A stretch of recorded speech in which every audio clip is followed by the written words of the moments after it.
Hello. A little discombobulated today here. Right. Waiting on Alice.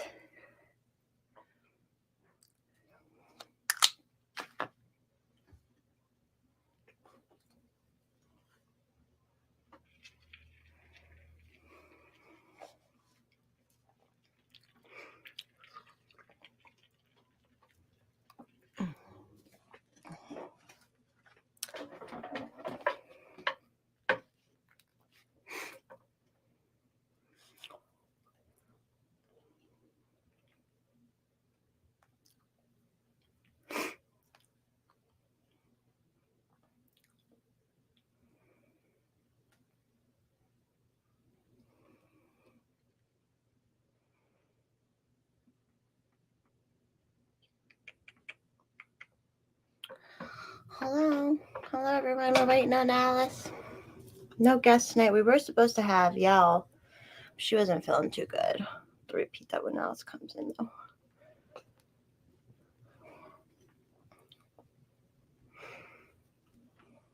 I'm going to go tag her right now. What is everyone up to on this Thursday?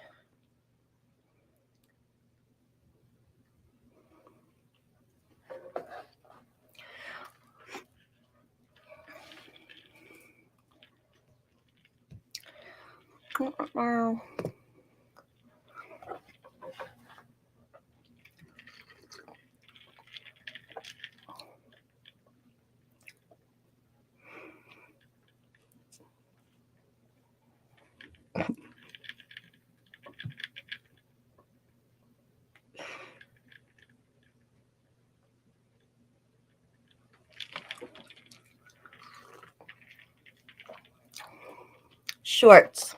I got shorts on. Sorry. Definitely no pants. It's summer. It's too hot for pants anytime soon.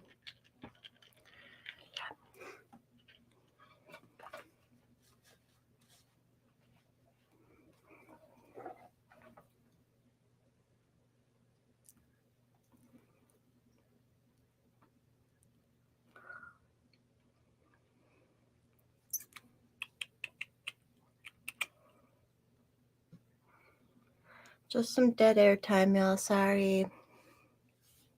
Scissor made timbers. That's the name of the show.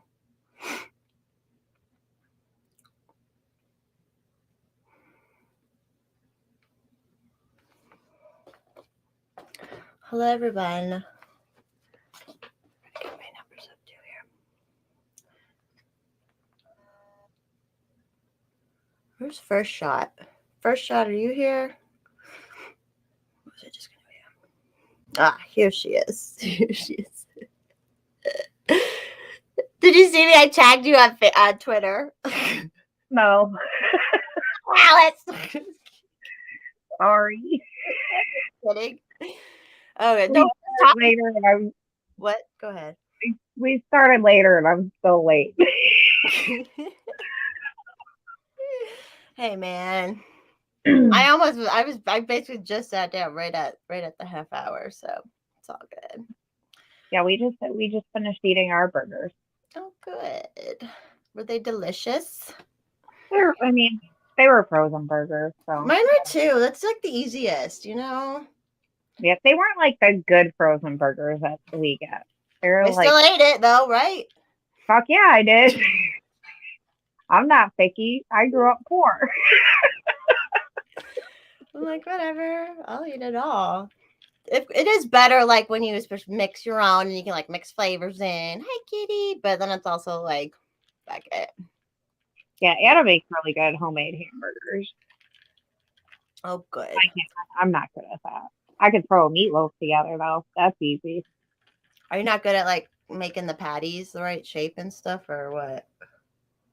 I don't know. I think I just don't have the patience for it. It's true. And it can be messy. I'm not a good cook. I'm really not. Like I just know how to cook the things you're supposed to know how to cook. Like I know how to cook ground meat and chicken. Your kids aren't starving. Not that I know of. They might tell you different though.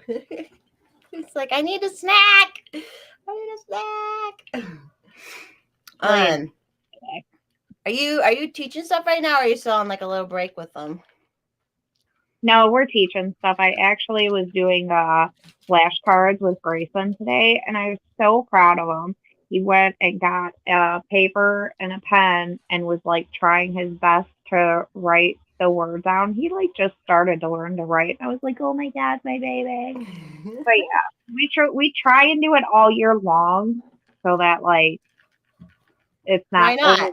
Why not? Yeah, I mean they still have pretty easy life.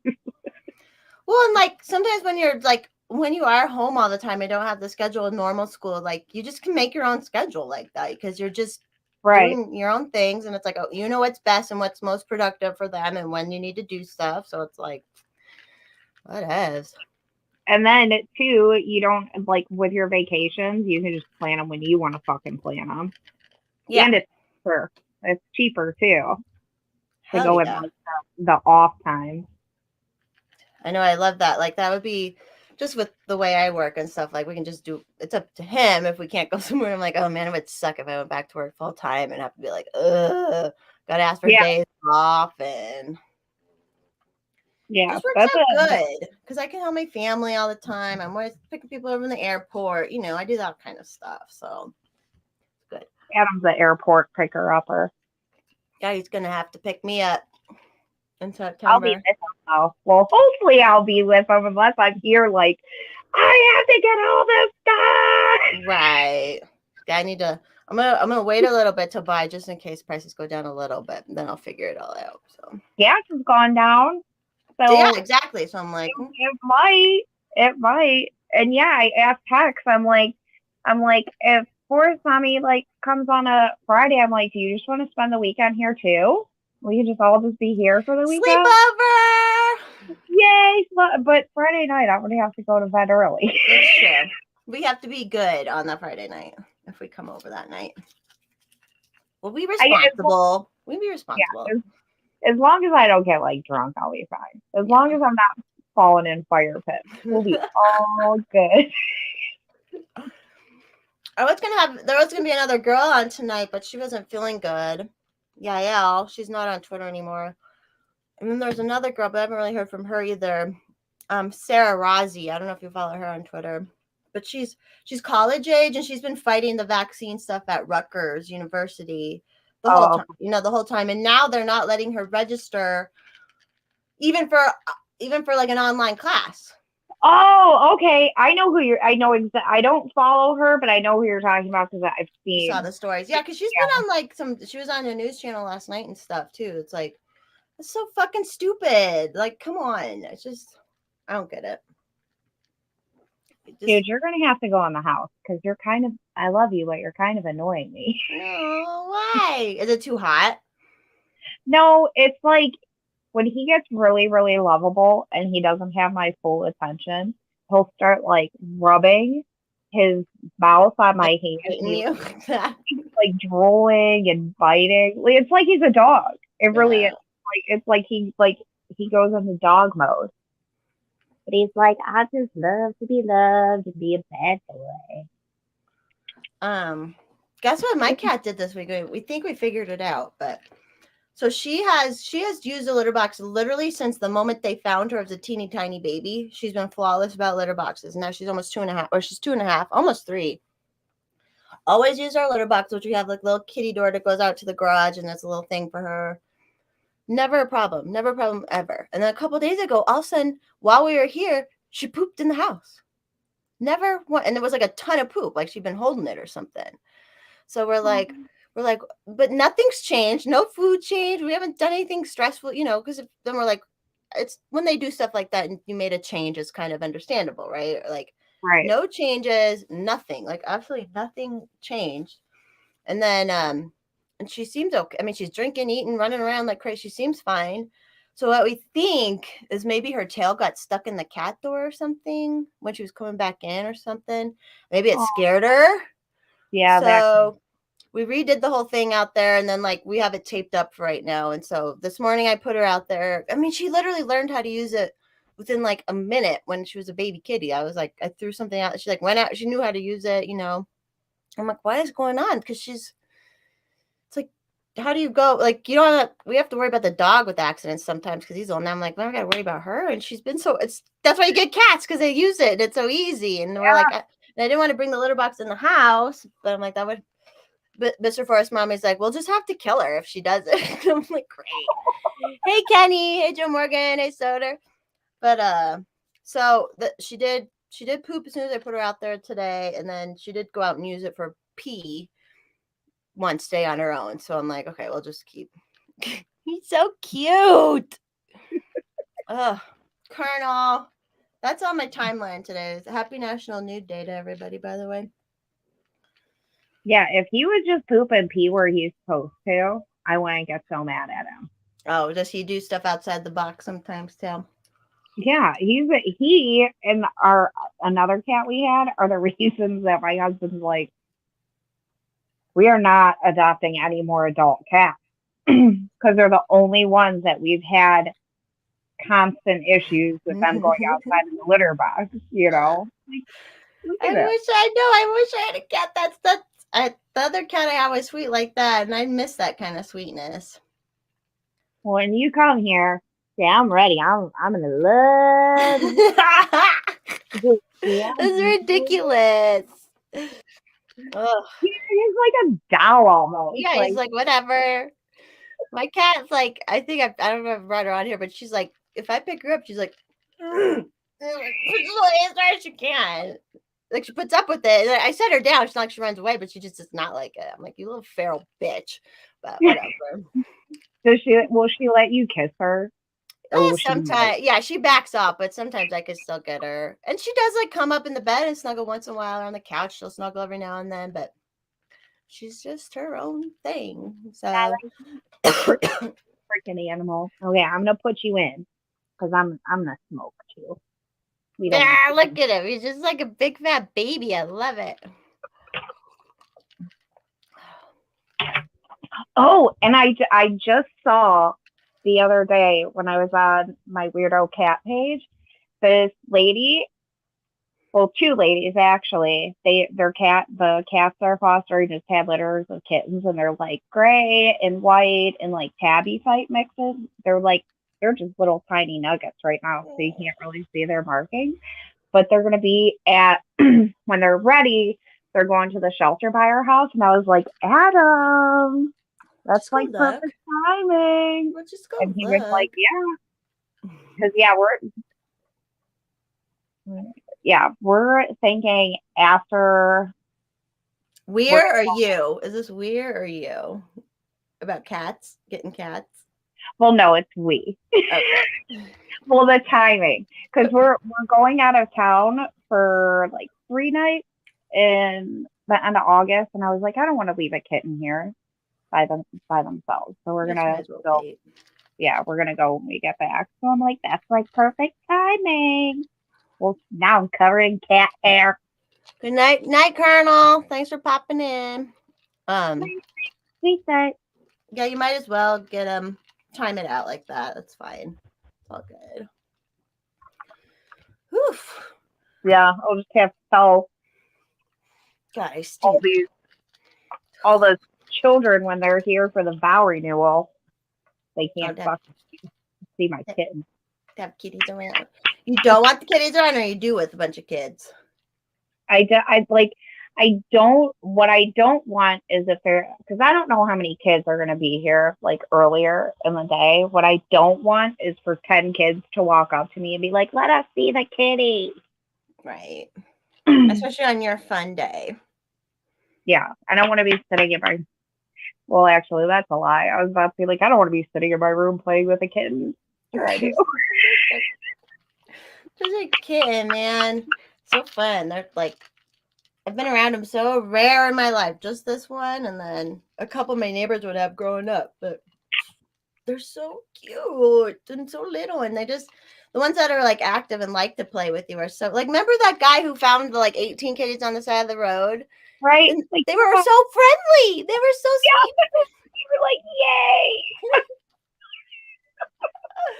Oh my god, they were just the sweetest things. And they were like, meow, His meow. reaction was the best. Wish I could have got some of those kitties. They were cute. They're They cute were looking. adorable. I felt bad. I told Adam, I was like, we can't like get another cat that looks like our cat because I get confused sometimes. Like when Oh, 2 orange ones? I get the 2 orange ones confused, and then when Shooter was alive, I would get him and Sweeties, the tabby, confused. So I was like, I mean, we could do a short black haired cat because we have a long black haired cat. I was like, but well, actually, no, I have a tuxedo cat. He's pretty black. I get confused. Try and get a seal point one. Remember those babies you sent me in the text? They're so cute. Mm-hmm. Oh, Well, so that's what Scar wants. it's a Siamese looking one. Yeah, and she wants to name it Queen. So I was like, They if are we could queens. yeah, I'm like, if we could get a brother and sister, we can name one Queen and the other one Freddie. Well, Scarlett loves Queen too, the band. It's our bonding thing. I'm like, man, I get really excited. I'm like, my daughter loves Queen. It's so cool, and she loves Freddie Mercury. They were a good band, so talented back then because everything it wasn't digital back then. They recorded the Bohemian Rhapsody on tape, like on actual tape, not Yeah. And you know how layered it is and how many like things there are. Like I can't even imagine. I think it took them like a ridiculous amount of time to make, but it was true talent. Yeah, they were good. I like them. Oh, I forgot. Hang on, I have to turn on my do not disturb. Oh, okay. If we lose you, we lose you. You'll come back. Yeah. I just have like if I don't have my do not disturb on the phone like the whole time, it'll be like ding ding. Oh, you're super popular, huh? Not really. It's just my son's stupid game. Like notifications and stuff. Mm-hmm. Yeah, damn. Yeah, what else happened this week? There was something I just saw it too. Oh, so you know how there was a 10-year-old girl Oh yeah. from Ohio, right? And then they were like, "Oh my God, it's a false story. It's a false story." And then it comes out, no, it's a true story. And then Republicans are like, "Oh, it's a legal alien." And I'm just like, a 10-year-old girl was raped, and she was 9. They're saying when it happened. This is a little girl, and everybody's just finding their political narrative to put behind it. And I'm like, does like nobody care that this girl is going to be traumatized? It doesn't seem like her mom cares. Well, and I saw another thing today with a lady. Let's see if I can find it again. Or someone from a Mexican station went and interviewed the mom, and then the mom was saying that none of this ever happened at all. It was like, what is going the fuck on? And it is so stupid that anyone would use it for politics right away. Like, I don't get it. Let's see if I can find it here. Because who knows? Who knows if that's real, right? Like, the whole story ever since it started has been crazy. And yeah, the mom said that dude's not guilty. I don't know if it's her brother or what, because they're saying I guess it was her uncle. I don't know if it's her brother, but she said her daughter's fine. Like, I'm not sure your daughter's fine if she was 9 and having sex. Oh, here, you want to see this video that I saw? I'll share the screen here. We'll watch it. Share screen tab. Twitter. Share. Okay, hold on. Can you see that? Yeah. El movie aquí también. Sí, pero ella está bien. Todo lo que están diciendo en contra de él es mentira. Ya. ¿Y la niña, usted es familiar de la niña o Es solamente? me. La señora, quien se negó a dar su nombre y quien ocultó su rostro, asegura que ella no ha impuesto cargos en contra de Gerson Fuentes, de 27 años, quien está acusado de violación. De acuerdo a las autoridades, él confesó que tuvo contacto vaginal al menos 2 veces con la niña, que recientemente cumplió 10 años, por lo que se estima que pudiera haber tenido 9 años cuando fue violada y quedó en embarazo. I mean, how do we know it's real anyways? But I'm like, I honestly know, because I know there are child abusers. Oops, sorry, hold on. Gotta turn it off. I know I believe there are girls who get impregnated by their family members, and I know it. I know there are fucking people who do this shit to boys and girls, and like, but then they're like, covers for them. yeah, oh yeah, like that's my whole fucking thing I talk about all the time, is that like all these people are like, wood chipper, and then I'm like, you knew a creepy uncle. A lot of people knew a creepy uncle that people didn't even say anything about, or something, or a female babysitter, or whatever. Like, it happens, and like, but I'm like, and then the whole story was, well, they wouldn't give her an abortion because it was 3 days after 6 weeks or something, and I'm like, first of all, you don't. Pregnancies can never. I mean, some people can nail it down that, but like, how would they have it nailed down that exact, right? And second of all, I'm like, I think they would make an exception in this. Like, it's just, I don't know. Yeah, it's a weird story, and no matter what, I feel sorry for this little girl. Like, so sad. Like, yeah, because if she was being abused, which probably was at least being abused, which is fucked up. So drives me nuts. And then just using it the way they used it right away, and like, yeah, it's just it's just hard to trust today. You're what? I'm so pale. You're not pale. I was out in the sun today, so I might look darker, but yeah, you have like nice golden kiss skin. Like, I keep a tan all year round, baby. I'm a tanning bed user in this winter. I don't overdo it, but like once a week. Are you doing lemonade and vodka? Yes, I am. I'm doing lemonade and vodka. Cheers. I haven't had in a while.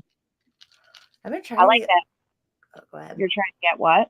I'm trying to be good, man. Yesterday I kind of like, I didn't have like a rock bottom moment, but I had like a moment. I was like, because I'd gone out the night before to a baseball game with my friend. I didn't think I drank a lot or anything, like, and I still felt like shit yesterday. And then I was just like coming into my carnal desires. It was just like, just not a low day, but like, shape up for us, mommy. Yeah, that's what me this week after falling in the fucking fire. At least our rock bottoms aren't terrible. Yeah, I was like, the next day I said, I'm like, I might go back to drinking beer because I never fell in the fire pit when I drank beer. It's just a lot more easy to control the drunk with beer, for like the buzz with beer. Whereas this, like, yeah, I put way a ton in this just because I'm like, I don't know when I'll be able to go refill it. So I'll try. And I had to finish off one. So like, finish one off.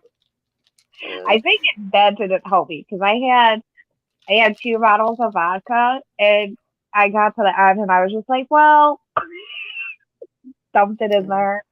Probably fire. We could talk about this too. I didn't watch all of it because it hurt my heart, but about the videos of the cops in the hallways and stuff. Like, what the fuck?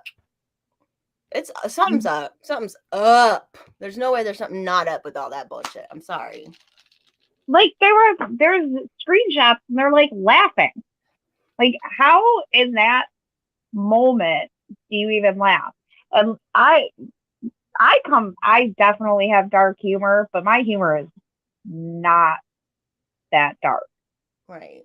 Yeah, but how could you smile about something in a situation like that? Which, and I try, like, I don't ever judge, like, people grieve different, people react to things different, but in that moment, if you're that person who's supposed to be doing something, like, it's all fucked up. And then, like, the city council was like, you shouldn't have released. I mean, it's just all fucked. Even before it happened, they were like, oh, we've been watching the kids with AI and all that. And I'm like, what? Like, I don't know. Well, and the parents, I guess, wanted to see it because they want to know, like, how the fuck did this happen? you know, like, and it's crazy. Like, both of my daughter's schools, I'm not saying it couldn't have happened, but there was one entryway. You could get out any door, but you could only get in one door, you know? And then it's like, how did he make it into the classroom? Because when Scarlett went to school, those doors got shut eventually. At first they said a teacher left it open, and then that changed, I think, too, like one of the side doors or something. Like, yeah. But that's what happened. So they changed after Columbine happened, because that's what happened at Columbine. They didn't go in, you know, and there's those videos of the kids like walking around in the cafeteria, like they're in there for a long time. So like after that, that's when supposedly all the training changed. You know, it's like you go in alone and that's fine. Like, which anyone, I mean, that's your normal human instinct should be to fucking go in, you know, anyways, even if you're not armed. I'm like, an army of unarmed or a handful of unarmed parents would have went up against that kid, no problem, you know, with no gun. Yeah. So like, even if it was just to give the kids enough time to get out. Yeah. So it's just, and then there was a report that said that one cop asked for permission to shoot before the dude even got into the school, and they didn't give him permission to shoot. And I'm like, since when do cops ask for permission to shoot? They fucking shoot chihuahuas for no reason.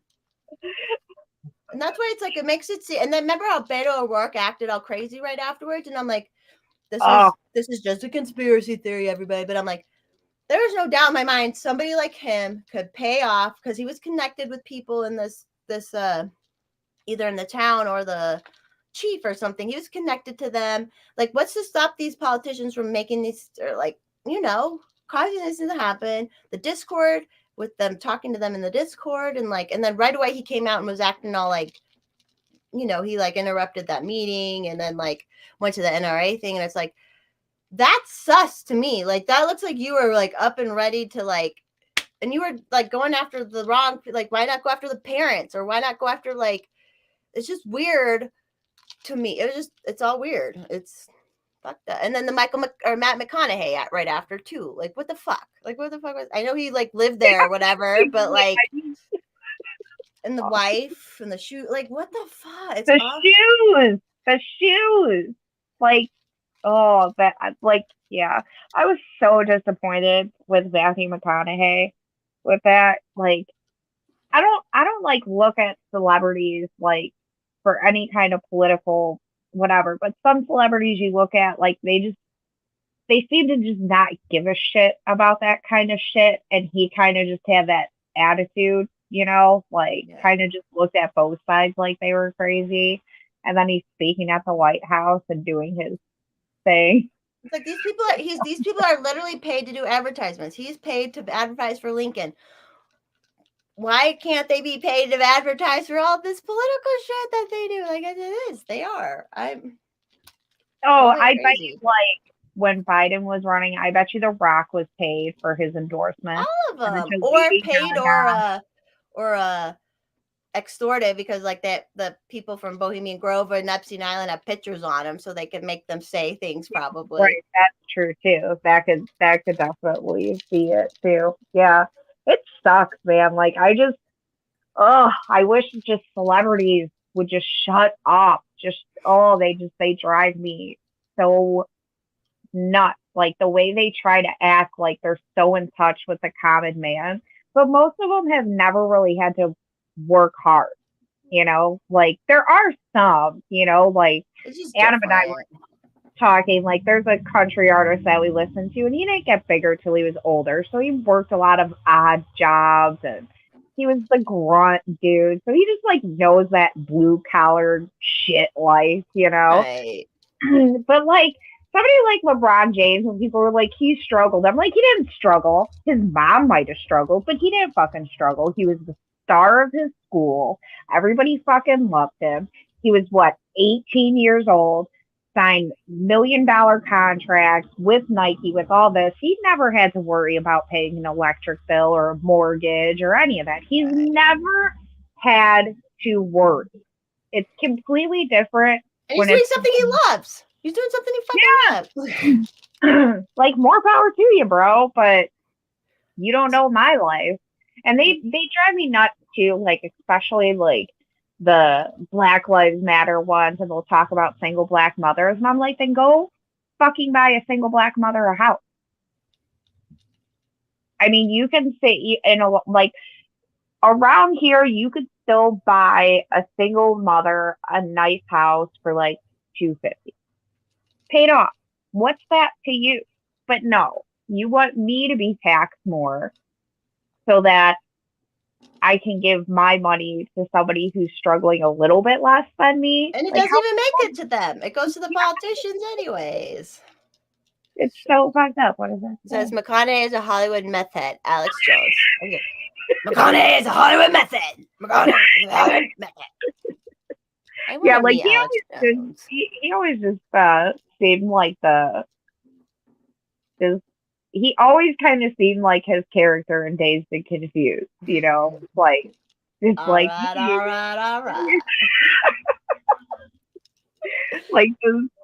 like remember when he got busted playing the bongos naked, smoking weed? I was like, that sounds like a good time to me.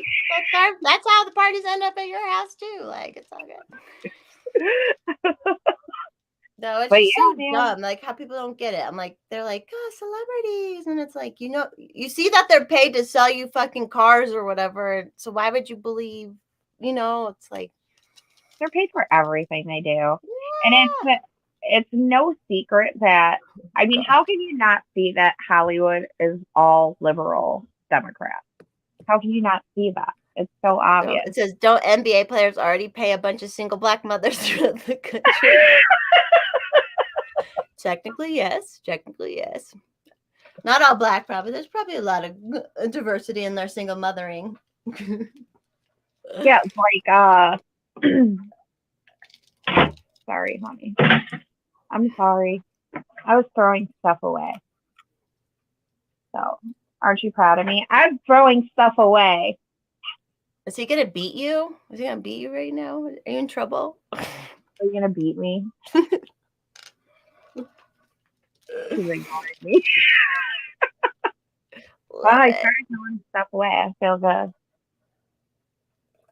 Okay. What?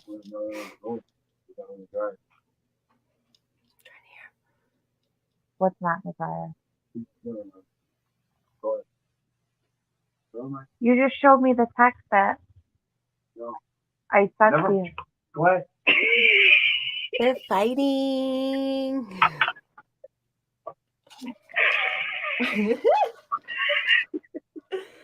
Oh my god. No, it is stuff. It is stuff. Like, and people don't understand that. Like, if this whole thing with everyone who's super, super duper socialist and communist, you're like, they want to take from everybody else to give to the government because that's all they can think about, because they will never step up and do things for other people on their own. And that's what we try to understand or explain to them. It's like, the less we have to give to the fucking government, which doesn't even look at California. You know how many taxes are collected in California? And look at California, right? So, or anywhere where any city where there's a bunch of homeless. So it's like, you understand, if we're taxed less, we will help our communities more. Like, that's our whole fucking goal and point. And it's like, but they don't, as humans are weird about that. They just can't like get through that. Like, when I got a good life, my first thing was, I'm going to start volunteering and doing things. And that's what I did. Like, no one told me fucking to. I'm just like, I know I have a good life, so I can do these things, and it's idiot kids, man. Yeah, like, I never look to the government to like help cats. You know what I mean? Like there's some cat people that they'll be like, oh, more places should get government funding. And it's like, no, because what you're actually going to do is you're going to take money from me, who takes my extra money to already give to this. And now I'm not going to have money to give. You're taking more from the people that are trying to help in the first place. Like, if they can't understand that. No, they can't. It goes right above their fucking head, because they couldn't conceive for a minute to actually help somebody else. And I don't even really like helping people. Like, I really don't. But when you want to be able to. Like, when you come across it, you want to be able to, right? Like, right. and I want to know who I'm helping, and honestly, if they're worth helping, because some people aren't worth helping, and some people don't deserve your money. They don't. And there's always people who'll be like, well, what about the kids? What about the kids? And it's like, I hear you, but I'm not going to starve my kids and have my kids have less because some fucking loser doesn't want to take care of their fucking kids. Yeah. Yeah, it's just wild to me. Like the money that people get through like welfare and food stamps and stuff like that. Like, granted, there's a lot of people who work and get food stamps. But, I mean, take what And you get can off get. it. And like they get on it Right. and then they get off it. But like, we know somebody who had 4 kids, and her and the dad weren't together, and she lived in a nice fucking house. She had a fucking job, and she was getting like $900 in food stamps a month. It's crazy. Just because on paper, it was Hey, just like, shot. what's up for a shot? Remember, I got an argument on Twitter one time because this guy's like, my neighbor's in medical debt, blah, blah, blah, blah, blah, blah.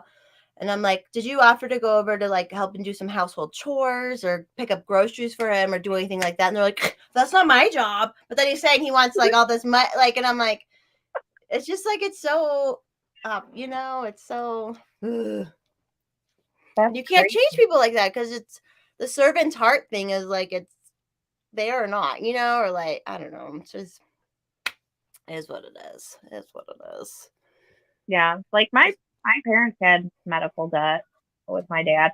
I think what a lot of people like, it does annoy me because like I do come across like Republicans or libertarians and they'll be like, well, your parents should have saved better. And I'm like, no, it's because the system's fucked and that's why it's so expensive. There's no savings for that unless you're worth millions.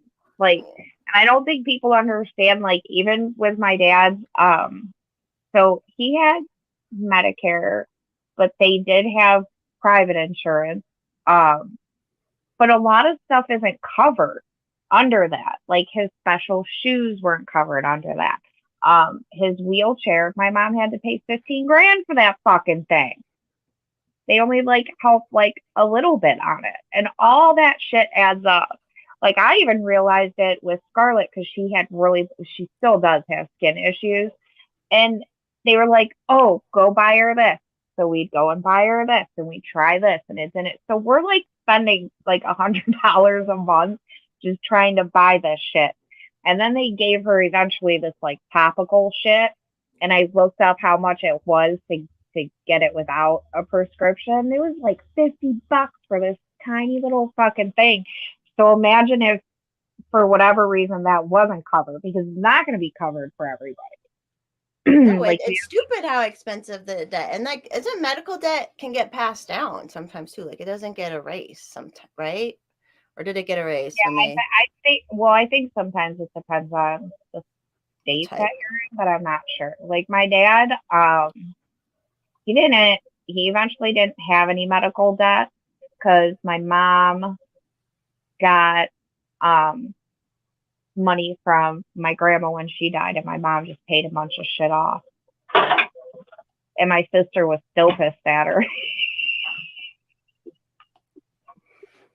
Like she was like, Mom only has this much money in her bank account after she died, and me and Dad were like, oh, go Mom, that's more than we'd have. And she's like, she got $60,000. And I was like, and she had a lot of fucking debt. And yeah, she went out and had fun. So go fuck yourself. Yeah. Like you're the kid. She's the mom. You're the kid. Shut up. And she brought you to that point. She kept you alive. Like, shut up. I could never unless my parents were like really bad about money or something and always asking for it. That's a little different. But Yeah. My mom she was, I don't know. She was just my mom. Adam and I will always just be like, she's just Mary. Sometimes, like, who she is. Like, she's Mary. That is. Oh, yeah, first shot has one of his daughters has diabetes. That's another thing with all this COVID stuff and the shots. Like, but then everyone still complains about the cost for insulin and stuff. And I'm like, you're telling me all these companies could take all this money just for a COVID shot to make COVID, but they couldn't make. I'm like, they could. Bill Gates, motherfucking Bill Gates, he could make his own insulin company if he wanted to, like that, and pump out insulin for cheap. But why aren't they do? It's like it's so obvious. Like there are so many. Is there any in the dryer? Go check the basket in the bedroom. Is he looking for undies? Bubba No, there.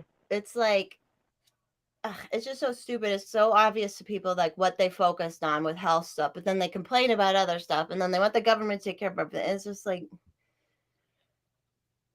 they can't wrap their head around it, you know. I mean, I knew a girl who was on. She was fairly healthy. She was a single mother, not making a whole bunch, but like she got like a bunch of like knee surgeries and some stuff, and she was telling me, she's like, oh, I need to get it before this period or I'm going to lose this amount or whatever, blah blah blah. And I'm like, you know, just like doing things that it's like, damn, like I'm like, I have my teeth fall apart and I'm like, I don't want if I go to the dentist anymore. Like I'm just so fucking over it and spending the money because I've spent my own fucking money on it. It's like I don't know. I will say it is expensive to be sick. I think it's expensive to be sick anywhere, though. But like, sorry, go on. That's all I was going to say is I think it's expensive to be sick anywhere because I think it seems like anywhere it's either they just don't have the means because it's whatever a third world type country. So then to get good care, you have to leave the country. And then I think countries like ours and Canada and stuff, our health systems are just, they're so controlled by the government that it's hard. And to go to a private clinic is hard too. And that's what I don't think people understand. Like private clinics also have to abide by government regulations and policies and stuff like that. My direct primary care tried pushing the vaccine, so I'm like, fuck you, dude. But it's true though, like it should be like the original idea of insurance or the co-op. They have co-op. Like I have a friend who was a co-op, and it's a really good thing for her. The co-op insurance kind of stuff, like that stuff makes sense because then someone is sick and you have this pool. Like it made sense at first, but then like the whole shitty thing is then they're like, oh, we can make it more expensive because they're all paying in, so we can make it more expensive. So we can all pay in, so we can put more regulations, so we can all pay in.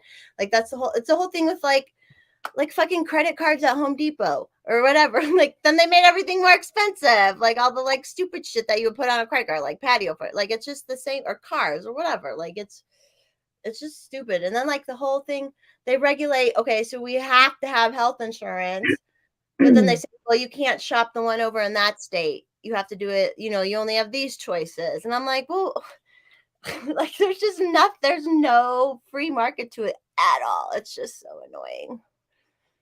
Yeah, when the Obamacare shit happened, we had to, like, we lost our insurance at first. But then I popped out another kid and we got it back. Okay. But when we called to get insurance, it was like $900 a month. Yeah. And that was more than my rent at the time, and it's still more than my mortgage right now. And half the time you don't even need the doctor. So you're paying all that. Yeah. You're not going to the fucking doctor. Yeah. Like Obamacare was, oh my God, it was such a shit show. It was so bad for low income families that were like barely making it or barely trying to survive. And then like the companies that like were just at the cutoff of the amount of employees, like, because it was like if you had X amount of employees, so like a lot of businesses hurt because of it. Like Adam's company, it affected them to the point where it was more expensive for them to get benefits through their job, but the company's small enough that, yeah. But I get pissed about like taxes and stuff too, and healthcare and shit, because I'm like, if you wouldn't have all these stupid regulations and taxes, then my husband's boss wouldn't be taxed as much, which means he would have more money to not just pay his employees, but to invest back into the company. But that's just stupid shit people don't think about. No. And they should just have to pay their employees $50 an hour. They have to be able to, like, it's like they don't understand shit. They just don't understand shit. Ugh. Well, like, one of the reasons, like, I worked at Burger King for 4 years. 4 of the worst years of my life. Hated that job. But I'm not your husband. Yeah. I did. So there you go. Sometimes when there's something you absolutely don't want to do, there's good things that can come out of it. But the turnover rate of people that work at places like that is high, and people don't understand, like, when you start a job like that, you're being paid for them to train you. Like, you're just an extra person that's there. And people are like, oh, what's the big deal? Well, it's a big deal when, like, every few months somebody is quitting for whatever reason. And then they'll be like, we'll pay them better. And it's like, a lot of 16, 17, 18-year-olds just quit on a whim. They're just like, I wanted to go to a concert this weekend and you wouldn't let me go, so I'm just going to quit. Right. Like, I've seen shit like that happen so many times because they're young and they're like, I can just go to the next fast food restaurant down the street and work there until I get tired of that. Not a lot of people look at that as a forever job. They just don't. I wasn't in that forever. And I went when I was in my 20s. I was still like, fuck this place. It's terrible. They do pay their workers shit, though. That's true. I'm going to go refill my drink real quick. Already. We aren't even at the hour mark, and I already got a refill. Oh, wow. I'm going to help him find that underwear. All right. Be right back, everybody.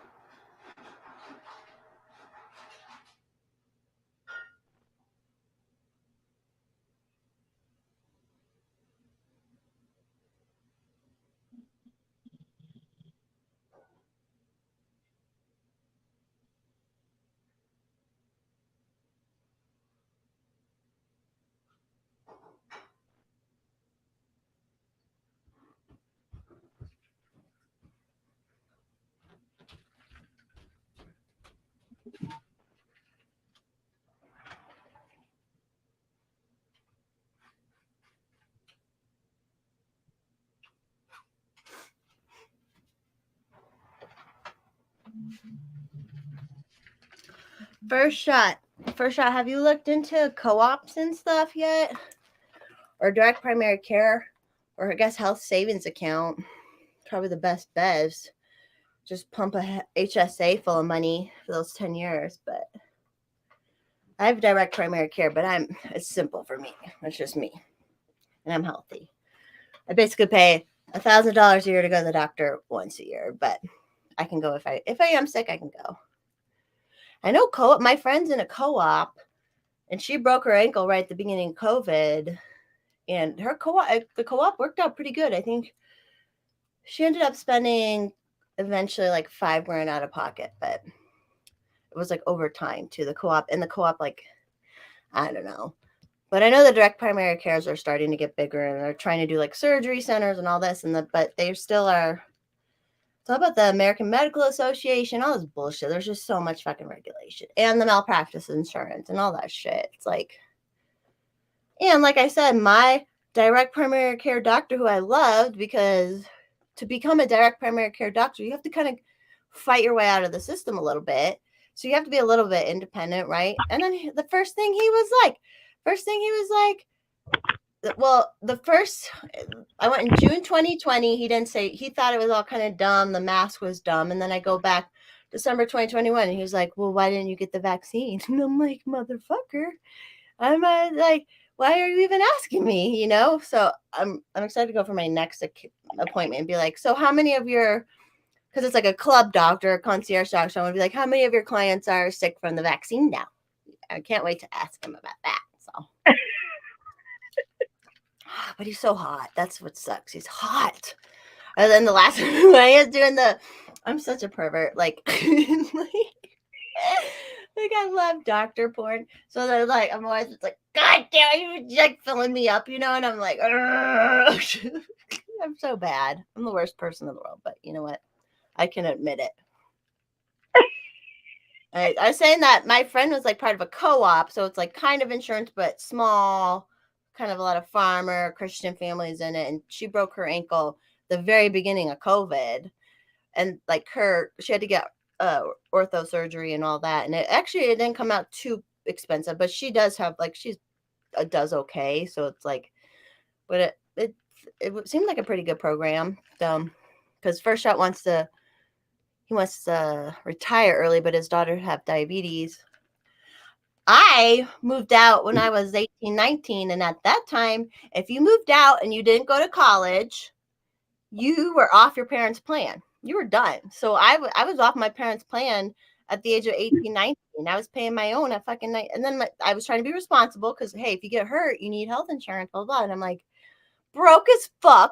Like, not, I was on $12.50 an hour. I was moved out, which was my choice, but I needed to do it. And it was like, why am I paying $300 a month? I'm healthy. And I was like, never going to the doctor or anything, And so like, and then I had switched to another job that actually he paid for it a little bit, but it was out of selfishness because he just never wanted me sick. He always wanted me at work. So I'm like, that's fine. Then after that, I haven't had health insurance probably since 2009, but I've been fine. Thankfully, obviously, shit could happen, and I could be in crazy debt from getting in an accident, which still could happen. But I got enough savings, I think, or whatever. But I'm like, if something terrible happens, and they took away that's another thing with Obamacare. They took away at first. They're coming back now, but they took away the catastrophic plans, where it's like, yeah, somebody who's healthy, like a 19-year-old who's not living with their parents, should be able to pay for $30 a month for just in case something terrible happens, And Obamacare ruined those for a while, but I think they're a little bit back now. You can get on some more. Yeah, and Obamacare made it so that kids could stay on until 26. But oh, hey, Jessica, how are you feeling, Jessica? She's I laughed when Obamacare came out and said you can be on your parents till you're 26. Yeah, exactly. She was married and had a 2-year-old by 26. Same shit. I'm like, and people are like upset, and I'm like, I don't know. It's just.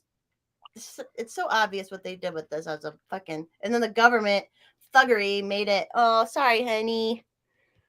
She just had a hysterectomy. Oh, poor baby. I need to come down and see you. I need to see you when you're when you're feeling a little better.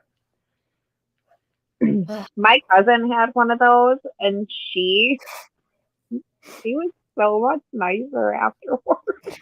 Really? Like it got but did they keep the ovaries in and just took the uterus? I'm not sure, but I'm not saying like she was not a bad person. It's like when you neuter in boy doc. Yeah, like, and her husband, man, he's funny. I don't know if they're gonna be at the Bowery duel. I hope they are, because he's funny. He's like, I mean, he's like a total like Republican conservative for sure, but like, I don't know, he really makes me laugh. Like the that he says, and it's just so funny because I know his wife, and she's like this nice Christian, and he just does the funniest shit. But yeah, after that happened, like he would make jokes about how much nicer he is. A good dad joke, probably. Say it over and over again. Yeah, sadly they couldn't have any kids. It's heartbreaking. Like, it is sad. But yeah, she was really hot. Now I have another friend that she did the same thing, and I'm like, you're still fucking crazy. If she makes it to the Bowery duel, we'll have a really good time. I would be crazy too. Like, I have a friend, she's way older now. She's almost 60, but like she had her first baby when she was 20 something, 21, 22. Something happened and she had to get fixed, right? Or she had to do an emergency hysterectomy, and like she didn't have to worry about periods that whole time. Like they probably would have more kids, but it was like, well, at least they had the one. And yeah. Warn the doctor. Hold on, Jessica. Warn the doctor I told them if my husband calls and says I'm being a crazy bitch, you need to give me hormones ASAP. Jessica, did they leave were your ovaries still in? I know she had some complications and stuff, so I don't know. I know a lot. That's what they try to do nowadays. It's like leave the ovaries in because that's what produces the hormones, and then just get rid of the other stuff. But I don't know. I know another lady, she really needed a hysterectomy. She went in, she was about to have it, and then they found out she had colon cancer. She's still alive now, but it was just this. It was just terrible. Oh, she has nothing left. Nothing. Look at that. Good. Well. Oh well, Jessica, are you a birth? Then we can't call you a birth giver anymore. What do they say? What do they say? Birthing person. Uterus havers, like all these so terrible names. So stupid.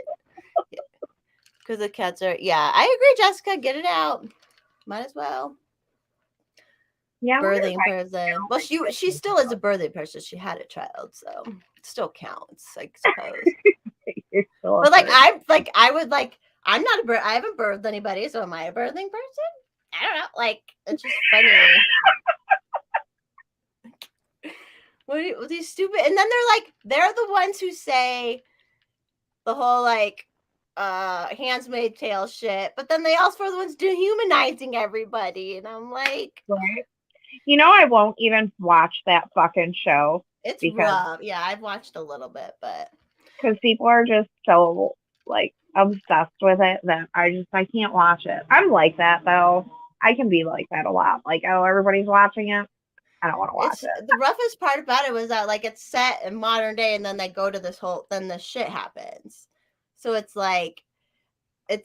believable, but then they're like the people who keep dressing up like it. I'm like, do you understand what will make a bunch of people unable to have kids? Fucking making them all get shots or whatever. So stupid. Yeah, she's there. Used to make babies. Now first shot's fixed too. Mr. Forrest Mommy's fixed now. Yeah, I told Adam he should get fixed. It's pretty. I mean, what was funny though is because Mr. Forrest Mommy never drinks or does anything. So and that was his first surgery, the first time he ever went under. Oh my god. It was, if you met him, you would just laugh and even the doctors were like, man, he's a lightweight, isn't he? And I'm like, yeah. Finally, we went home 3 hours after we were supposed to, just because he was just, it was hilarious. It was hilarious. People doped up is pretty funny. When my dad got his hip surgery, we were crying, and he's laughing, and he's like, I love you all, have a good day.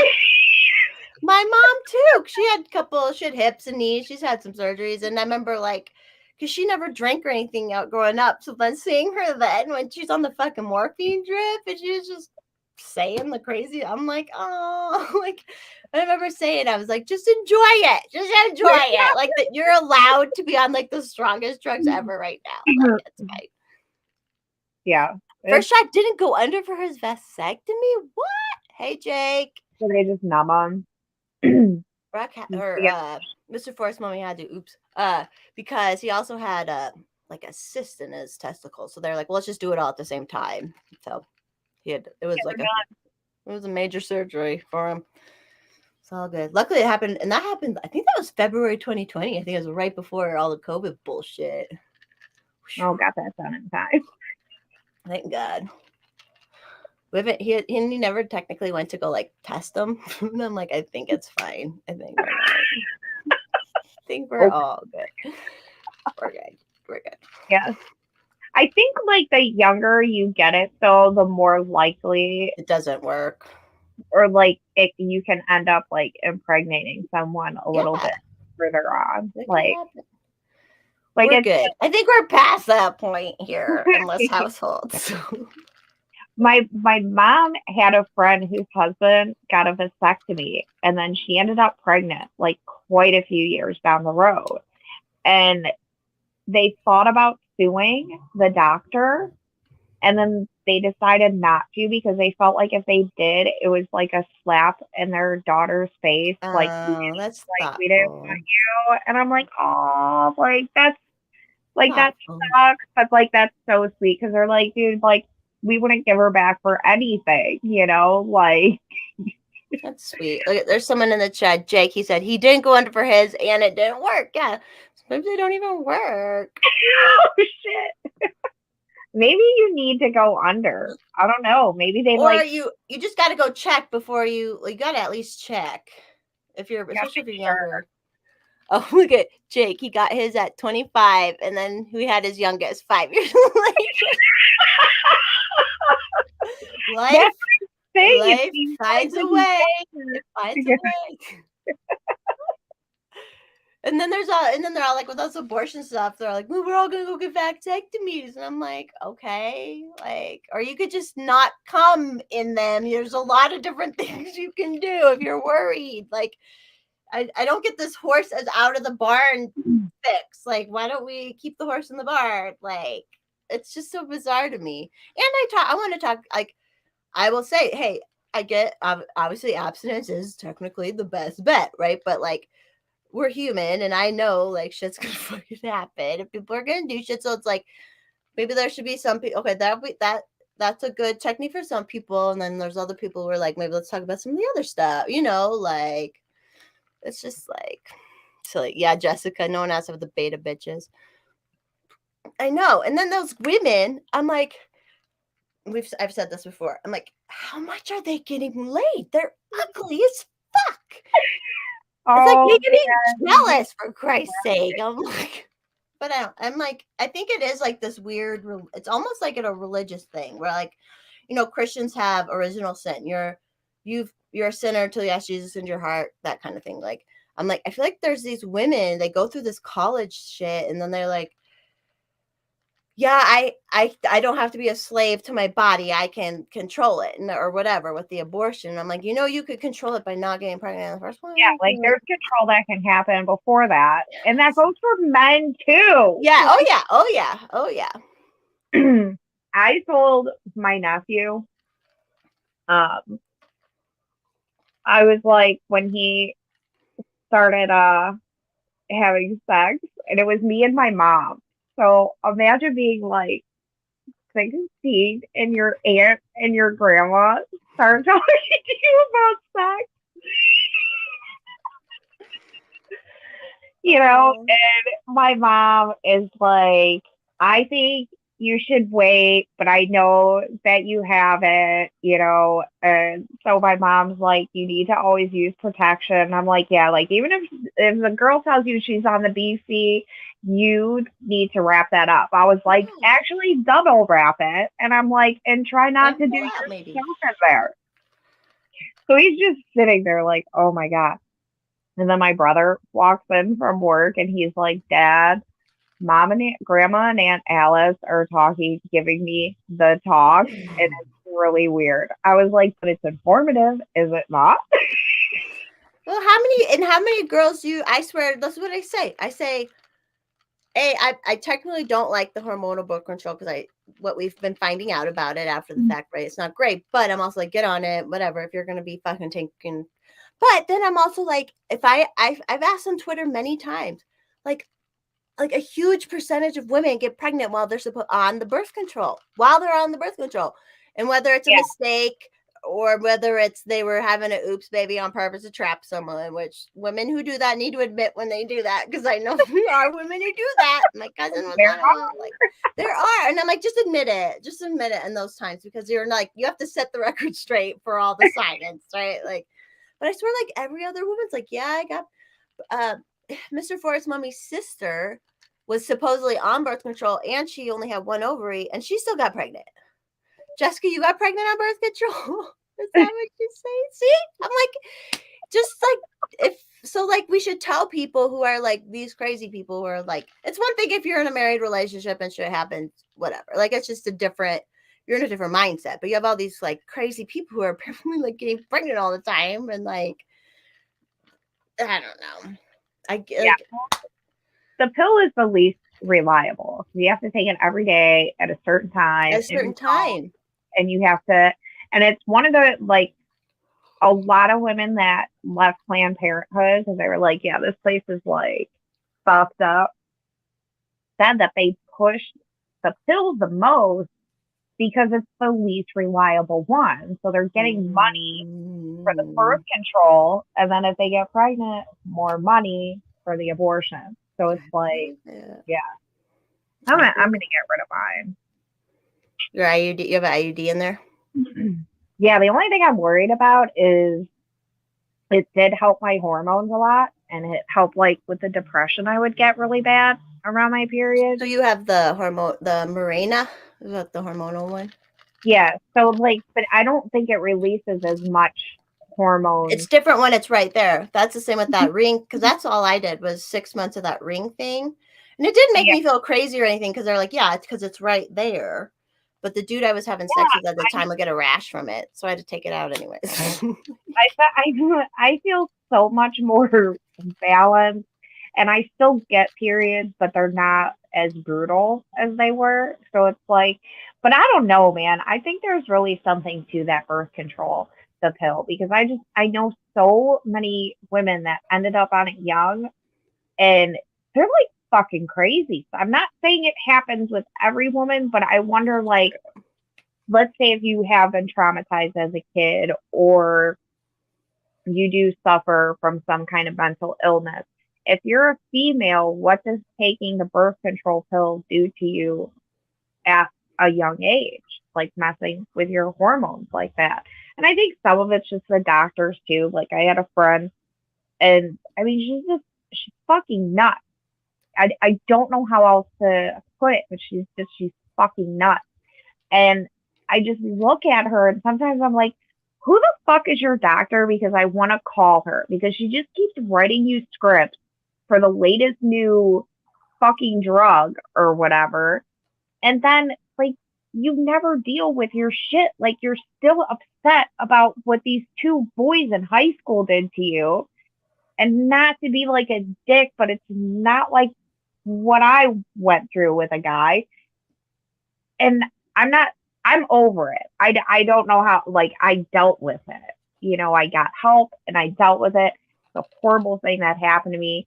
But as a 42-year-old woman, like, I'm not still walking around with a chip on my shoulder because of something that happened to me when I was younger. And like, that's like, we need to teach people how to deal with stuff and how to cope with stuff, because bad things are going to happen. And like, a lot of people will be like, well, it shouldn't happen. It's like, yeah, it shouldn't happen, but it does happen. Like, bad things happen, you know, and you can learn from that. Like, I learned from my experience with my kids. I've learned from my experience to do different with my kids, you know, but like, it mind boggles me that there's doctors that are just out there just writing scripts or whatever. One of the times I went I've only been to the doctor or the emergency room twice. And one time I was bleeding like crazy at like 16. I was like, this is not right. And so we went in and they were like, yeah, she has some cysts or whatever. I don't have that. I don't have the poly. I'm fine. But right away they're like, well, do you want to put her on birth control, to my mom? And they were so conservative. They're like, fuck no. You know, like, they just put, if you have a little bit of a regular period or whatever, they're like, let's throw them on birth control, even if they're not having sex and stuff. And it's like, yeah. And what Jessica says here about the casual, it really is. And that's where I try to come from. Like, listen, like, yeah, it is dumb if a dude just like fucking unloads in you, but you could have fucking said something ahead of time or whatever. Like, I just, as a woman, I feel, as someone who never wanted to get pregnant at the time, like, I was so careful and protective of myself, and it really wasn't that hard. I was still having sex, and it was like, it is what it is. I always I tell people, be good up front, and then you can be swingers and slutty later on or whatever. It doesn't matter. Like, it's fine. Yeah, Alice, you don't value being a victim. Some people do. Victim is like just. No, I don't. I value being a survivor. I'm not a victim. I'm a survivor. I'm a riser. There's a song about it. I'm a survivor. No, it's true though. And I just think, like, Because there's some people on Twitter that just constantly bringing up the trauma, constantly. And I'm like, aren't you tired? Aren't you tired of like making everything about your trauma constantly and like about you and your trauma constantly? No, like, they're not. They need more pain, and I think we should give it to them. Real talk, baby. No, That's it's for real. Like I tough don't love. like It's tough love. It's needed. this is a Adam and I have this something along this conversation like a lot, and I'm gonna do my best to like not like cry. All right, if you cry, it's But like, I'm not thankful my dad was sick, but sometimes like I am thankful because I wouldn't have the things that I have. Like I would have never met Adam, but like it also really showed me a very cruel reality of life, and it made me really not want to be sad. And like I don't know, like I just look at people and I'm like, you really don't understand how bad things could actually be. Like what happened to me when I was younger, my friend would look at it like, well, that's the worst thing that ever happened to you. And I'm like, well, but it's not. The worst thing, and you could say it didn't happen to me, but the worst thing in my life was watching my dad suffer. Because it was day after day after day. It never got better. It only got worse. And it never went away. And it was this awful pain that I just had to learn to deal with day in, day out, that I was never going to have what other people had, like my dad was next to me when I walked down the aisle, but he couldn't walk. We had our first dance, but it wasn't my dad standing. It was him in a wheelchair and me dancing and whatnot. Like I never got him to see him like pick his grandkids up in the air and just so many things, like, so it just makes me really thankful for life, and it makes me thankful for happy moments, and it just makes me less uptight, like things can always be worse. Things can always be fucking worse. Yeah. Like with the vow renewal coming up, I'll be nervous about things being a certain way because it's in my blood and I'm a woman, but at the same time, like a lot of stuff that we'll have here, like a lot of my family or even friends would be like, oh my God, I could never do that. It's like, why? Fuck it. Like one of the things I'm using for a cooler is a kid's inflatable pool. I don't fucking care. It works. Jessica said this about trauma. If you keep picking at a wound, it'll never heal. And that's so true. True. And I don't want to live in that space. Like there's times where people are talking about pedophilia on Twitter. Like I have to get off because I don't want to think about it all the time, like it brings up old memories and stuff. You want to control the headspace you're in and like, feel the way you want to feel. And and that's how it is to be a human. Hello. That's what we're supposed to do. Excuse me for how much I smoked tonight. It's probably all good. I'm drinking a lot tonight, so it's fine. Smoking. I'm not falling in no fucking fire pit, though. I'll tell you that fucking much. I'm gonna put caution tape around that thing. I love it. I love that you're wild. I put on the vow renewal Eve Facebook invite thing for it to be 5 o'clock, and then I thought about it. I'm like, what is a creative way to tell my family not to discuss politics at my vow renewal? Good vibes only. Be like, good vibes only. I mean, I'm definitely gonna say that because, like, I don't want to fucking hear about it. Like, none of us. It's about you. Yeah, a lot of us have to feed each other. Just have fun. Want to have fun. Hex isn't there tonight. What First Shot says, don't let Hex put you in the fire pit. He's not there tonight. Hex is on. Did you hear him? He was on the Mad Ones last night. No, but I did listen to his episode with Biting the Bullet guys. Yeah, they're so cool. funny. Did you see them when they came on Sunday? Yeah. I love them. They're so funny. The way they talk about being in the military. I know. I love it. Fucking military people. No, I love them. I definitely I definitely have issues with the military because of like family members and the way they were after the military. Like I'm not impressed by like military people because like my brother was in the military and he'd sit there and be like, oh, I had to do this and I had to do that. And it's like, yeah, but you can't take care of your fucking sick dad, so shut the fuck up. Nobody fucking cares how long you slept outside with no fucking food. I don't fucking care because at the end of the day, you couldn't even take care of your dad. And then I had a cousin that like drank himself to death. And they get paid for it. They get paid for it. Yeah. By us. It's not that I think all military men are bad. Like that is not what I'm saying. That's not what I'm saying at all. That's not how we feel. But I feel like I know so many now that are in the libertarian space, and I trust their judgment because they saw all this shit going on. They went through this, and they've come out and been like, "This is wrong." Where I'm like, "Okay, I've always thought, thank you for." I'm okay. I feel more like my thoughts are right. It's always been wrong. War is actually bad, and like. You know, even with the cops in Uvalde and stuff, they're like, well, they have to listen to their thing. And that's what they say about all the like military. They're like, well, they have to show up. They have to do this, blah, blah. And I'm like, no, they fucking don't. They fucking don't. Like, don't tell me, oh, okay, so they lose their job and shit. But we were all losing our jobs and shit too. So it's like, this whole like, the whole orders. And I'm like, especially with the National Guard. Because remember during after Trump, I think it was right after 1/6 or whatever, like they had all those National Guard people in Washington D.C. and they're like, and I'm like, why? I would not show up. I'm sorry.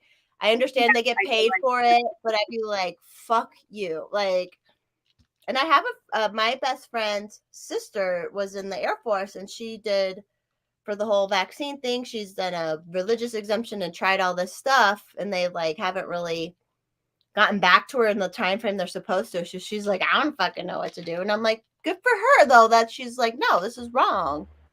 Yeah, exactly, Jessica. The cops' number one duty is to not save you. It's so and that's what they say. They're like, well, we have a family at home too. And I'm like, well, then why did you sign up for this job?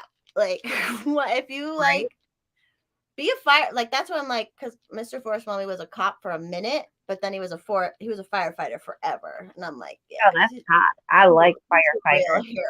He's a real hero. Although he was a firefighter for like the federal government, but like it's like whatever. I'm like, well, he made a shit ton of money out of it, so whatever.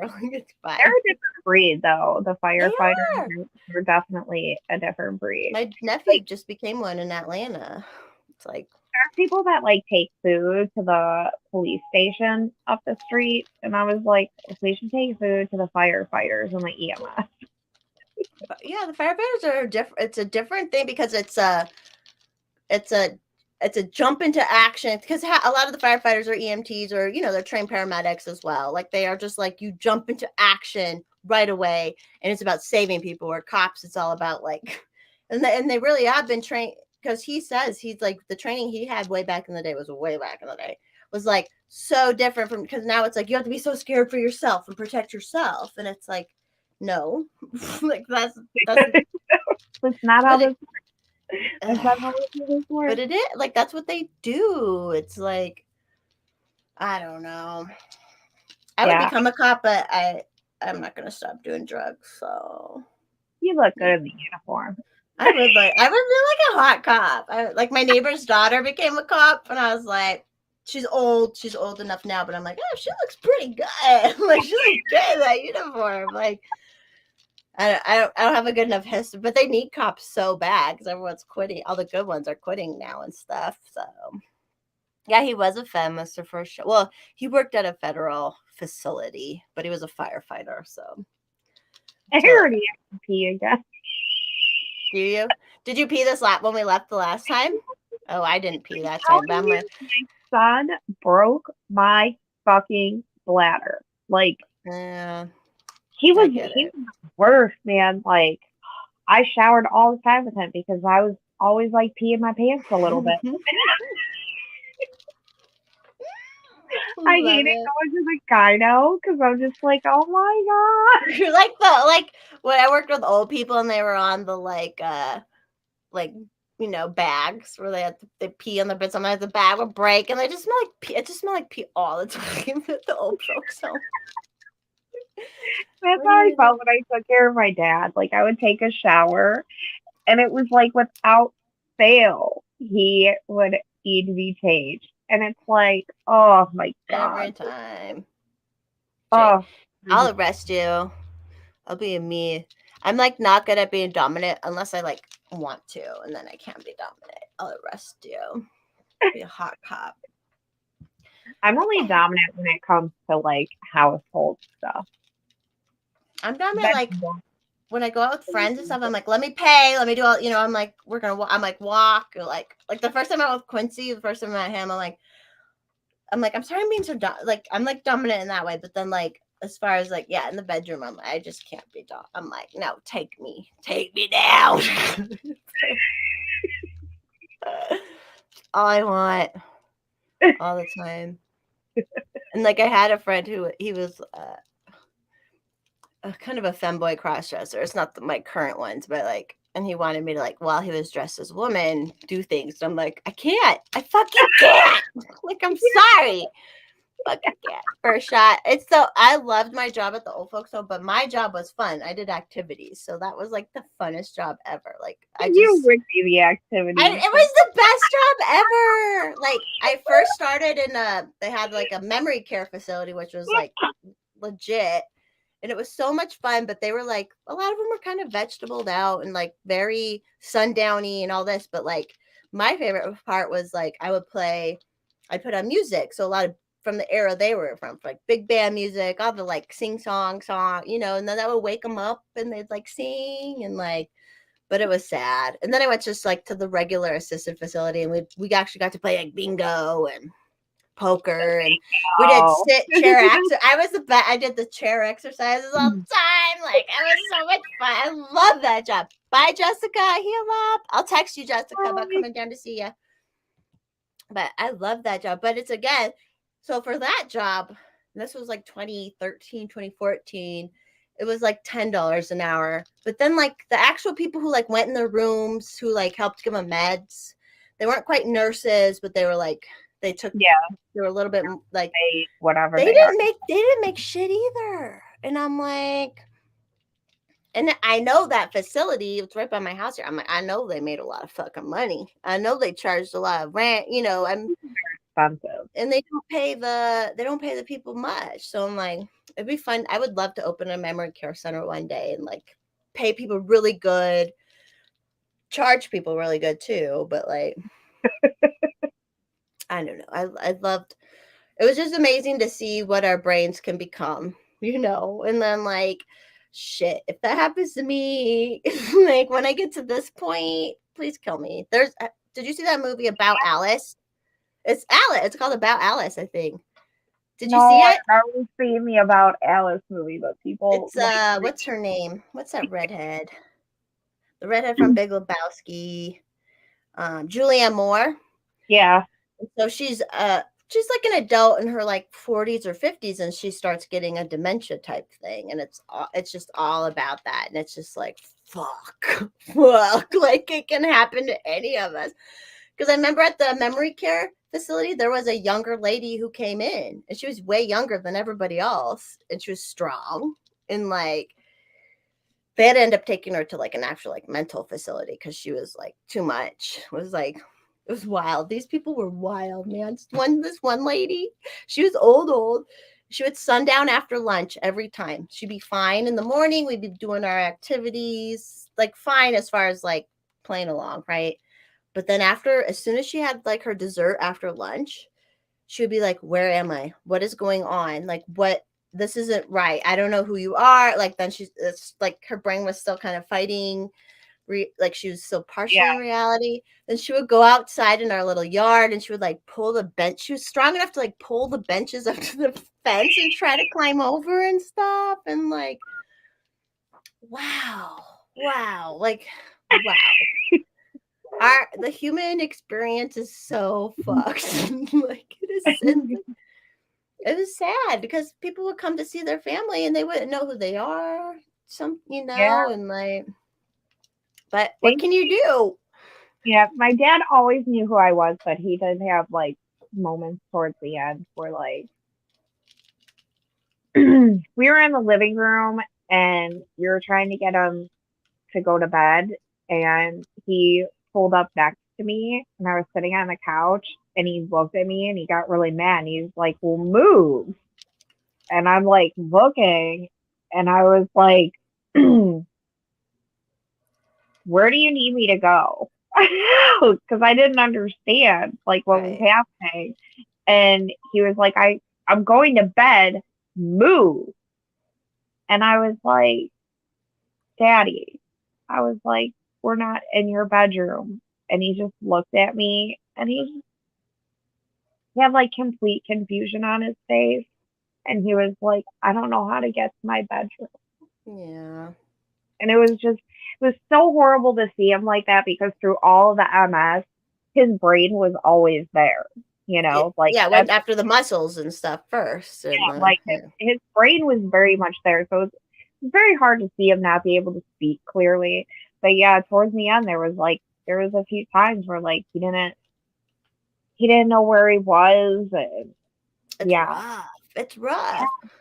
And he even said he would rather have MS than have like dementia or Alzheimer's, because he was like, I couldn't imagine looking at my kids and not knowing who they are and how that would feel, because my mom's dad had cancer, and towards the end my mom walked into the room and she was holding me, and he thought that I was my mom and my mom was my aunt or something like that. Right. And he remembered how hard that was on his mom, but he always recognized me. My daddy always knew who I was. So, but there was those few times that it was just, but that was the time that I remember the most, because it's just wild. Like, wow, like he really thought we were in his bedroom. Like, how crazy was that? Like, dude, I've done some drugs too. Like, I've been confused before. Like, I mean, I've been really drunk.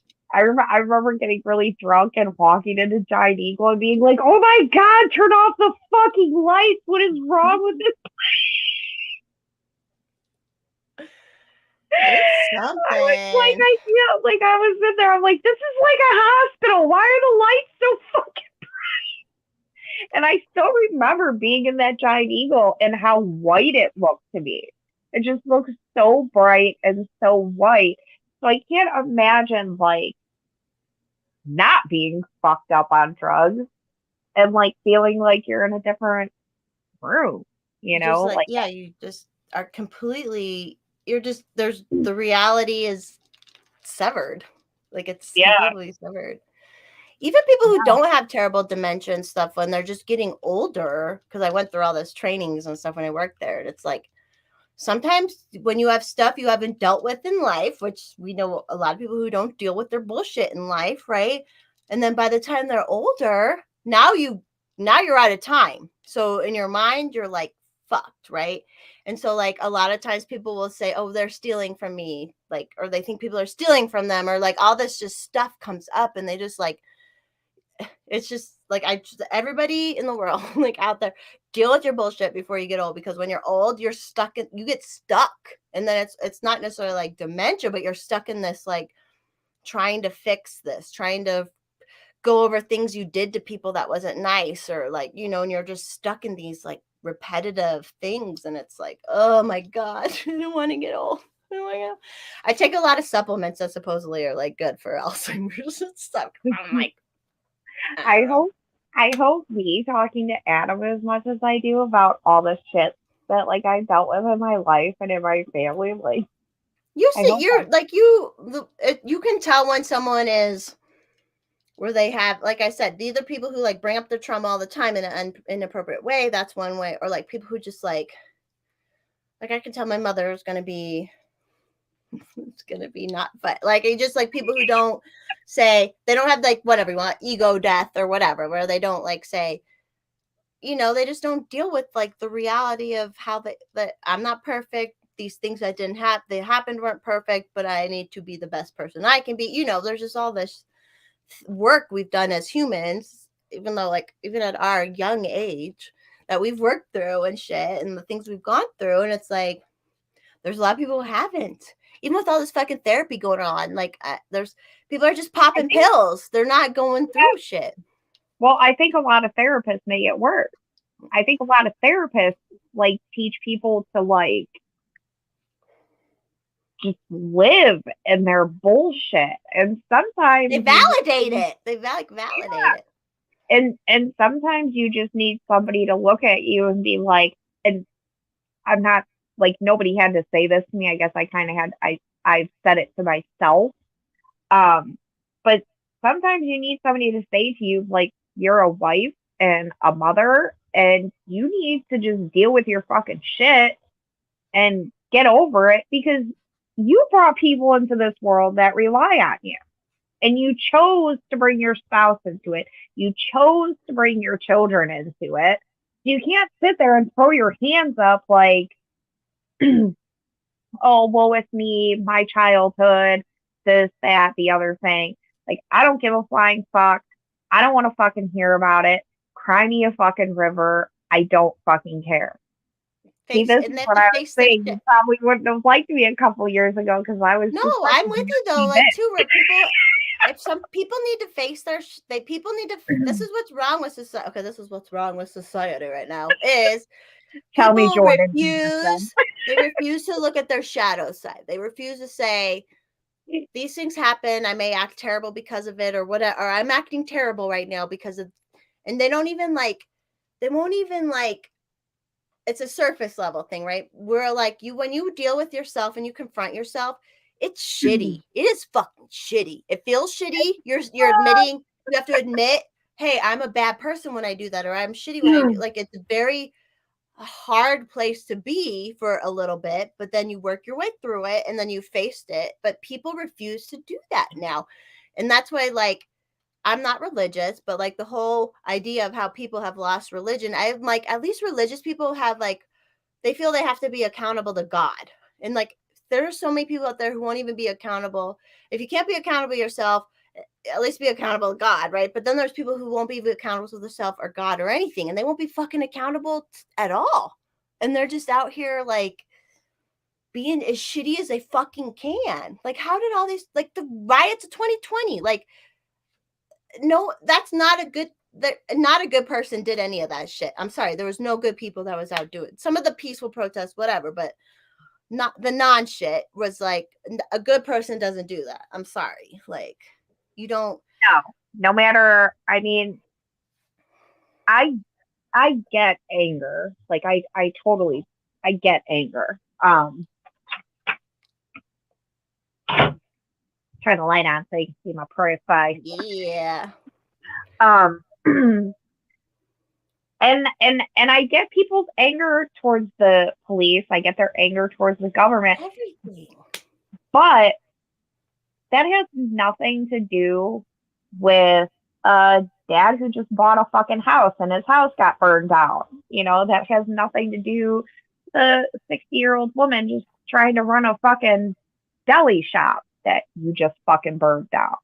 There was, when that happened, there was a young girl and somebody did an interview with her and she's crying and she's like, I can't go to work tomorrow because you burnt my job down. She's like, I can't go get my kid diapers or formula because you burnt all the grocery stores down. She's like, can't go get my grandmother her prescription because you burnt all the pharmacies and looted them. And she's crying. And I felt so bad for this girl. Like, I started crying because, I know what it's like to be a mom, and I know what it's like to be a caretaker, and I know how much you need those diapers, and I know how much you need those formulas, and I know how much you need that paycheck and those prescriptions. Like, I didn't look on the TV and see a black girl. I just saw a young girl that didn't know what the fuck she was going to do because you destroyed her whole fucking city. Like, you just fucking destroyed it. But Black Lives Matter. It was like they like the government spurred people on to destroy lives of their fellow citizens rather, and then they made a big deal about January 6th, you know, and it's like, if all that ire that happened during 2020, it's like that should have been at January 6th, you know, that energy should have been in fucking DC and stuff. And like, yeah, it's just so sad when people like, they just, I don't know. It's a soul, and it's hard because some people, like I said, I'm not religious now. If that was part of my shaping growing up, whatever, but it's like some people find this peace through whatever, and a lot of people don't, and they don't like. And if you're born into really shitty fucking inner city shit, you're born in a terrible situation, which happens, and it's like, what do you don't know? None of us know what we don't know, right? We don't know what we don't know. That's just like the fact of life. So like, if you're born into this, and this is what you see on a daily basis, and this is what, you know, you don't know, like, you can't like. I think it's really easy, and like, keep talking. My husband and I will talk about people like this, but I think it's really easy for like white suburban people to talk about what you should do if you grew up in the ghetto or the inner city. But like, who would you be if you grew up in the inner city or the ghetto? Like, who would you have turned out to be? Probably would have been just as fucked up. I mean, some people come out okay, I guess. It's real fucked up. You have to have a really, really strong family unit to have a positive outlook when you grow up in the inner city, because it really is just like, this is such a bad play on words, but like, it really is a concrete jungle, you know, that people are just, and I just, not against living in the city, but I think most cities now they're not a place to raise kids, but to get in the suburbs, it's rough. I mean, the house we bought is a piece of shit. Like, you're going to see it. It's a piece of shit. I agree.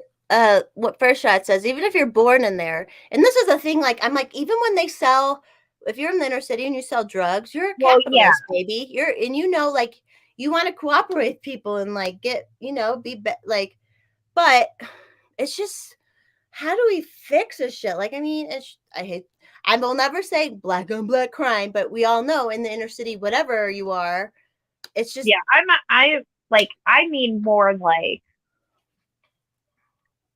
it's hard to get out. It's hard to get out. I don't want to say a good citizen. I don't even want to say that. Like, not be a detriment.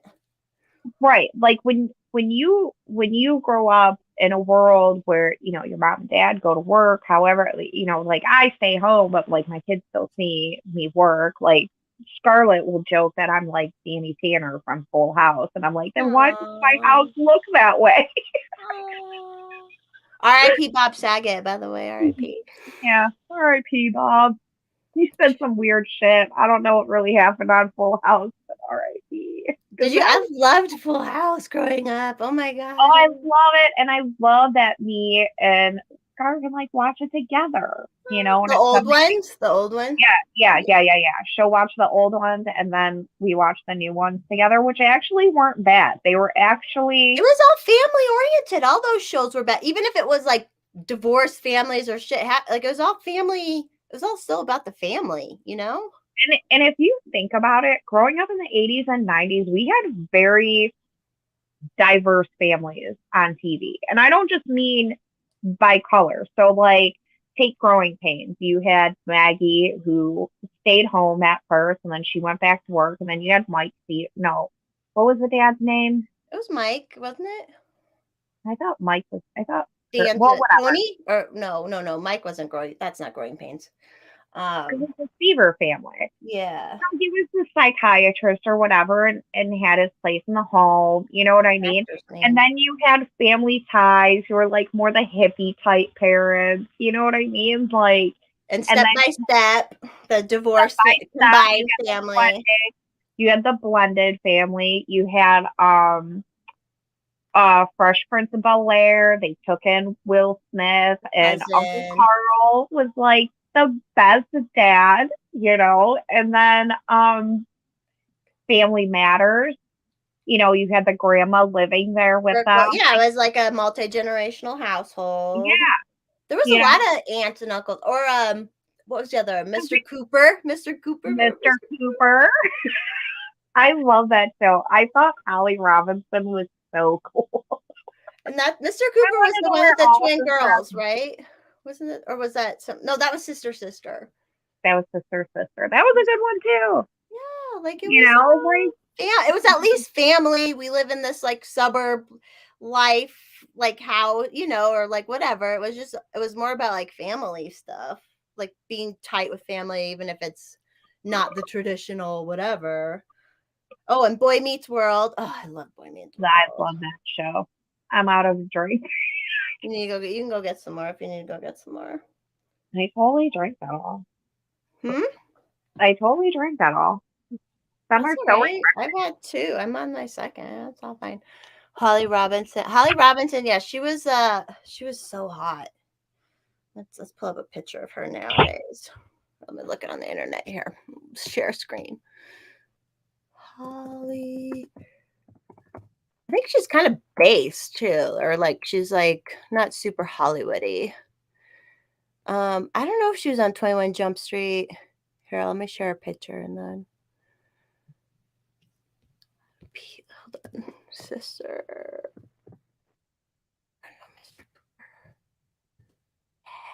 I love Mr. Cooper. Let's find an old picture. Here we go. Hell yeah. Oh my God, I haven't watched this stuff in so long. It's so good. Was she on the original 21 Jump Street first shop? This is the lady here on the left. Oh, was that Raven Simone was on Mr. Cooper, huh? Let's see. No. Who's the girl? It must have been Raven Simone. Be my guess. The show's like, for as stupid as like the, oops, there we go. Let's look it up.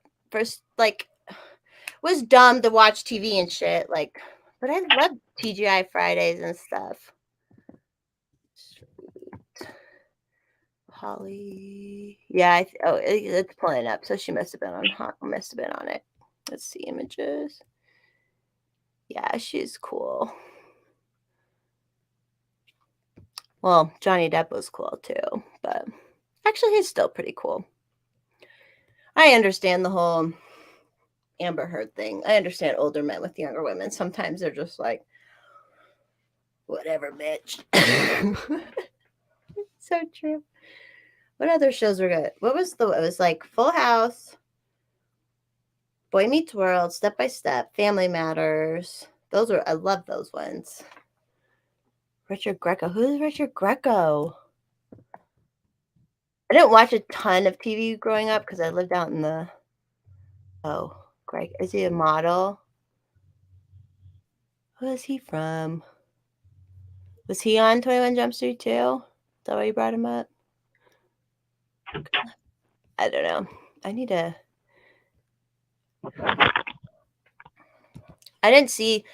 ever watch the original 21 Jump Street. I think I was just a little too young for that, but. You've never watched the original 21 Jump Street? No, with Johnny Depp, I've never watched it. Should I watch it? Oh my God, you got to watch it. Okay. Because I love old Johnny Depp. I loved Edward Scissorhands. I was like, I want that boy. I want him. Yeah, I think my daughter has a little Johnny Depp crush, and I'm pretty proud. It's like quality. I was just said after you got up, I'm like, I I get the whole Amber Heard thing because I know older men. I know how older men are, and they're just sometimes they're like, whatever, you crazy bitch. I'm like, what? I don't care. Like, you're fine. Like, it's fine. It's all good. Oh yeah, Jake. He says back in the day there was respect for the family members, including the dads. We're like, yeah, then that shit changed. But those shows were all so, regardless of the family, they were so family orientated. Like they were so. Yeah, like I was kind of a bad kid. And, Yeah. but I didn't really disrespect my elder family members. It was just, you just knew to act a certain way in front of them. And I do the same thing with my daughter. I mean, Grayson's just Grayson. He's just going to do what he does. He does, yeah, it's not disrespectful. He's just crazy. Yeah, I mean, but with Scar, like, she knows. Like, dude, she scared the shit out of some girl that my cousin brought over one time. Like, she was like, I like arson. She said that. So this chick's all telling my cousin, like, they need to have a talk with her, blah, blah, blah. And he comes and tells me, and I'm like, dude, my It's daughter fine. totally fucked with your girlfriend. Like, he purposely scared the shit out of that girl. All right, now I have to pee. I should have went and pee when you pee, but keep everybody. Okay. I'll just keep hammering. Yeah, I can't see the chat. I hate. I know there's no things other than the like Jake. So I'll go. I just sit here. Hi, everybody in the chat. My lemonades are really good tonight.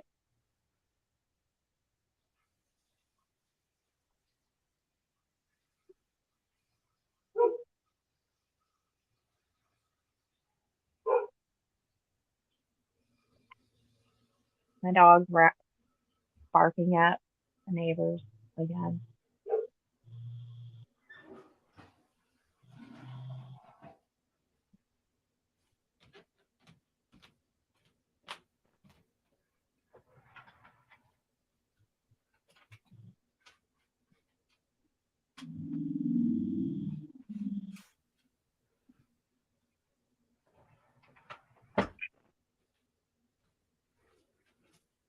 Alice, you need to put a sparkler in your butt to get money for a tablet. Just kidding. Don't. You are a mother. Do not do that.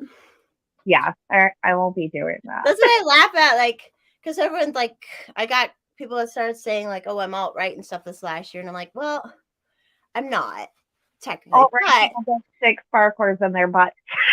Right, but then I'm like, if in my heart, I'm like, when I raising kids in my heart, I think there should be a mom and a dad. Like, I have these conservative beliefs for things, where like if I had a kid, right, my life would be different. And I'm like, yeah, I do believe like it's better to have a mom and dad around, and especially if the mom can stay home, specifically the mom. But if the dad stays home too, that's cool too. I don't care.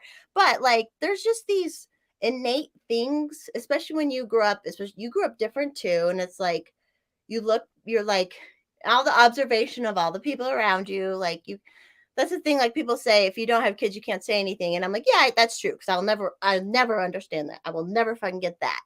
But I've observed many different parenting styles and the products of their styles and all this stuff. And I'm like, I do understand there are things that are better for kids, like a mother who homeschools, like that will always be better to me in my mind. And if that's conservative, all right, then fine. I don't care. But like, but I obviously don't live that because I don't do that, like there's just, I don't know. Yeah, I would definitely be wilder if I didn't have kids. But, or when your kids are older, you'll probably get wild again because you'll be like, I'm getting older. I need to like, like there are different processes in life and times and eras and whatever, like, and that's fine. Yeah, like that. Like sometimes I feel bad because like I drink and don't. I'm like, oh my God, but I have kids. And I'm like, my mom fucking drank. My mom didn't drink, but do you know where I told you this before? Where my neighbor, I found out later she was drinking, but I was always like, I wanted to go to Denise's house all the time. They had animals, and then I was like, wow, Denise is always fun and crazy. And then I like find out later, oh yeah, because she was fucking drinking White Russians all day, every day at home. Like she was just nut. She was a nut. Like it, but you're not a nut. But it's good to see. Because I didn't really see people drunk, because my extended family would drink a lot and stuff too, but like I didn't see that for a long time, and then I was like, or I was around it and I didn't know, but it's like it's fine. You want a mom who's fun too, or can have fun too, like I don't Well, know. you know what I think is funny? So my mom and my cousins and I still talk about this. My mom blended really well with my dad's set. Are we watching something? No, it's just a picture of the 21 Jump Street and Johnny Oh, Depp. yeah. See? So Oh, hot. and And, is this the Greco guy? This must be the Greco. Is this the Greco guy over here? Must be. Richard And Greco, he was so hot. He and had then the Holly. movie, If Looks Could Kill, I think it was, like way back when. Oh, He's I loved cute. it. You can't, but Johnny Depp is like a specimen, man. Like, even as an older man now, he's like, can't. He's nice. So yeah, I was thinking about it, and I'm like, my my mom was always like the fun one of my aunts. She would hang out with my dad's sisters, and she was like the fun one, you know. And I remember like my mom sitting on the phone with wine or whatever, and just sitting there talking with one of my aunts, just getting drunk on the phone with them. And I'm like, God, one day Scarlett's gonna be like, I remember my mom live streaming, getting drunk on Thursday night. Falling in the fire pit with Hex. Oh, first shot. Yes, the whole Jesus turned water and wine. He turned water into wine because he wanted to party. Like, that's for real. And then he said, Alice, I'm not as old as you guys. I'm like not that much younger. And my siblings are the same, are like your guys' age and older. So, when you're born into that, you just are part of it. And my sisters are, how old am I? So they're 48 and 49, or 49, 48 and 49. That's how old they are this year. They're older. My sisters are in their 50s.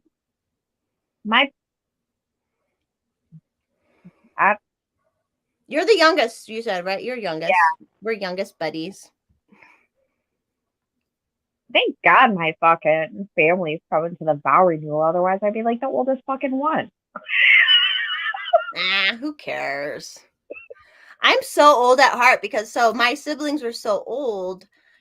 They were out of the house. It was like I hung out with my parents and their adult friends all the time. So I was like around, yeah, like you had a very adult life taking care of adults. Like, but my siblings will tell you like I was spoiled and this, that, the other thing. And I'm like, now that I'm older, I'm like, listen. Maybe a little, but listen, bitches. You had to do the most care. Let's see. What was Dad doing when you were in high school? Oh yeah, he was coaching your fucking cross country team. He could walk. He could walk then. Yeah, he was like fine. He was totally fine. When I was 17, I was coming home fucked up, but coming home and emptying urine bottles. Just a little different experience. That's all. I think with my dad being sick, it really, I always, even when I was little, before I partied, I always had this thing about rights. Like it was always in me. About what? Rights? Rights. Like having rights. Like when I would hear about slavery, I'm like, I mean, I was in 4th grade, so I probably wasn't like, that's fucked up. But I was like, I can't believe like people were just kept as slaves. Like that's crazy. Like how can you tell people, that they have to be your slave, or right. How can you tell somebody they can't marry somebody? Because like I was always about rights. But like, I think my dad getting sick just really brought out more of the rebel in me. And it's so funny because like I look at my siblings and I'm like, you don't even know what bad is. Like, I was like the good kid of the bad kids I was hanging out with. You kept it together enough. You kept it together enough, and like you knew how far you could push it for the most part. And Yeah, and my mom and dad really were my best friends. Like they like if it wasn't for if I didn't meet Adam before losing my parents, this shit could have really went south. that's It true. could have gone really Yeah, bad. I'm that's one so, thing it's about coupling, and it's a good thing too. Sometimes, you know. part of the reason like I'm so excited to renew our vows because like I never thought Adam and I would get divorced, but there was a time like after we lost my dad that I was just really, really scared. Like I was just really, really scared of life and just I was just going through the shit, you know? And then to see our marriage come out stronger and better, like I'm not gonna lie, like I sit back and I'm like, I'm proud of this shit. Like I'm so fucking proud of it, you know? And it's Yeah. not that I look at other couples and I'm like,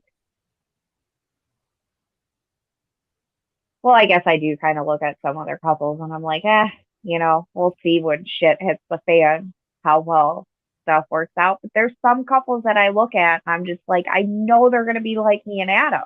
You know, like shit's going to hit the fan and it'll hit the fan and things might get messy. But at the end, they're going to look at each other and be like, damn, like you stood by me through all this shit. I love you. You're the best. Like that's how I look at Adam. Like I just love him. He's the best. Is he I don't care how listening? First shot, just at 18. Good job, first shot, 18th anniversary. Aw, congratulations. And you're at I'm at 13 with Buster. Well, we're not officially married, but 13 years. You're at 13 married, right? Yeah, 13 married. It'll be 16 years together this July.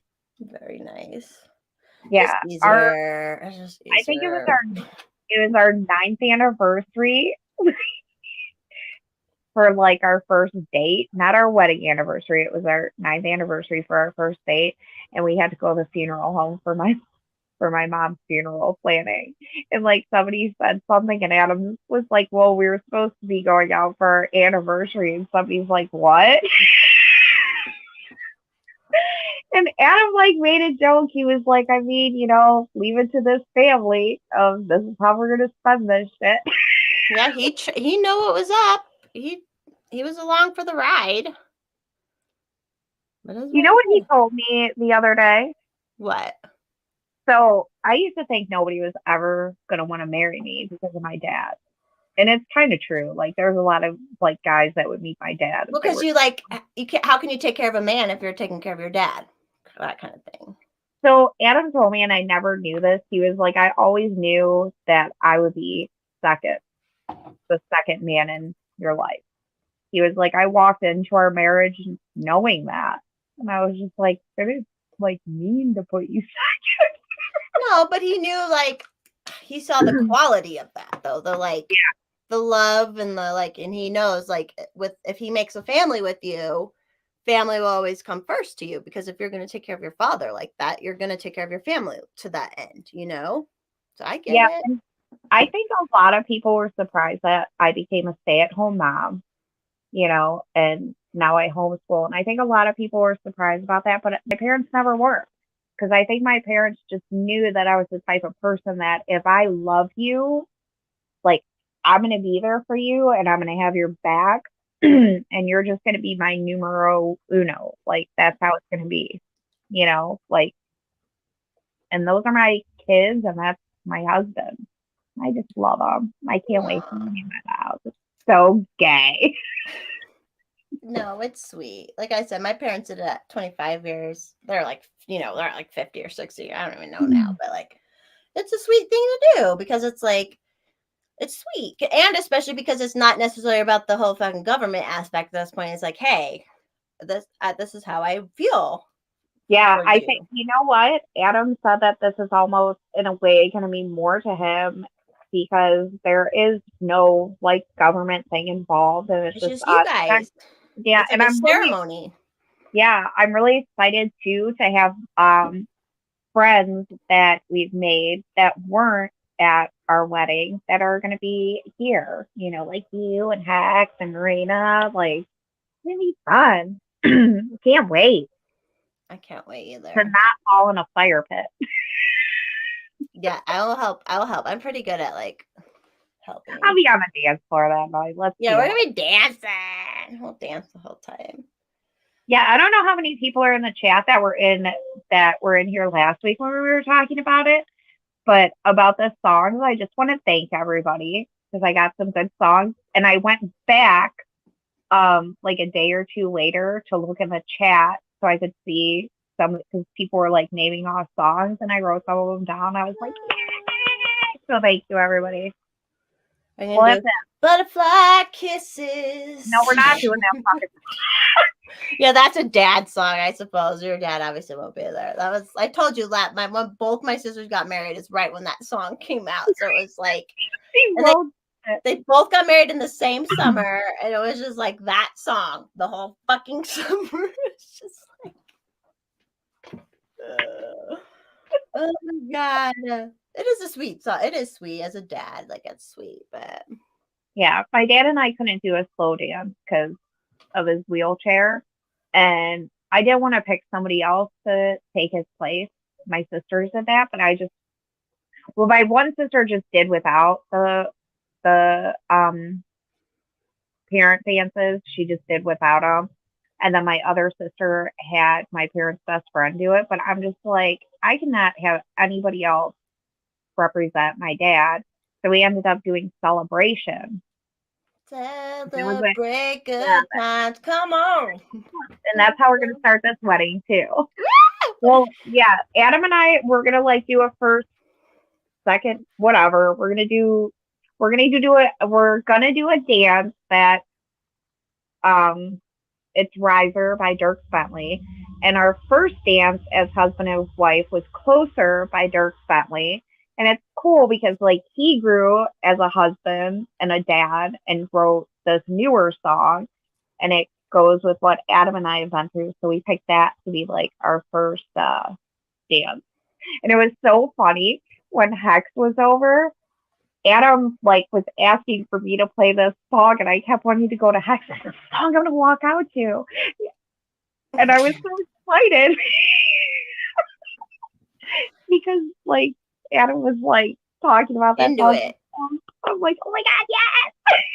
But I couldn't say it to Hex because Adam was sitting right there. But like on my insides, I'm like dying because I'm a girl and I just want to blurt shit out. We're still girls. Yeah, Babylon's talking about like marriage license, fishing license, all that bullshit. It is so. Oh, it's such a fucking scam, dude. Like I think I told you like that actual marriage license you get that they sign at the ceremony, it doesn't mean shit. It's just a pretty piece of fucking paper.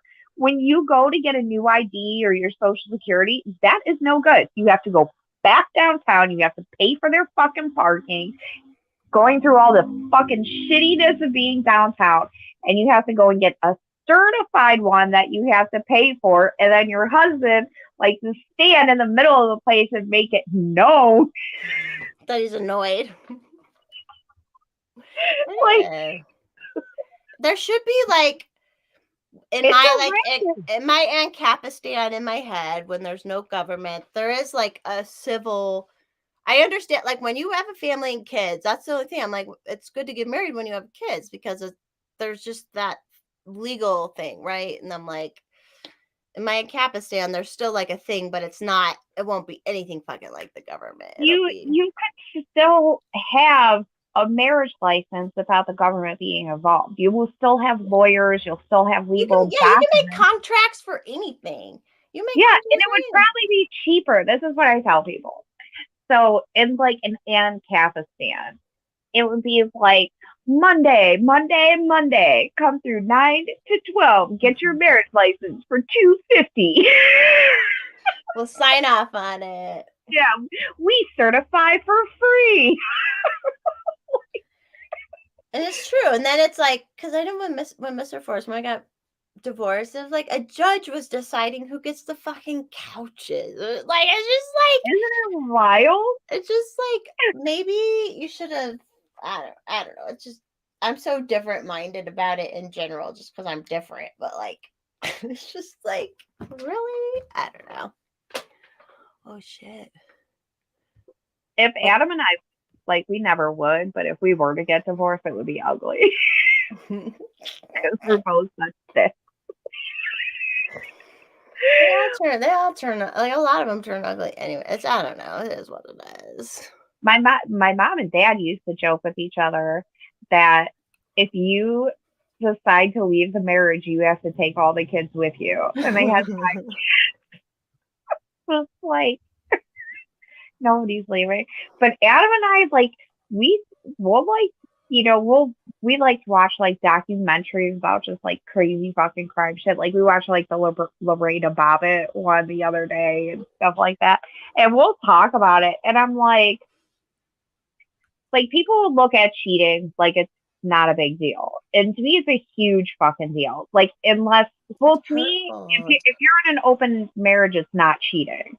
So I just want to make right if it's consensual, like, but cheating hurt. It's bad. Yeah, cheating if you're not in an open marriage, like if you're not in an open marriage, it's cheating. Those are two totally different things. So, like Adam and I will talk about it, and like we've told each other, like if you cheat, dude, I'm gonna make your fucking life miserable because you didn't keep your promise to me. So what makes me think you're gonna keep promise to our children now? You know, like it would you know, it's an easy thing to not do. So then when someone does it, it's like, well, I think a lot of how we live nowadays, there's a lot of people that will be like, they don't care if like their husband or wife go out of town for an extended period of time with their friends. And like, I think that's kind of a big deal to be away from your spouse and that kind of atmosphere for that long. Like it's one thing to go out with a night or even a weekend with your girlfriend, you know what I mean? But like there's a lot of people who spend a lot of time away from their spouses, and I'm just like, I'm really not sure how you wanted that to go. That's not, yeah. You know? Like Adam and I, we do pretty much everything together. Pretty much everything. Like that's what you signed up for. That's what you want to do. Do you want to keep going? Because I have to refill my drink if we keep going. No, we'll keep going. All right, let me go get a lot more. Vodka lemonade for the win. Oh, where's it going? I'm gonna keep smoking.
Got my old baby. I'm back. So, did I tell you? First shot says he's never cheated on his wife, and luckily I don't live in the state. Yeah, you are so he's safe from me. You wouldn't cheat on your wife. Don't mentally cheat on her either, but I know people. I'm like, I don't even talk to me. I will spank you, but that's what they want. They're all like, "Mommy," it's so bizarre. It's like the other day, I'm like, It started as a fucking like Mother Nature thing, and then it's like I figured it out real quick. Well, there's a whole like thing because I'm not dominant like that, but I will like tell people what I think, and I will stand my ground. And I'm dominant as my own person, but like it's just funny. Anyways, what were you saying? Go on. Did I tell you my daughter's reaction to you coming here for the vow renewal? No, what was it? So we weren't like saying anything the night the like day that it happened because like Adam showed me that shit after dinner time and I was like, oh my god. And that's when like the whole like, I swear to God, if she burns her ass, I'm gonna kill you. I'm a safety, and Mr. Forrest Mommy is a firefighter. So I felt better when I found out Mr. Forrest Mommy was a it was fine. I'm pretty smart about my shit. Anyways, go. So like after you did it and you raised the funds, I was like, oh my God. And like, I went into the bedroom and I was all like, and like teary eyed and like Scar's like looking at me. And I'm like, Forrest, why did you come here for the vow renewal? And she popped out. She's like, oh my God, are you serious? She's like for real though, Mom? I love it. She's like, I can't wait to meet her. I am a super cool auntie too. Like I'm sure we're gonna get along so good.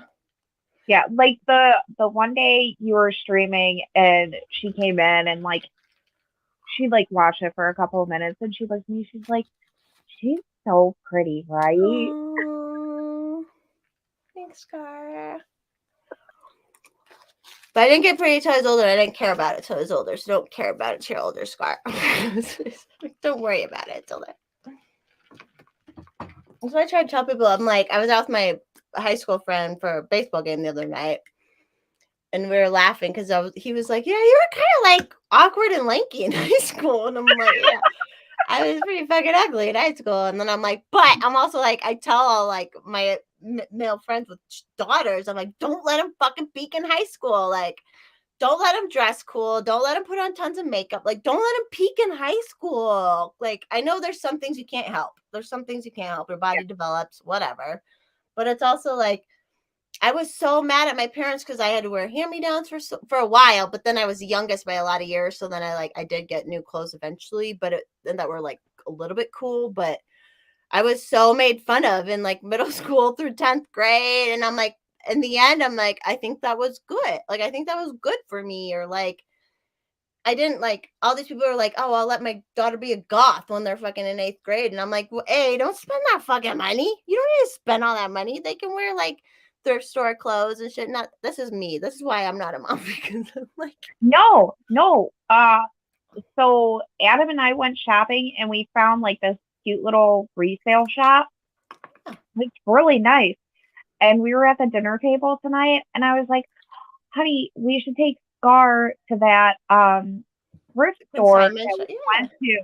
And Scar was like, oh, can we go? And she's like into like the emo goth stuff, but like it's like different stuff. It's not like that. Like you try to, all these kids are like my age ended up being hipsters who shopped at the thrift store anyways, like it was just, that's what I tell people. I'm like, just don't let them grow up so fast, but you can only help. I very well might be getting my dress from a thrift store for the vow renewal. Oh, yeah. That's like, did you ever watch Sex in the City? No, I didn't. Okay. I know it seems stupid, but when you watch it, it just like, and I always laugh because everyone, like, especially all the traditional conservatives, and I'm like, but you have to watch it. The first season's a little campy, but after that, it's just funny. Like, it's just funny. But eventually, the Sarah Jessica Parker, she wants to get married, and she gets married in like a vintage dress from the thrift store. Like, well, that's in the movie, I suppose, but like, it's such a I remember growing up when it was on, or when I was an adult and on my own when it was on originally, and I was like, fuck that, that's so fucking stupid, because I was all like, fuck them, like they're dumb, they're drinking, they're dating, and that's stupid. And then like I started watching and I'm like, oh, especially like the character Samantha, she's like wild, like it's just funny, like they just have a funny, and actually 3 of them end up like married to the people they dated forever anyway, so it's not like totally all about being it's just like whatever. Like I always tell people, I'm like, yeah, it is stupid, but it's funny when you watch it. Like, it's just funny. Anytime there's reruns on, I have to watch it. And the movie, I love. But anyways, that's what I was saying. She gets married in like, well, she starts out getting married in a thrift dress, and then some shit happens, and she starts throwing a bigger wedding, and then there's all this drama. But and then in the end, she gets married in the thrift dress. It's like it's a stupid fucking show, but I like it. And people are always like, why? And I'm like, I don't know, just watching this fucking, even like Mr. Like, it's just funny. Stupid shows. You know, like, do you ever notice, and maybe some of the guys in the chat will have something to say about this, like, which is all guys, like, of course. And I'm totally fine with it. I love men. Like, I love men. Me too. But like I'll notice like guys will give women such a hard time about what they watch, and I'll just be like, you watch, I mean, I watch it too, but like you watch Star Wars and like action shit. They're like, if there's no helicopter, I don't want to fucking watch. That's what my dad would always say. He'd be like, there's no helicopter, I'm not interested. Yeah, and it's just like you watch stupid shit too, but like my stupid girly shit that I used to watch, I don't watch any of it anymore, is like reality shows. Oh, were you into the reality stuff? Adam, the one time I told him, I was like, well, watching all these Real Housewives, it makes me feel so much better about life. He's like, why? And I'm like, because all they do, like, they cry over the stupidest shit, and they fight over the stupidest shit. And they're like, terrible people. Like, they have everything handed to them, and they're terrible fucking people. Yeah, and it's just like, it just astounds me that, like, people live like that. Like, that they are just so oblivious to how hard life can be for everyday people. And it just cracks me up, like, the stuff that they fight over. Like, I would never even think to fight with my friends about. Like, I'll never forget this huge fight that happened because one woman wasn't telling everybody what was going on in her life. And I'm just like dying watching this huge fight. And I said to Adam, I'm like, I don't like talking to a lot of my friends about like a lot of shit because it's just, my marriage is personal. Yeah. It's not for everybody to know every little thing that happens in our marriage, you know, like, yeah, I mean, there's times where you need a friend to confide in and stuff like that, but I don't know. It's not the whole, like, tell all the girls and get the girls' opinion. Like, that's not how I've ever been either. Like, it's all. I feel like a lot of those shows and the Kardashian shows were partly a psyop to make all. There's a fucking bug in here. To make more like kids think, oh, I can be a terrible person and just have someone take care of me too, or you know, like I feel like all that shit was like we deserve to live like the Kardashians and these rich housewives and stuff, and like I don't know. And they're just like such shit people. No, they don't even do good shit. Like they don't show them volunteering or doing anything good like that. It's always like shitty shit or arguing or vacationing and just like ritzy shit. Like, yeah, like there's definitely some reality shows that I definitely like enjoy. Like, there was a reality show about people who worked on like yachts and stuff. Oh, Mr. Forrest Mommy, it's still on. The yacht. It's on. So I loves it too. I love that fucking show because I'm like, damn, like you motherfuckers gotta work. Yeah, and it's funny because it's all their drama, but then like the clients who come on, sometimes they have like crazy drama too. No, it is funny. What is it called? What's that show called? I can't. Below Deck. Below Deck, yeah. Oh, he watches it all the time. I'm like, it is interesting. That's it. When we come and visit, tell Mr. Forrest Mommy. I'm gonna zone out and watch all of it because they have the like sailboat one now. Yeah, me and him can sit there and watch those. Tell him I'll be drinking, but we'll be watching them. He loves what I drink. He's like, I'm like, you're such an enabler. He's like, it's funny when you're drunk. Like, okay.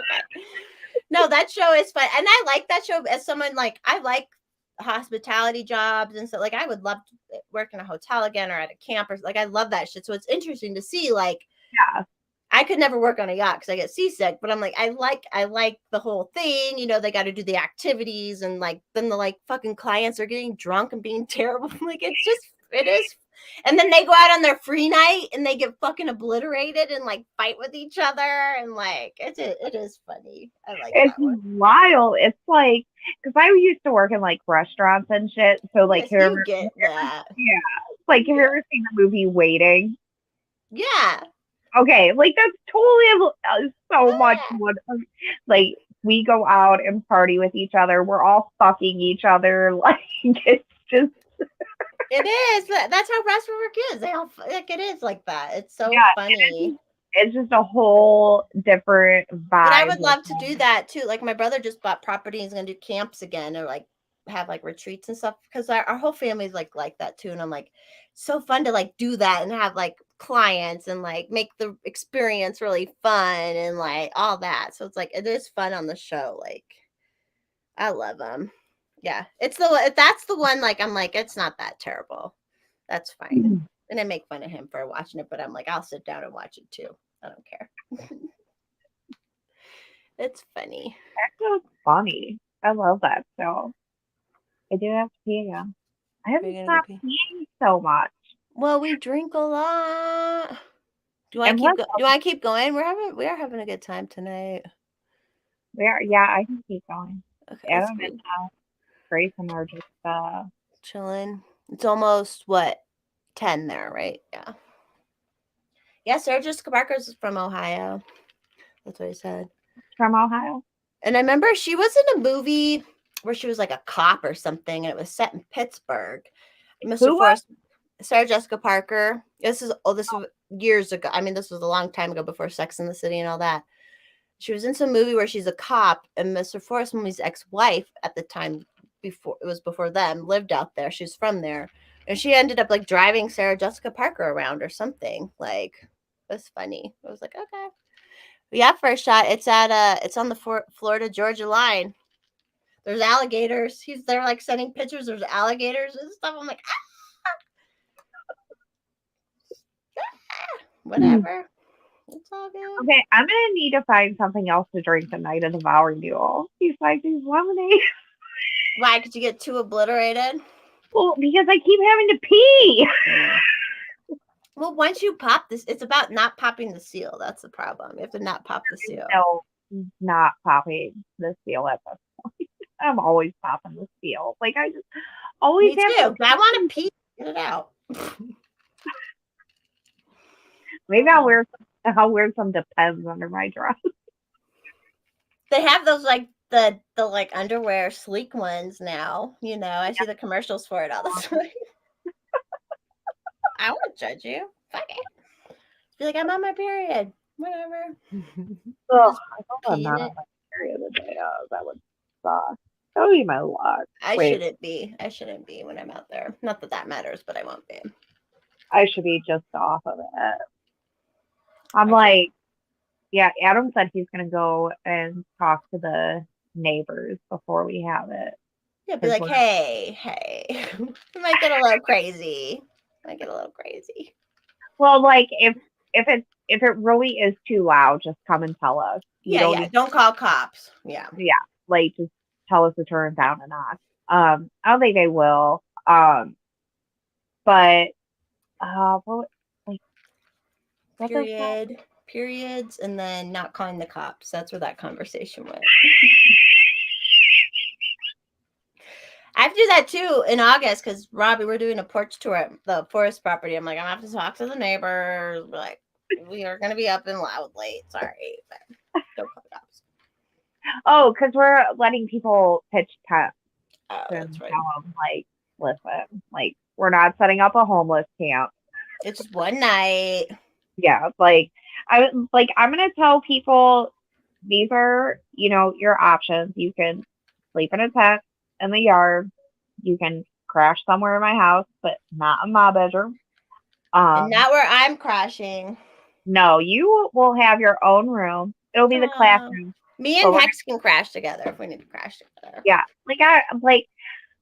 I get really awkward about stuff, but I was like, if she comes in on a Friday, like, I don't want Hex to be left out, and I want her to be here. So I was just like, after a few drinks, I'm like, hey, if she comes in on a Friday, would you be, I was like, would you be comfortable staying here for the weekend? He was like, yeah.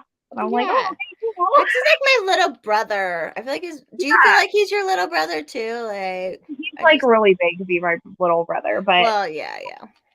well, I don't know. He's saved me more than I have him. He pulled me out of a fire. Oh my god. And he still wants to hang out with me. He's hung out with me 3 He's times. like, these now. white women are wild, man. He gets it. It's just bad, but it's like I'm like so thankful you met you guys and can hang out and have friends, and like especially after the last 2 years, like making friends was hard because we all lost a lot of friends, and like it's. Yeah, I'm so curious for him to meet my cousin. Like, even though there's going to be a lot of people here, like, I mean, you think they might be a good match? No, like Oh. she's pretty fucking liberal. Oh, I see. You want to meet her because you want to make it like, haha. You want to make a stitch. And then, like, I was talking to my best friend, and my best friend dubbed the half Puerto Rican girl, half Puerto Rican, half black, beautiful as ever. She's so fucking pretty. Like, she's just, I don't know how else to put it other than she's so fucking pretty. Like, she's just adorable, and she's just a little funky mama. And I just, I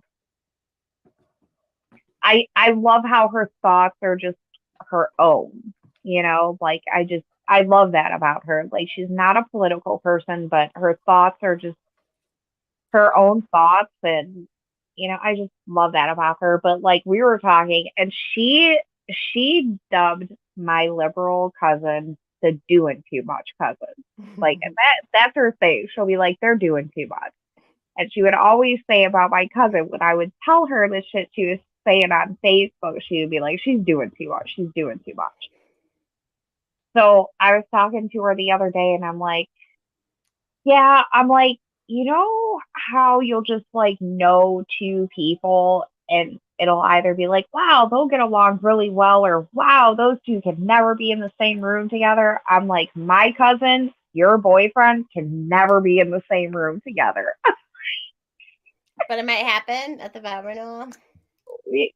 Like, it could happen. And as long as my cousin doesn't bring up like any political or like her liberal shit, it should be fine. But like, my best friend's man, like, I love him. Like, I think he's a good dude. He's just, he just hates celebrities and shit. And he's like her in the aspect of being like just very, very like down to earth, like, but yeah, like me and him the one night, he was talking, he was like, I unplugged it. He was like, tell him I he was like, Forrest Mommy said hi. What's up? But he was talking about celebrities, like, oh, I fucking hate celebrities. And I was like, me too, because I'm all drunk. But yeah, those two in a room together would be the worst. Robin, Stephanie, Adam. Yeah. Let's make it happen.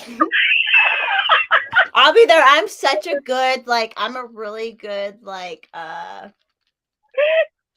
just like, I can kind of poke the bear a little bit, but then also like calm the bear. You know what I mean? Like, I'm very good at like, okay, like poke the bear and calm the bear. Poke the bear, then calm the bear. Just to see how it goes, but then I'll be like, oh, I can like calm shit, like my vibes, just calm shit down a lot of times. I got my black card.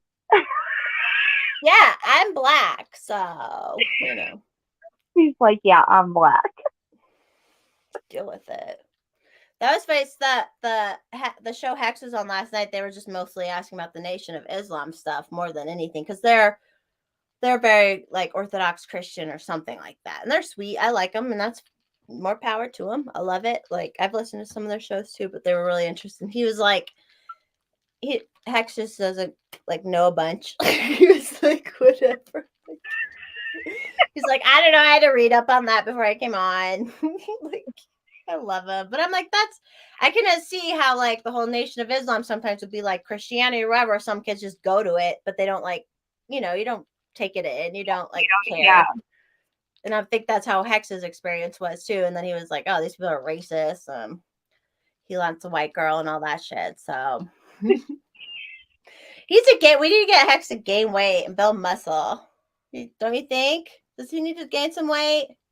He said it was like under 100 pounds. I'm like, honey, or under 200 pounds. I'm like, you're 6'8". You need to weigh more. He doesn't look skinny when you meet him. Heck. Well, I've Now, seen. he's very He looks wiry, but I wouldn't say skinny. Yeah. Adam said he looks like kind of wiry, but not skinny. I heard Like, him. I mean, he's really tall. Yeah. You know, he gives the best hugs. Oh, I know. I can't wait.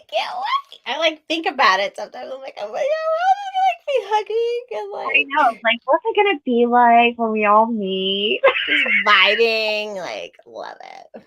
Like, are we just like all gonna sit at my kitchen table, like just talking about how amazing all of us are? Yes, we will be doing that. We will be doing some of that. That's for sure. Hell yeah, Right. that's for sure.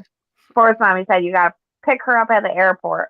Well, I didn't. He doesn't have to, but Oh, Adam said he will be your chauffeur. I'm used to it. okay. He's used to it. How far are you guys from the airport? Like 20 minutes from the airport, honey. Oh, that's not bad. That's not. Yeah, That's, it's not far. I'm from in the city, and my airport is still like fucking 40 minutes away. Like it's so terrible out here in Colorado. Yeah, we don't have a lot. So close to the Yeah, airport.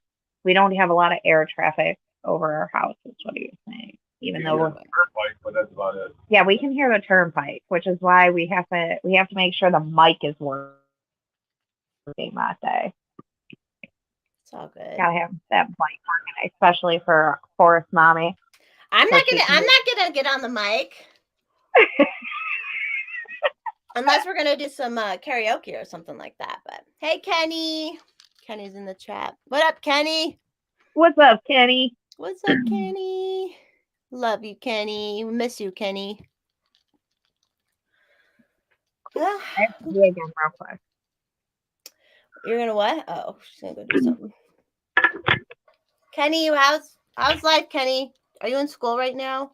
I forget. You told me last time I think you were doing a class this summer. I already took her off. I am kind of an online. I'm a niche Twitter celebrity. It's so stupid. It's so stupid. Miss you, Kenny. It's awesome. Oh, you're so sweet. You're so sweet. Oh my god, we've been going 2.5 hours. We'll keep going a little bit longer. I know, Kenny, you can't tonight. Well, you can come on another night, Kenny. Actually, tomorrow. I gotta grab something too really quick. Maybe not tomorrow. You can come on another time, Kenny. Email me.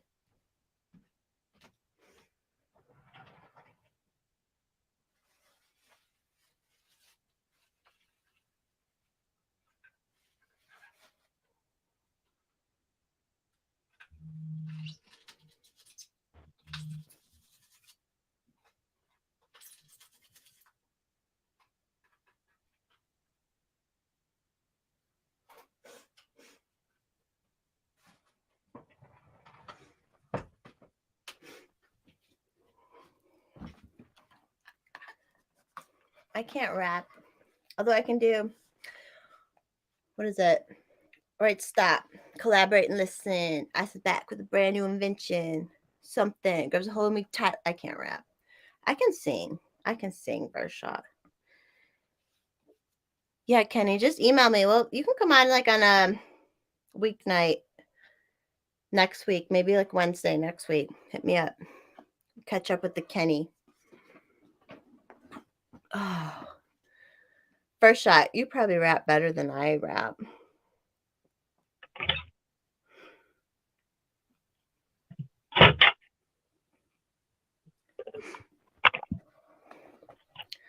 First shot's like, maybe I'll do some rapping on the mic. I'm like, I can't rap. I can sing a little bit. But I can't. Are you gonna come for a shot? First shot. I know, because he's in Ohio. I know. And Adam and I told him he could come. And we totally weren't joking. Yeah, come on up, buddy. I mean, like, it can be like a vow renewal / Twitter crazy people. How far is he from you? Like a couple hours? Where is he? Where are you at first shot? I think he's. Are you outside of Dayton first shot? Is that you that was outside of Dayton? I think he's Dayton. That sounds familiar. Yeah. Is that like 3 hours or so? When you said you're going out of town in August, where are you going? So we got those Cedar Point passes last year, and my daughter like loves Cedar Point. So we got this cheap hotel by Cedar Point, and we're gonna stay there for 3 nights, and it's when all the kids are back to school. So won't be as crowded. Yeah, Mama's gonna be floating in that lazy river. What? I've done that where I've gone to like the amusement park out here in September after, and it was bomb. There was like no one there. The cat's back. He's back, man. Listen. In a couple of months, he'll be here to cuddle you. I need it. My cat is my dog. I don't have a cuddly dog, but the only time my dog cuddles is at night, and then cat. I don't know. Whatever. You can pick him up like this. Look at that shit. Look at that. He's just like cutest. Oh, he says first shot said he doesn't know how to explain it to his wife if he came up to meet his Twitter. Right? He's in Columbus. Oh my God, you're so close. Like, hey, I'm gonna go hang out with some internet friends. Does she not know what you watch on YouTube? Does she know? He watches Tactical all the time. It's all good. It is hard to explain it. I mean, Mr. Forest Mommy is like, I'll get mail. He's like, it says Forest Mommy.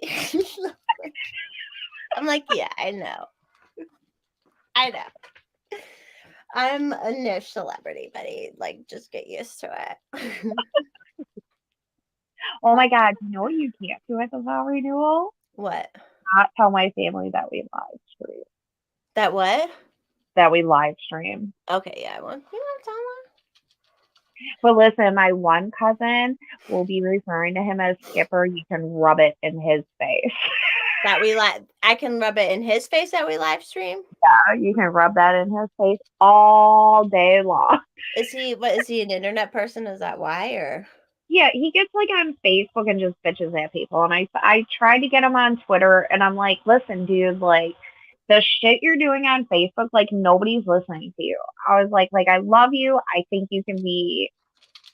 I told him one day, I was like, I think you can be very ignorant to other people's lifestyles and shit. I'm like, but you have interesting shit to say, and you could be really fucking funny. Like I love you. I talk to you all the time, you know. But it just doesn't get out there on Facebook. I get that because I was like that on Facebook too for a while, and then I was like, and then COVID hit, and I'm like, well, I can't say this shit on here. And then he's talked about starting a podcast and stuff, and so the one day I told him, I was like, look, listen, I was like, I don't know a ton of people, but I know a couple people that would give you advice on what to do. I'm like, and how to start that kind of stuff to, you know, kind of be a little bit more successful with it.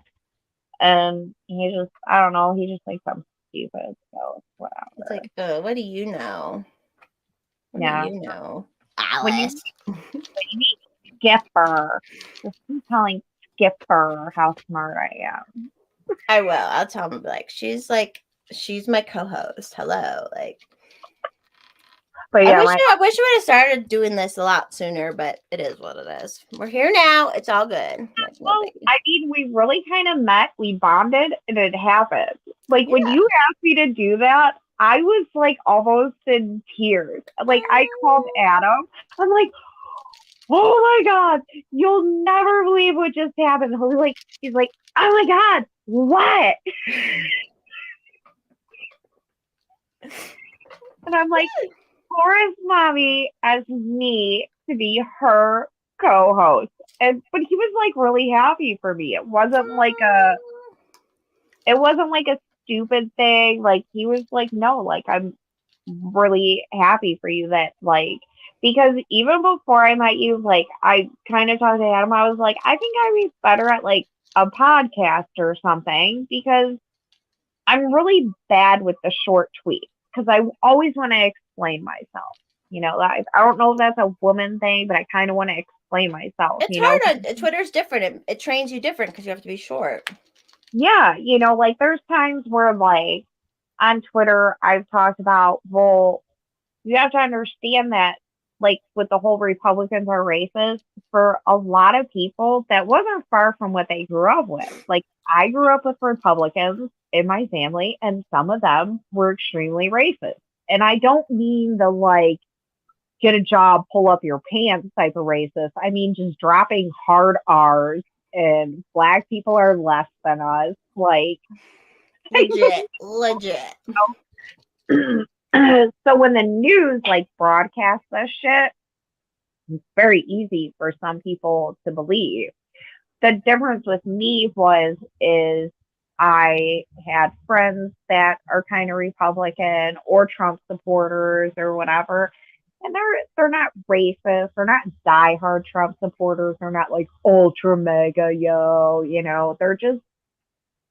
they're just normal people that I don't know that are living pretty normal lives. You could see that they were like trying to like demonize everyone who's left of that. Like it was this whole very condescending and very like, oh, I mean, I got on Instagram, I got called when I first started, they've all stopped following me now. But like my old friends, they would be like, you Trumper, blah, blah. And I was just when I was talking out against COVID stuff. I wasn't, and I literally on there, I rarely ever talk left or right or anything. I talk very libertarianism and very against COVID stuff. And like people call me a Trumper and shit. And I'm like, what is wrong with you? I'm not. They don't know how to like, hey, you They've little. been trained and they were trained by Facebook. Like Facebook really did because I felt it a little bit right before I got off. They really got into people's minds and like they did them to like, this is what you think, this is what you see. Oh, hey, Paul. Paul's in the chat now. You missed everything, Paul. No, just kidding. It's just getting going at almost 3 hours. Well, I'm 3 drinks in now, and I guess my third too, and I'm doing plenty other stuff too. Is that Paul from Sibling Revelation? Yeah. He's he's technically Paul. I will say this online. Paul is kind of technically a producer of Forest Mommy. We don't have like we don't do a ton. So I will say Paul is like our producer. He helps. He's our producer. So FYI, everybody, Paul's the producer, even if he likes it or not. But he's who helped me like with. Did you see the golden shower intro that we have now and all that? Like he just made that for me. And then like was like, I've paid for StreamYard all this time. And he's like, he like taught me how to do all this shit that I've like paid for and stuff. Like watch. I can't like they told me to come on the show one night and like I can't wait to go on. I don't even want to talk politics. I'm like, let's talk wrestling. Let's well, I can't go on this Saturday, but if you do, I'll try and watch. But I want to go on. We should go on together sometime. They're so sweet, and his brother, and they're real people like us. And like right away that time I came on, we were talking about parents and family and just the shit we all talk about and like real shit. I just love real fucking people, man. So do I. You know what's it like? It's so fucked up because like this one lady that I met like not long after my dad died, and she's like Trumper, Republican, and stuff, and like we got along really well. And at first I was like, I still like her is the thing. I actually do. It's just my principles and just who I am is much different than her, but something happened, and I said to Adam, I'm like, I can't get along with anybody anywhere I go. You said that, or she said that? I said that. I'm like, I can't get along with the fucking liberals because they're like too fucking liberal, and I can't get along with the Republicans because they're just too fucking Republican. And I'm like, and then I can't even get along with the libertarians because they're just, I don't even know what the fuck. They're so weird. So, I'm like, because just everybody is just so full of judgment, and I don't like that. Like, well, they think I'm right. My life is right, and you should live like me. But like, I look at parents that parent differently than I do, and I appreciate it because I think it's so important to have different types of people in this world. Like, you need kids that are raised in a more like calm type environment, and maybe it's just in your DNA. Like you need that because you need people that are nurses and doctors and whatever, but you need construction workers and you need waitresses and fast food workers. Like you need all these different aspects. That's what's beautiful about life and humans. We're all different and like individual. But it's not beautiful. We all should be the same, and we should all raise our kids exactly the same. That's what I love about the whole like culture war stuff. I'm like, first of all, if your culture is desirable, you should just live it, and people would want to live like you. And they're like, it's not, and they have to force it on people. And I'm like, then if you have to force it on someone, they don't like it. Like, live your life. Like, that's what I feel like has been the draw to force mommy and stuff. It's like, I just do what I fucking do. And people are like, I like this, I like that, whatever. And like, I don't tell anyone else to like that they have to post nudes or what, and like I said earlier, I'm like, if I had kids, things would be different. Like, it's just like, it is what it is, like this whole culture war shit that especially the like, they call themselves post-libertarians now. And I'm like why? And there's this one guy, and I actually like him because he got me into a lot of people and stuff, but I'm like, he's always a different thing. He's always like switching to different things. I'm like, why don't you just be you and not say you're a label and just live your life how you like it? But then he it's funny because he's more like conservative and more on the Republican side, but he cheated on his wife and then he got divorced and was with the other girl who cheated on her husband. And like, I don't technically judge that specifically, like shit happens in life, but then I'm like, but then they're like, we're living our best life. And I'm like, and then his wife doxed people on Twitter, and she was a fucking mean drunk. Like, she was a mean drunk, and like all these like terrible. And I'm like, if you have a good culture, you just live it. And if people like it, they like it. And if not, not. Like, you don't force your culture on, like, or your who you are, like we like individual shit, and you're drawn to what you like, Yeah, But, I think the reason that like I kind of had the attitude like I have the attitude like if I'm gonna get married, like I'm gonna be in it to win it. Like I'm not going into this casually, Yeah. and I think because my parents made, even with my dad being sick and all the shit They made it work. I mean, and we laughed a lot, and like my parents made marriage look fun, and I hope that I'm doing that for my kids. Like, I get like your marriage might be different. Like, my parents used to go out every Saturday and they would go to a movie together, and then they would go to their favorite bar and they would dance. They had their date. They made sure to love each other and date each other. But for me and Adam, like, our date night is more falling in the fire pit in the backyard.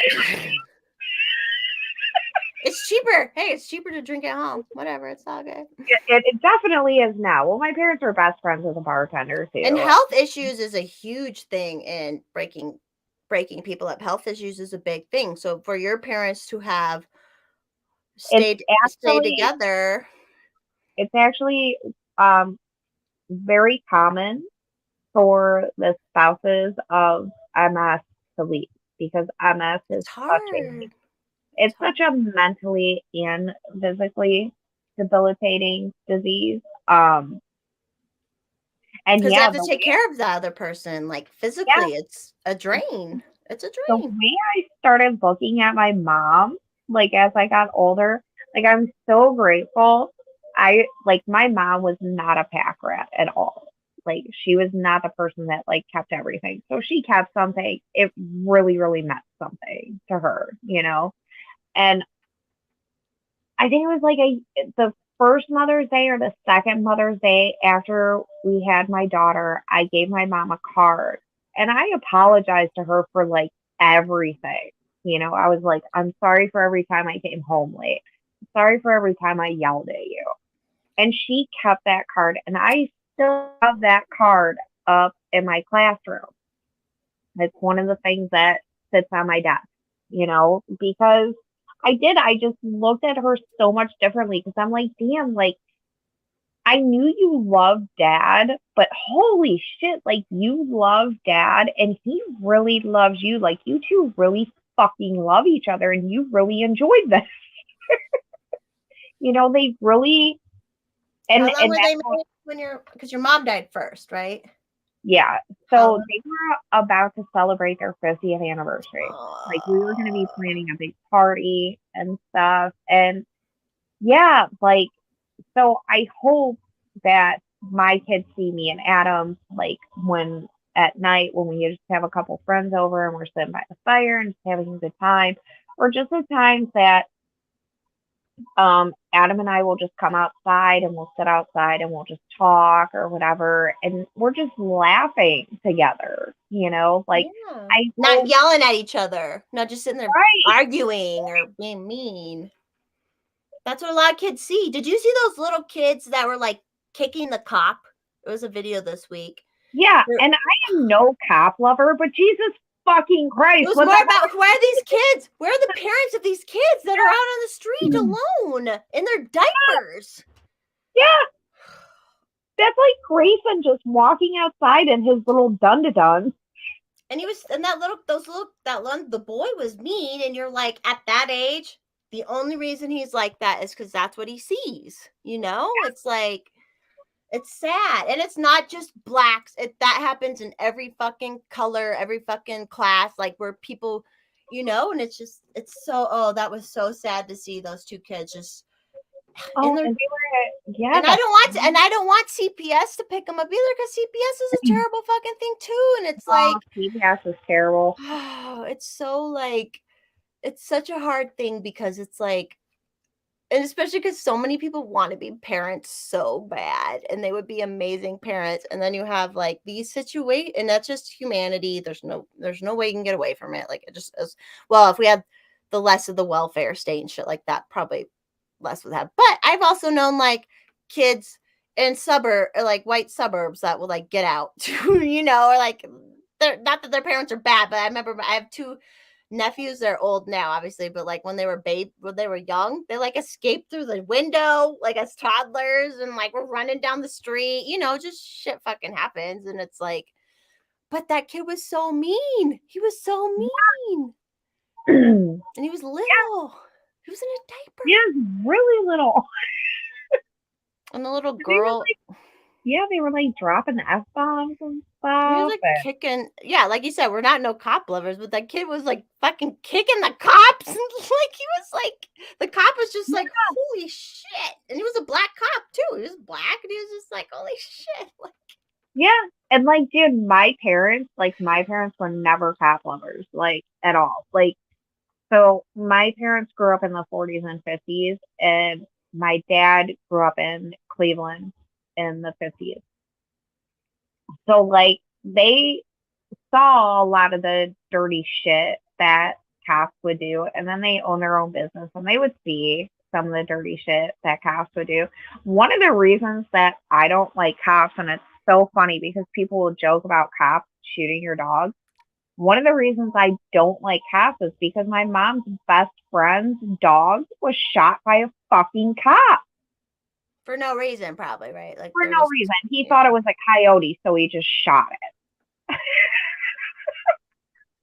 It's so bizarre how they do. Like, But obviously, yet, I never acted that way towards cops. Like, even when I knew they were being scuzzy ass motherfuckers, dude. Like, right. I knew to, like, do your best to, like, play the high ground, you know? And, like, that's what I teach my kids, you know? Like, and, like, when my daughter starts driving, and even my son, like, I'll tell him, like, if you're on a back road, you call the police station and tell them you're being pulled over, but you're going to find a well lit Area.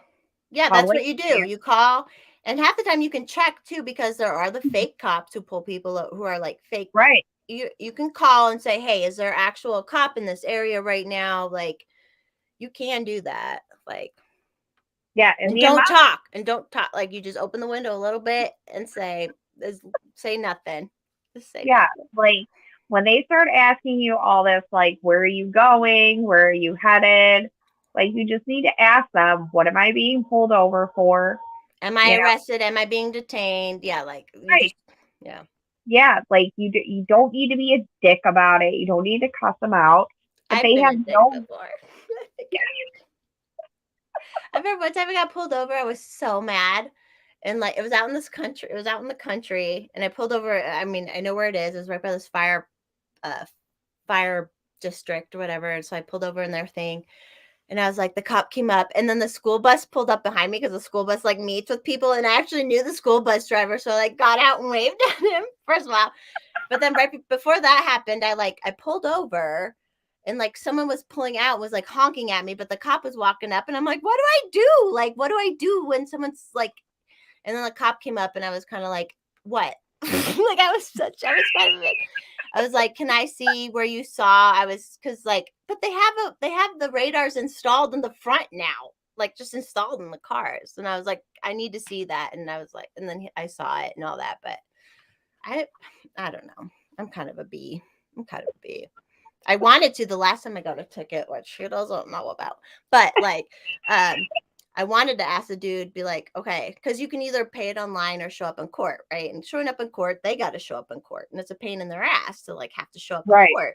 But I'm like, they're the assholes who pulled you over and gave you a ticket anyway, so it's, you know, whatever.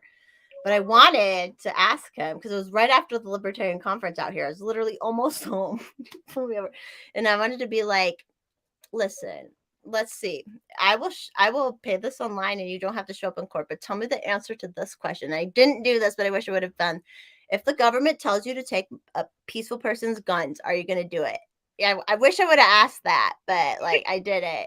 When someone else said they'll probably fucking like shoot you for asking that, and I'm like, yeah. Like, but he was dorky. Like, I could tell he, like, anytime I've gotten pulled over, I'm shaky. I shake. I have this uncontrollable, like, these people can technically kill you and get away for it for no reason. Like, it's a very scary situation, even if it's just for speeding or whatever. Like, it's just, I shake. If you're a female, it's even scarier. Yeah. Like, never know. I know quite a few women, including myself, who have been assaulted by cops. And yeah, like, some of them are they're just a shady fucking group. But then we have a friend who's I wish I was smoking a cigarette right now. That would be so good. Damn it. Oh, I smoked so many cigarettes. I wish I had. I smoked some the other night when I was at the baseball game with my friend. It was so good. Oh, well. We'll get some good smokies. I don't have any cigarettes here. For the Bowery Hill, I'll make sure we have good. Okay. We'll have good party favors. Okay. You'll have party favors that I won't use. I just need cigarettes. If I'm drinking, I just need cigarettes. We're good. Anyways, go on. Everything will be cool. But like, yeah, we have a friend that's a cop, and like, he'll even say like he doesn't like it when cops like pull up behind people. He's like, you're purposely making people nervous. Yeah, like, and then they look up in the mirror, you know, and they like can maybe go over the line because they're looking in the mirror, and yeah, he was like, I even get nervous, and he's like, and I'm a cop. So like. But yeah, he's definitely one of the. Oh, I should invite him to the Bowery. He's a good cop. Yeah, Mr. Forest Mommy would have been a good cop, but then like, he's just not. He was a hero, not a cop. And they like I can understand someone getting into that because they're like, oh, I want to like help my community, blah blah blah. But then they give them the shittiest hours, and they're at the you're starting out, you're at the lowest pay, you're dealing with the shittiest people. You deal with the shit people. You do like. You deal with the shit people. And it just doesn't make you like be a good person because you're like, he was like, I would go to so many calls that were gay dudes on meth fucking beating the shit out of each other. The city he was in, that was like the most common call. And like, you just don't deal with, I mean, cops pull over whoever, but like a certain call, like there's just, you're not dealing with the best people anyways, and it makes you kind of feel bad for humanity and not like humanity because you're seeing shit people, or you're seeing women go back to an abusive relationship over and over again, like that kind of shit. And like, I can get why cops. Yeah, I mean, Well, I don't get it, but an older cop that would come through Burger King when I worked there, and he would talk about like the hardest thing for him to deal with was domestic situations where he knew children were being abused. Yeah, that was the most difficult thing to deal with. But he was really cool. He made fun. There are cool cops. Says you never call a cop when you're having a great day. That's true. It's true though, and like, sibling, are you really gonna come to the vow renewal? Sibling or first shot. Sibling should come too. If enough like other people came, maybe we could get a hotel so we're not all up on your shit. I don't know. No, well, the only hotel from here is it's like 10 minutes away. But I don't want if it's just me and Hex, we can crash. Yeah, well, we'll have the. I will sleep in the same bed as Hex if we have to. Okay, it's fine. I did that once when I was young. I was staying over at this people's house after Bible camp, and I was like getting on my way home, and I was at their house, and I slept in the bed with, they're very religious, and I like slept in the bed, and they were like, the parents woke up and were like freaking the fuck out, and I was like, nothing happened. Like, I was just like, I just wanted a bed because I was like on the floor or something. Like, it's just funny. Like, I'm fine. Like, I'm fine. Yeah. Well, what's good is with you and Hex staying here for the weekend, the classroom is going to be closed off, and I was worried about people asking to see the classroom, and I don't want people to see the kids' classroom because they'll be pissed. Because of what?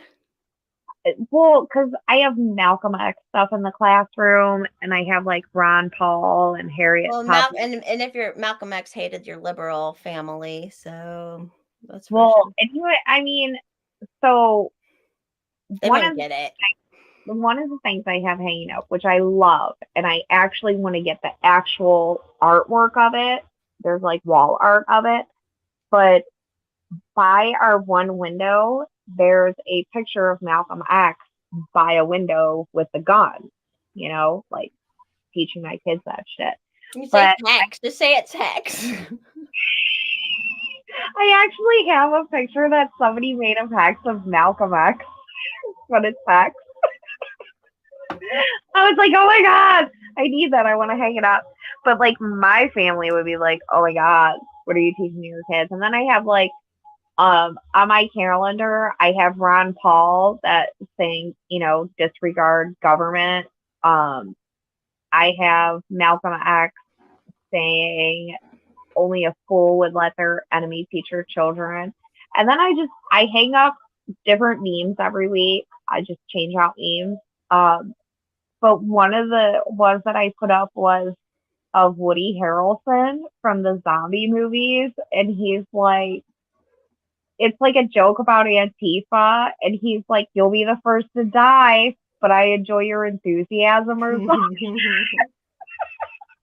Like my family would be like, what the fuck? They just don't get it. No, so that room will just be blocked off. I'm just gonna be like, that's forced on me in Hex's room this week, so nobody can go. It's all good. I think Yeah. I'm actually. Paul. I will probably actually be in Wisconsin because it's the 17th is your thing, right? Yeah. I'll probably be in Wisconsin before then. I think we're gonna go up there right after Labor Day. We'll be up there for a little bit, Paul. So I might even meet Paul before then, if Paul I wants want to meet. to Wisconsin because Oh, Wisconsin I love has it. some of the best water park areas. Oh, what the Dells and all that. Yeah.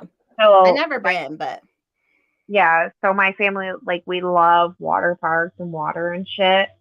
So, like, we've talked about taking, like, a week vacation there and just hitting all their to the different Dells. Yeah. parks. And just, yeah. That's nice. I know people love the Dells. Like they love that shit. So Yeah. It's supposed to be, like, this really great place for fucking water parks and shit. And I'm all about fucking water parks. you like Fuck. water park? You should. I'm close to the one out here, so I used to for a couple summers I would get the summer pass to the one out here before COVID. I did it even because it was $100 for the summer, but I would just go for a pool because it's only like 15 minutes away or so. So I was like, It's a great deal. yeah, I would go and I would like bring snacks and like there was one summer I went literally every week at least once. It was awesome. Like, and I would just lay by the pool half the time, go on some of the rides, whatever. Like, you should look up the Water World in Colorado. It's really nice. There's a lot of shit. Oh, when we come to Colorado, I will hit up every water park place we can find. We'll go to Water World, especially if we still have this house and if we're living in it, it's like really close to the one. So we'll go to that one for sure. But either way, How far is your family home from, like, water park? it's like an hour from Denver. It's like an hour. So it's not terrible. And it's probably only like 35 minutes from the Great Wolf Lodge. And there's a big, huge campground nearby that has like a whole big water, it has a little bit of a water park too that's nearby. And that's like 5 miles. Thing is, we're going to have to stay like 2 weeks so we can go to, like, all these different- Everything. There's so much to do in Colorado. I love when people come because it helps me do more too. Like, helps me. There's so much in Colorado I haven't even done. It's like, it helps when people come because I'm just like, oh, we'll go do this, like. And if you like, oh yeah, if you come in the summer too, we can go to there's this one hot springs that's fun. It's a lot of pools and stuff, but they also have like a water side for kids and like it's in the river, some of it. But then there's also an adult only area, which is nice. Like there's a bar and it's really nice. But like it's super fun. I like bars. Yeah, me too. Me too. All right. Like, it kind of sucks. Like, I'm excited you're coming for the vow renewal, but yeah, I won't be like, because people look at Ohio and they're like, there's nothing to do in Ohio, and I'm like, kind of, but like there is stuff to do. There is. Someone said, first I asked if you party on the islands, Put in Bay, Kelly's. No, I've actually never been. I know, and it's so crazy because so many people go there. And like, is it in the Great Lake? Yeah, like up over by like Sandusky and stuff. You can take a boat and you go out to like Put in Bay Islands and stuff. It's like little party area and whatnot. And yeah, but I've never been, which is funny. But when I was younger, I wasn't really into like party type areas. I guess I'm really not now either, in a way. But yeah, when I was younger, I was more into like hiking and shit like that. Like I took a cross country vacation and I went to Colorado. Yeah. I gotta find that picture of me standing in the Rockies, and that was like some of the coolest shit I've ever seen in my life. Was like being on the mountains and stuff. Yeah, like it was fucking breathtaking, dude. Like those mountains are so fucking big and you're so fucking little. It's 14. Like I always laugh because you know how they have the whole libertarian thing in New Hampshire, the Free State Project. I'm sure you heard of that. And they're like, oh, everyone moved to New Hampshire. But I'm like, the highest spot in New Hampshire is lower than what I even grew up at. elevation wise, but it's funny in New Hampshire, that mountain, Mount Washington, it's like it gets the worst weather. It's super fucking cold. It's like a crazy in the winter, it's crazy. But then out here, I'm like, we're literally at the same elevation as that, and it's like no big deal. Like it's just interesting. But then it's 14, the mountains here are 14 fucking thousand feet. I think we have one. Let me see what our tallest mountain is here. It's amazing though. You stand on it and you're like, holy Yeah. shit, I am so small and like, This shit is so big. and it's Yeah, so it was beautiful.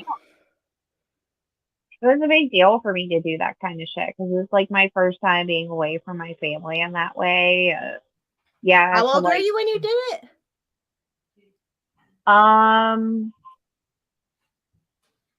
23. So it was the first year after 9/11. Me and my friend, like at first, it just started kind of as a joke. Like, I don't want to be here for my birthday for 9/11. I was like, we should go to Vegas and visit my sister. And my friend's like, yeah, we should.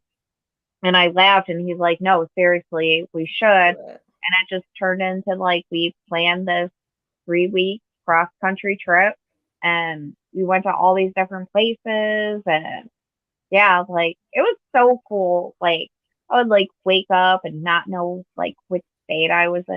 And Yeah, isn't that fun when you wake up and you're like, where am I? Oh yeah, like it's like you have to take a minute to like.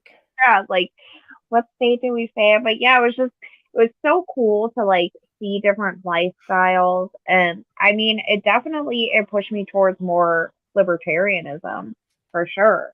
Because I just Freedom, baby, freedom. yeah, I mean you really look at America and you're like, wow, like there really is so many diverse cultures here. And that's the reason like we can't have this constant government. If you guys want to live under a certain culture the way other people do, then yeah, maybe. But we don't live that way here. And I'm glad that we don't live that way here. Like I'm glad for that. Like Well, they always bring yeah, up the Scandinavian countries, and I always bring this up. I'm like, because they always bring it up. They're like, oh, well, they have healthcare, blah blah blah, and I'm like, yeah, but Sweden, Finland, they only have like 5 million people, 6 million people in each of those countries, and that's like how all our states are. I'm like, Colorado, we have 6 million, and like, so are you saying you want us to split into different countries? Because I think a lot of us would kind of like that in a way, like, but they don't. Then they don't, they don't put it together. Like, they don't get it. like have you ever it's like do you know who Gavin McInnes is? Yeah, that's a Proud Boy guy, right? Yeah. So he had looks. Oh, sorry. Can I cut you off really quick? yeah, He watches my Twitter at one point because I was random. Someone sent me a screenshot from his Telegram, and he had posted the picture I posted from when I met up in Arizona with Thought and Sarah, the other Sarah. There was a picture of us three together, and that was a picture I only posted to my Twitter feed, and he like reposted it on his Telegram, making fun of Sarah's eyelashes or something. I was like, does he watch my Twitter? Anyways, go on. yeah, he did like an interview with like this liberal chick, and she was talking about Scandinavian countries, and he backed her into a corner, and he's like, so what you're saying is countries that are predominantly white are capable of living. Yeah, they're not mixed, and they're having all the crime now. Like when I talk to Dino and stuff, like all the refugees that are going to these countries, they are the street gangs now from the Middle East. Like and it's like before then, but they were all. It is what's the word? Homogenized. What's the word? You know what I'm talking about. Like yeah, they are like Homogenized. homogenized. Yeah, like they aren't. They are a melting pot like America is or whatever. Like they're very. What you're doing is you're making those people suffer under the same things that they suffered under in their own country. Like they come here for an escape, and you're like, yeah, like it's hard. I don't know how you fix that shit because when I talk to Dino about it, it's like because we have our street gangs here, and it's just it's more of an economic thing than a cultural thing, but obviously a certain cultural maybe sometimes be the economic thing, and it's like, what do you do when they hate you for your religion or your lack of religion? Like they're not gonna fucking melting pot, like what do you do? I don't know. No, people really just need to learn to mind their own fucking business. Just mind your own fucking business. Like, don't be an asshole, and don't be an asshole. Like, I was talking to my friend the other day, and like, there's so many people like I'll see on Twitter, and like they just care so much what somebody else has in their grocery cart. And I'm not even exaggerating. They're literally bitching about what somebody else has in their grocery cart. I'm too worried about what's in my own grocery cart, how this is going to feed my family, to give two flying fucks what's in your grocery cart. And you know what else I'm not going to do? Not going to judge a woman who didn't have a mom in her life to teach her how to cook or do all these types of things. I'm not going to fucking judge her because she doesn't know. We don't know what we don't know. You don't know what you don't know. Exactly. Like, exactly. It's like the way I grew up poor is different than the way other people grew up poor. Like, I didn't grow up poor on a fucking farm where I could just pick fresh what the fuck ever. Like, we survived off of canned foods, pastas, like American cheese. Like, my mom was always big on having salads with dinner. Like, she just get a head of lettuce and cut up a iceberg lettuce. Yeah, But yeah, like, dude, I ate a lot of fucking pasta growing up. Like, I just did. Especially when my dad was sick. You know how many times in a week I would eat just spaghetti with spaghetti sauce. Or like buttered noodles, maybe some Parmesan, maybe. Yeah, I hate buttered noodles. But yeah, I'd ate so many fucking buttered noodles. And then like the seed oil, people are like, you should use avocado oil. I'm like, that shit is $8 for a tiny fucking bottle, dude. For a tiny bottle. Now listen, I got myself some avocado oil. That shit is really good to fry with. It does taste, or bacon grease. I'm like, okay, then bacon grease, that's fine. Like, yeah, you can. I mean, like, but yeah, like, I mean, there's foods I know how to cook that people will turn their noses up, and I'll be like, it cost me 20 cents. So, go fuck yourself. Like, I was raised on that shit. Like, I was raised on American cheese. The boomer mothers were cheap, and they were actually very green, but it was because they were cheap, like, or they were trying to save money and stuff. Like, they would wash their Ziploc baggies. It was just different then, and like that's what I don't get like about the whole like weight thing, because I'm like, I was raised on all that. I drank milk growing up, and supposedly the hormones were in the milk or whatever, and like my mother didn't buy. I didn't even know other cheese existed other than American cheese until I was like an adult, really. Like, I didn't know. I was going to say about the people worrying about other people's grocery carts. This is the best quote ever. You should never worry about your neighbor's bowl unless there's enough, or like never worry about them unless just make sure that they have enough. It's always, but where we are, we're always comparing, like, oh my God, they're on EBT and they're buying this, that, and that, which is stupid. The welfare state is stupid. Like, that is stupid, but like, you shouldn't, I told this to that board I was on before I quit. I'm like, listen, because one of the guys was like, oh, this land trust is making all this money, blah, blah, blah. And I was like, you should never worry about your neighbor's bowl except to worry if they have enough. Like, that's a good, why would you worry about it otherwise? Like, who gives a shit, I don't know, but that's like keeping up with the Joneses bullshit.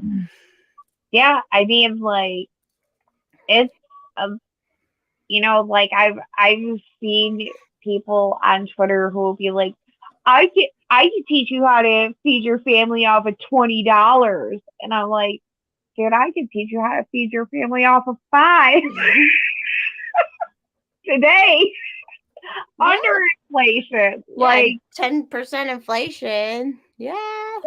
I mean, because that's, not everybody lives on a farm and not like it really does aggravate me because like the way I grew up, like the town that I grew up in, so if you grew up in Northeast Ohio and I say the suburb I grew up in, a lot of people will be like, oh, really?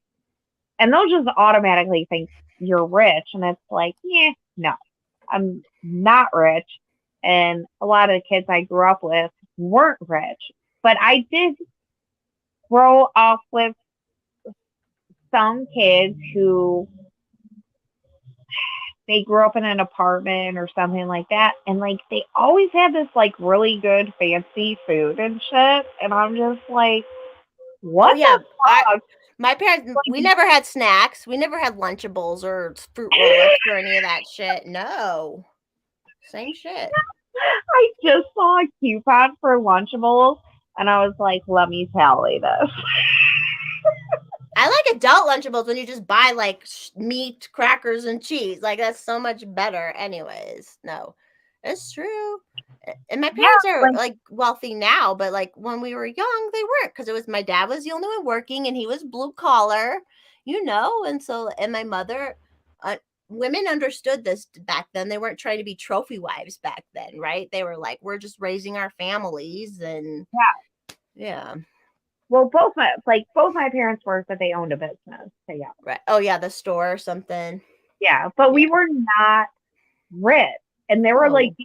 be like, oh, your parents own a business. Why aren't you rich? And I'm like, people don't get it. They're like, oh, small business owners are fucking. It's like, no, they're like just normal.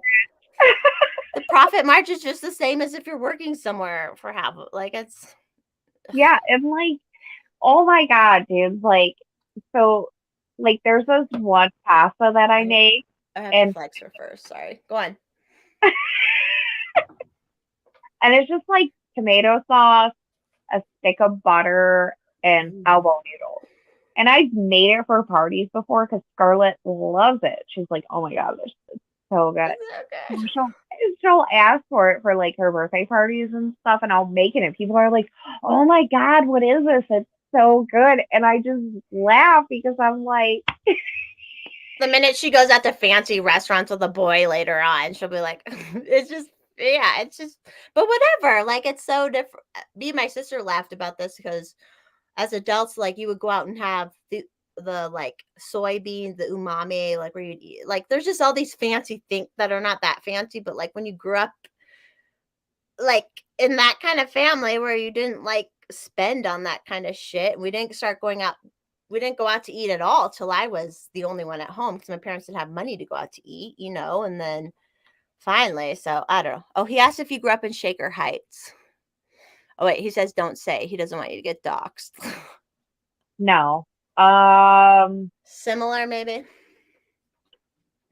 How can I say this? He knows where Cleveland is, right? Yeah, I think he knows Cleveland pretty well because he's talked about some suburbs before, I'm pretty sure.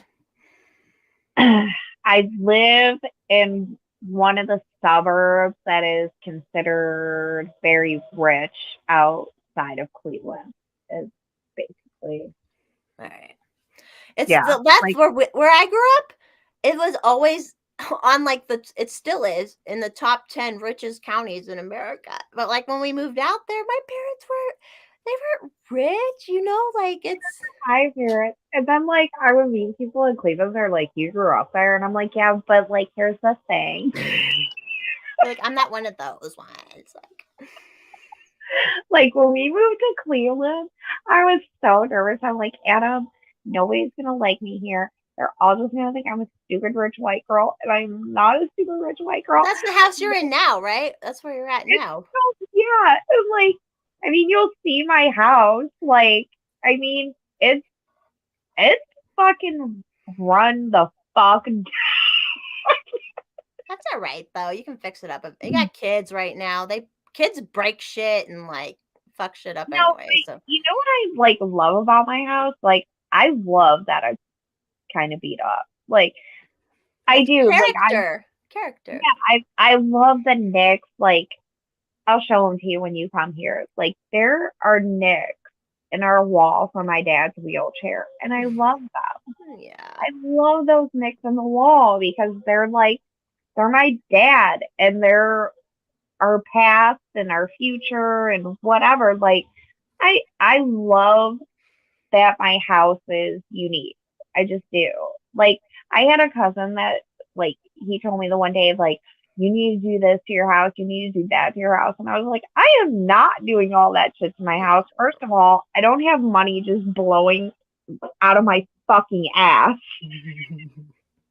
Second of all, that's not even what I want. It's You don't not have even what I sparkler want. money. You have butt sparkler money. No, I get it. Like that's why I love that I'm able to like go to the house I grew up in. Stuff. Like it's changed over the years. They've redone stuff, but it's like there's still that like there's just that love to it where you're like you know what your parents did, you know like their touches, you know they're like I just love it. I'm so thankful that it's working out that way because like this wall right here, it was ugly brown paneling. It was just like a brown. the old wood paneling, the ugly kind, not the like ritzy kind. And then I painted it like this blue, but it still has that like look to it, you know. And it's my little breezeway, and I love it. I love my home. Like I fucking love it. You're such a girl. You're such a girl. You're such a mom. I live in a similar area. I love that my husband loves it too. Like Adam loves it too. Oh yeah, that's how I'm with Mr. Forsman. He's like so happy we have it. So he lives in a similar area here in Columbus. Live in the mailing address of a rich suburb, but he has to clarify he's in the white trash part. Me too. They actually call us the undesirables here. It's so weird. So like where my parents bought out in the country, it used to be like it was kind of rural, trashy too, but now it's like it's so weird how shit changed out here. But then I get it because I go out there and I'm like, oh, it's so beautiful out here. It's the location, you know. People just love beautifulness. Yeah. I think it's funny of like people will like trash on Ohio and like they're like there's nothing to do there, and I'm like good because I don't want you to come here. I don't want you to be here. Like I like that it's quiet here. I like that Chappelle would move back to where he grew up. Like Chappelle's out there still. Like he moved out to where he grew up and stuff in Ohio. Dave Chappelle. Yeah. He lives like an hour from me. Yeah. Like I get it. I see him like out and about and stuff, and yeah, that's cool. Like that's so cool to me. Like, and I've noticed in real estate a lot of times too, people like they'll like as we're looking at houses and stuff, they'll kind of start telling me like how they grew up, and then like they always like a lot of people want something similar to what they grew up with or like what they grew up like they just do, you know. It's just is what it is. Are you too drunk? Should we stop? Are you good? I was. It's almost 11 by you. I know this is like mommy night though. It's mommy night. And I leaned in like I could see. We can see each other better. Hi. We're the worst. Yeah, it's like totally funny that like. Oh shit. Hold on. Ah! Are you still there? Sorry, keep talking. I think it's so funny because like I've never really had like a girls' night, and this has totally become like my girls' night. Like if I lived by you, we would go to like a bar or hang out. It'd be fun. I got a bar right up the street. It's not as fun as it used to be. Or we would just drink at home because it's cheaper too. Like we would just drink out. I do that a lot too. Or I try to. For sure. I'm gonna pee out the door. I love it. Do you still have your earphones on? I totally have my headphones on and I'm peeing. First Shot says you in Yellow Springs by Dayton. Have you ever heard of that? No. Either way. I'm sure I have, but I'm really There's like, so many suburbs of every city. Like, there's a I'm lot. really bad at like knowing where stuff is. Oh, you're not directionally brained, kind of. Not even remotely. I can look at a map for a second, and I'll like my brain memorizes it. It's the weirdest. That's like the only thing I'm like, maybe I'm a savant, maybe I'm autistic and a savant, like, because I can look at a map and be completely, it like takes a picture in my brain. It's crazy. That's the bravest thing I ever did. I totally peed and none of you noticed. That's fine. Did you drip dry? You drip dried a little bit. I totally did. I like did a little face. I did that. So I grew up out in the country, and so after I got off the school bus, I had to fucking pee every fucking time because we were on the school bus for like ever, and we lived in the forest. So I peed. I grew up doing that shit. Sibling says, "Wow, it just turned into a female episode of his show." Oh, what were you guys? They were peeing out the back probably too. But that's what he's mean. Oops. Oh, he pees on Mike all the time. Tactical. Oh no, tactical kind of does, but he turns it off sometimes. I need to get the Bluetooth or like the headphones that can like connect so I can like walk around. Oh, you don't have Bluetooth? Oh, no, yeah. it's connected. It's a wire. Yeah, So, you need to get the Bluetooth one. You just hang your. I should. Maybe with my sparkler butt money, I can get those. Bless the people. Like, but I don't know if you saw when I had Bird on. I don't know if you ever listened to the TLE guys. They're so funny. But I had Bird on last Friday, and he was like, just so you know, that shit went to all the group chats and stuff. And I'm like, oh, okay. I'm like, and I'm glad, like, I'm like, it's show business, baby. It's just show business, okay? Like, show business, baby. It's just, and he gets it because he has a character. But I'm like, it made me laugh when he said, he's like, we were talking about that in the group. I'm like, and they still all follow me and are my friends. So I'm like, oh, like, thank you. I mean, it is very like, you should disrespect me for it, but like, everyone was fine.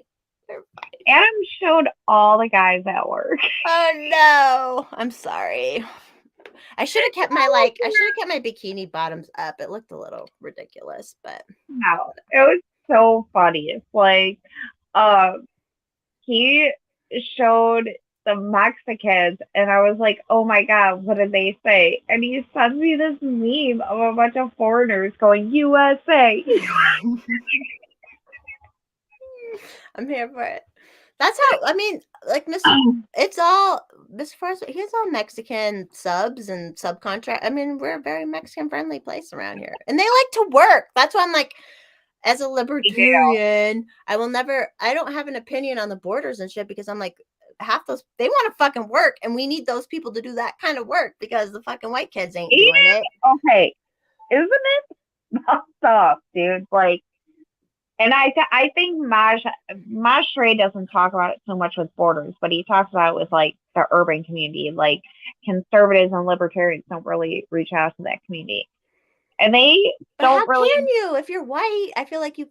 Yeah. Sorry, go on. But like, white fucking liberals do. They do it all the fucking time. Like, and it's the same with like immigrants. Like, but they don't like it. They don't like it. Like, did you see that video of that black lady? I think she was from like Jamaica or something, and she got up in this like white liberal's face, like, Black Lives Matter. What are you fucking talking about? Like, I'm not oppressed, you know? And she's a black immigrant, and she's like, I'm not fucking oppressed. Like, yeah. And then she's like, you should go in the fucking actual black neighborhoods and do this bullshit, you know, like, because they like don't go into the actual neighborhoods, but most of like, okay, so like Mexico, they're like really Catholic and shit. Like, Catholics, like, they have a lot of rules, and like, I grew up Catholic. There's like so many rules. Like, there's. But if you break them, you just confess. Rules. You just confess. Yeah.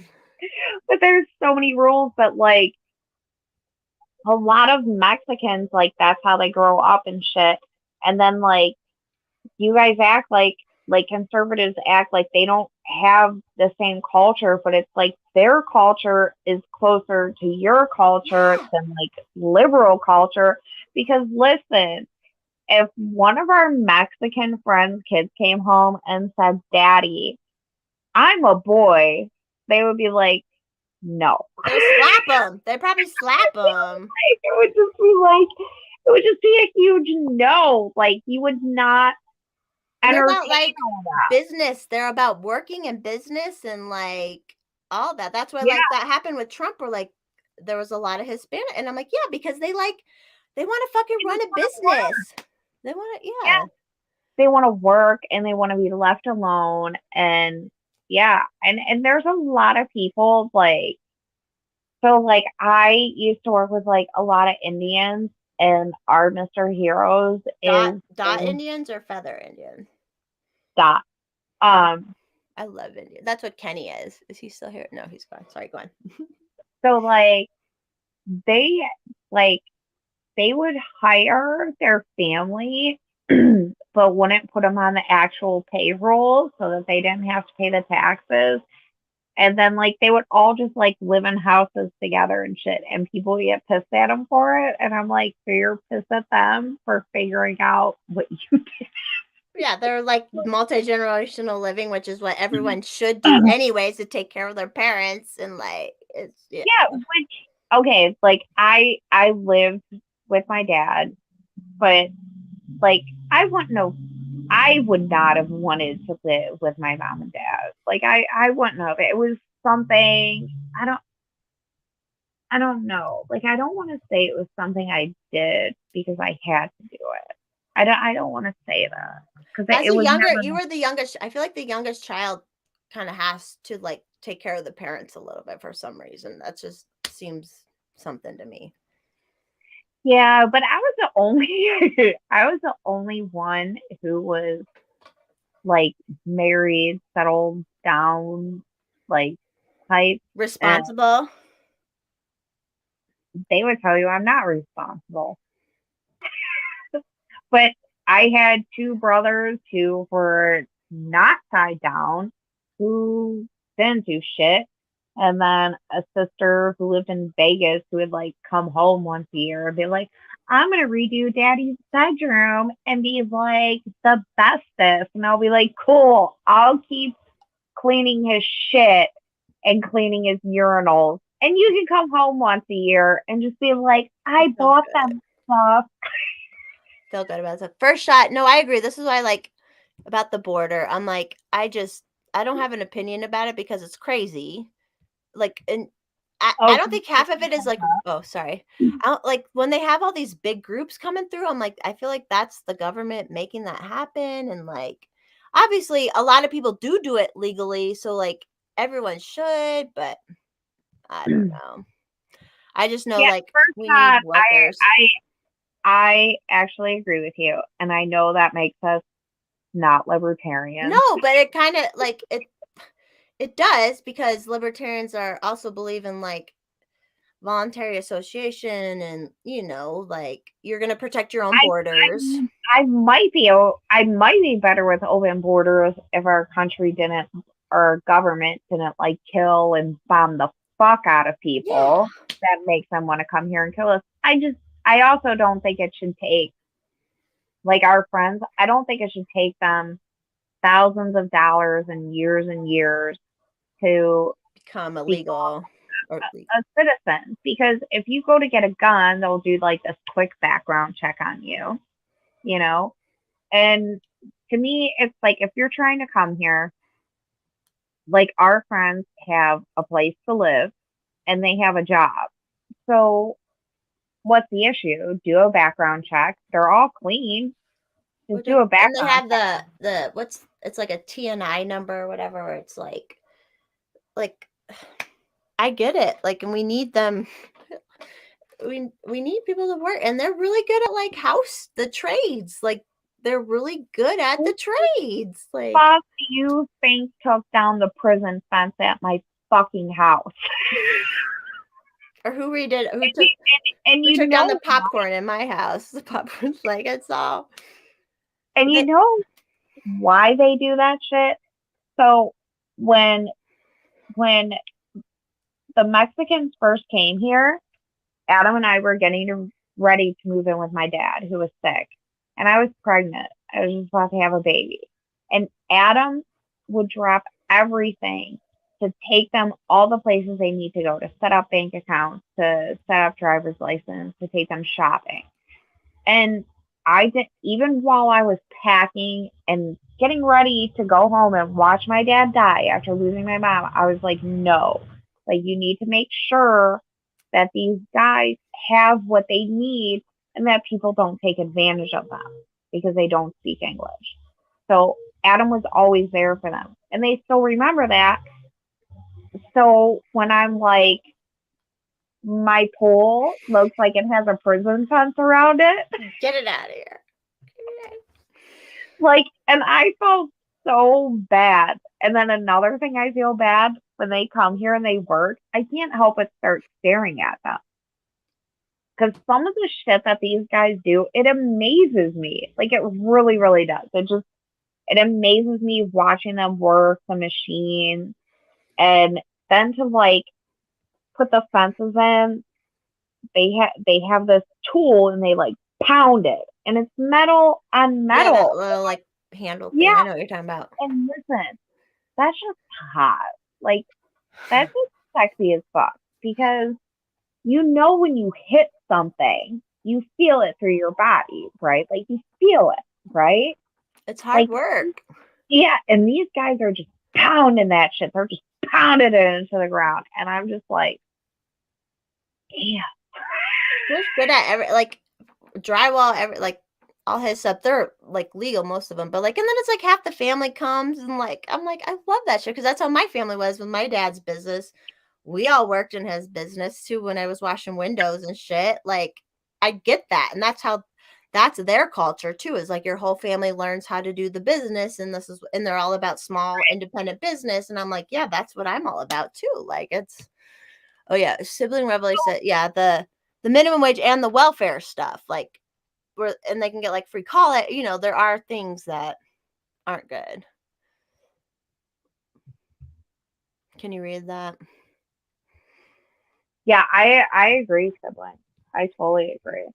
I There also should agree. be something like different for work. Like, there's work visas for when I lived in Virginia Beach. There's all these Russians that have work visas that come over, and like Russians and Eastern Europeans and stuff, and they work for the summer, and they would go home. Although some of them would stay, even though their visa would expire. Like, that was common too. And they're like white, so it's like I think they say most of our illegal immigrants, are people who overstay their visas, which would make sense. So I don't know.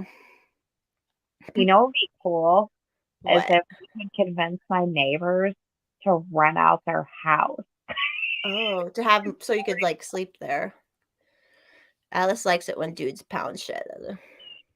I do.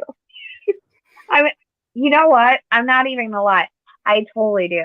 We love And blue collar. We love our blue collar men. We love that shit. Sibling, you love wrestling, right? Sibling. Well, no, he's the one that really enjoys the history of wrestling. And then his brother likes wrestling. Doug, is that They it? both. I think. I love them both. I love them. Okay, so We're good. How are you doing? I'm doing really good. How are you? You know what sucks about live streaming though is like I see your face and I just want to hug you. I know that we're drunk. We're like, I just want to hug you. I'm like that too. We're gonna be so stupid gay. I'm gonna squish into those boobs. I feel bad because you're 2 hours ahead of me, but if you're cool, you're good. No, I'm. You're in the Oh, future. You're in the future. I'm in the future. I actually used to love it when I talked to my sister and I could text her, like when we got along, and I could text her on New Year's Eve and I'd be like, it's already New Year's here. Oh, and she was in Vegas. Yeah. So sibling, one of the reasons I really enjoyed the Attitude Era of wrestling is because of Stone Cold. Because I really love that, like, his blue collared ways and just sticking it to the boss. Like, I really think it represented a lot of America, and I think it represented a lot of dirty whores like me. responsible dirty horse though. responsible. Like, oh man, like, I don't know, like, I really love that blue collared type. Like, I really, really do. Like, nothing against the white collar guys. Some of y'all are doing your thing and I get it, but I love the blue collar guys because Me too. they just do so much strong shit. I'll be like out in the rain fixing my brakes and shit like that. And I'm like, what the? Like, he can fix fucking everything. And I'm like, holy shit, that's so hot. It's so hot. It's just Yeah, hot. I'll go outside and like skim the pool for a little bit. And I'm like, oh my god, it's so hot, I'm gonna die. And my husband just works out in that shit. Yeah. He's been building the deck in the heat, and I'll go out and lay out for 10 minutes, and I'm like, I'm dying, and it's so hot, and he's out there Oh, fucking Mom. building shit. Like, I'm so spoiled. And like, this is another reason, like, it's okay, it's mostly men watching us, so it won't be that big of a deal. Like, all these people that are like, oh, women belong in the workplace. No, the fuck you don't. You are emotional. You are emotional beings. And that is a beautiful fucking thing. But you are not meant to be CEOs. Some of you are. Some of you are. I'll give you that. But a lot of you, you're just like, listen, I've had so many female managers in my life that just feel bad for people. And I'm like, dude, we don't have time to feel bad for people. People want their Whoppers. You're like, just chill. We just gotta make Yeah, the fucking Whoppers. Or they'll be like crazy bitches. They'll be like, too Yeah. much. I mean, I get that you will have anomalies in life. Where did you just smell your I arm? smell so bad right now. It's not even fucking funny.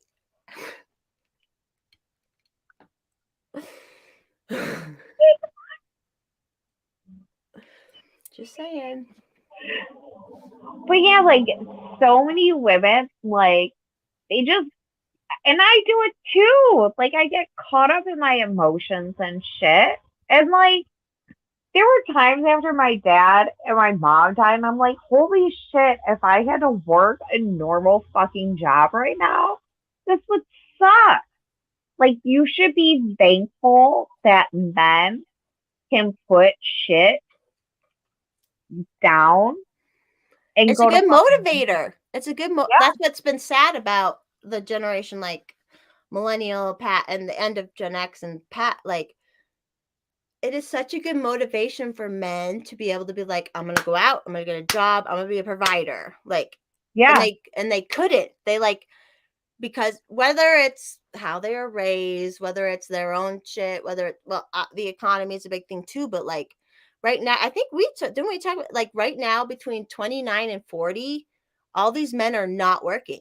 They're like working less. No, this is my girlfriend. I talked like they're working less than ever because they don't have a family to take care of and they don't have anything to provide for, and like it's such a good motivator when you have to fucking like feed fucking mouths and shit. Like, I don't know. Yeah.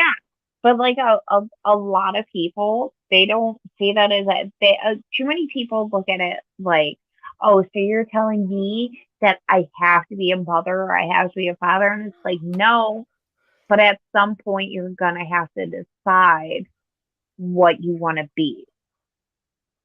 Like, you just And you can't are. do it all. Some people can do it all. Whatever. That's why, like, I love where I'm at in life just because I've lived the different ways. I was strong, independent, and now I'm like strong, dependent. Like, I just like, and I remember when I didn't go to college and stuff, but I remember like being the older millennial and they were starting to like, oh, it's wrong to be a dependent woman and they were trying to like put that into people's heads and shit. And I remember thinking that back then because my sisters did that and I didn't. And then now I'm like, shit, I should have done this fucking years ago. Like, I was just like 22 when the shit, but like, it's just, and it's sad when people just do what's best. Like, it's such a fucking thing, you know, just like fucking do what, I don't know, like it's just weird. People think the whole feminism thing was all about choice, but then they're like, oh no, you should only do this and this. And it's like, well, no. No, I think I do believe at some point in your life you're gonna have to make a choice. Kind of like what I said before, like I got to a point where I wanted to be married, but I was kind of like, if I'm gonna be married, I'm gonna be married to somebody that I love, somebody that is dependable. Like I will I will never teach either one of my kids not to be dependable on somebody because I think the people in your life should be dependable. Whether you decide to have kids or not, you know, your wife, your spouse should be dependable in some kind of way. You know, like with me and Adam, we chose to have kids, so like he depends on me to educate the kids. I mean, think about that. Adam depends on me, and this is funny now because I'm kind of fucked up, but like to educate our children, you know, and but like it's just it's so funny to me. Like, yeah, like he depends on me just as much as I depend on him. You know, like I did. You help his life be easy. Yeah, you know, and there's people that will say like, oh, why doesn't Alice get a job? And it's like, well, and I'm not knocking on anybody that works a white collared office job, so don't take offense to this, but like my husband works a very grueling job. Like Physical when you're labor. when you're sitting in air conditioning at a computer, my husband is outside in the heat fucking working. And crawl spaces. He's been in a crawl space all week and it's been hot as fuck. And I'm like, God, fuck that. Yeah, you know, and then like in the winter times my husband plows, you know, and there's times where he will go without any sleep for over 24 hours, you know, and me and the kids are just nice and fucking warm in the house and we're nice and warm, you know, and if he were to have to come home to a wife that was working a 9 to 5 job, who was already exhausted from her 9 to 5, imagine how that would like. Adam's not coming home and doing fucking laundry. Like, that's just not happening. Like, he might come home and cook dinner, but he's not washing them fucking dishes. He's not doing any of that shit. And this is not like a knock on my husband. I'm just saying, like, he's tired. That's you know? the partnership. They shouldn't have to do that shit. Like when he comes home and he makes dinner, that's more like teaching both of our kids, like, if your wife doesn't feel good or she's just having a bad day, I don't care how fucking tired you are, make a fucking dinner. Because guess what? There's times where she's tired as fuck and she makes a fucking dinner, you know? But it's so much easier with him working this job for me not to be bogged down by a fucking 9 to 5. And I see it all the time with women. Like, I see it all the fucking time. And I see it even with stay-at-home moms because they're trying to, like, run all these fucking side businesses of selling, like, fucking little hair clips The and MLMs. yeah, they're trying to do all this shit, and it's like, honey, like they end up spending their husband's money and like they do. They don't make the money even. Like like we had a friend, like her husband was like a trucker, and like she was like, oh, I'm gonna go to school for this. So like she would go to school, and then she's like, oh, I'm gonna do this side business. I'm gonna make all this stuff.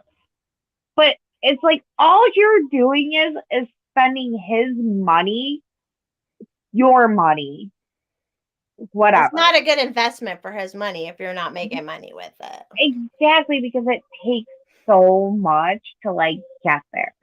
Cause and I see it all the fucking time. I see it all the time. Women just trying to do a side hustle when they're stay-at-home mom, and I get it. I tried to do it too. I was gonna be a fucking candle maker, and now, you know what I want to do? I just want to make candles for myself. Hell yeah. You know, because at the end of the day, you're spending all this fucking money on shit that isn't really bringing anything to your life. And as much as people want to sit there and deny it, at some point you have to make a choice in your life. You do. Like, I met my husband and I made a choice. When I decided that I wanted to marry him, I made a choice that I was going to stay home, that I was going to be a provider to my kids and my husband. Like, I just was, you know, and I just see so many women like trying to do it all. And like, there are ways you can do it all, but it's few and far between where you can like do it all. It really is. It doesn't happen for a lot of people. It really doesn't. Not everybody can be a fucking actress that makes, you know, 6 fucking figures for going to fucking France for 3 months and filming a fucking movie. Like, if I could do that, like, sure. Right. It'd be worth But it. I can't do that shit, dude. And there's nothing wrong with teaching your kids the realities of life. There's nothing fucking wrong with that. Like, and all these people that want to be like, you should teach your kids to like be their own individual and blah, blah, blah. It's like, yeah, teach your kids to be individuals, but also teach your kids that one day they're going to have to make a choice in life. And one of those choices might have to be, do I want to be a mother or do I want to have a career? Because that, like, or do you want to be a trophy wife? There you go. Or Who you want to works be part-time. And there's nothing wrong with that. Like, there's nothing wrong. Well, I say that now. What if my daughter was like, I want to be a trophy wife? I would be like, but I want grandbabies. Well, yeah. I mean, you can be a trophy wife and still have babies too. Like, that's. You could totally do that too. Oh yeah. Hey, if my daughter or my son meet some fucking rich ass fucking motherfuckers, I'll be like, go for it and give me grandbabies. Get it in writing. Get it in writing. You know? But at some point, like, I don't get this whole, like, not giving your kids any fucking direction in life. Like, I'm all for individuality. Like, I totally am. But at the same time, like, people. Teach them how to do life. There's different. Yeah, people, like, need fucking guidance in life. And one of the things I will teach my fucking kids is, at some point, you're going to have to make a choice of what kind of fucking life you want. And at 30, if you haven't figured that out, I'm sorry that if at 35 you're like, why does nobody want to marry me?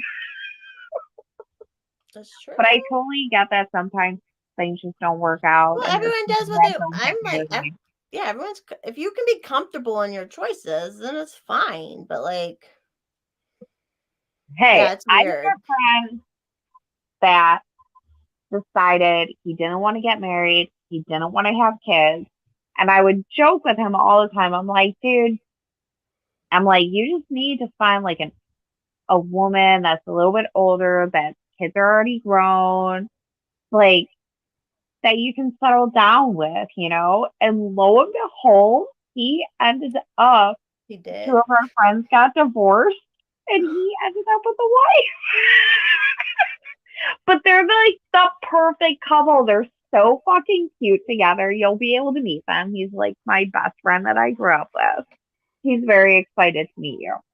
Yeah, I mean, Uh, shit just like happens like that sometimes. Yeah, It's like it just happened, and I just look at them and I'm like, oh my god, this is just so funny that I would always be like, you just need to find like a, because this is the way I would say it in casual like friend talk. I would be like, you just need to find some bitch that's like already had kids and she's like fucking done, and she she's gets like, alimony.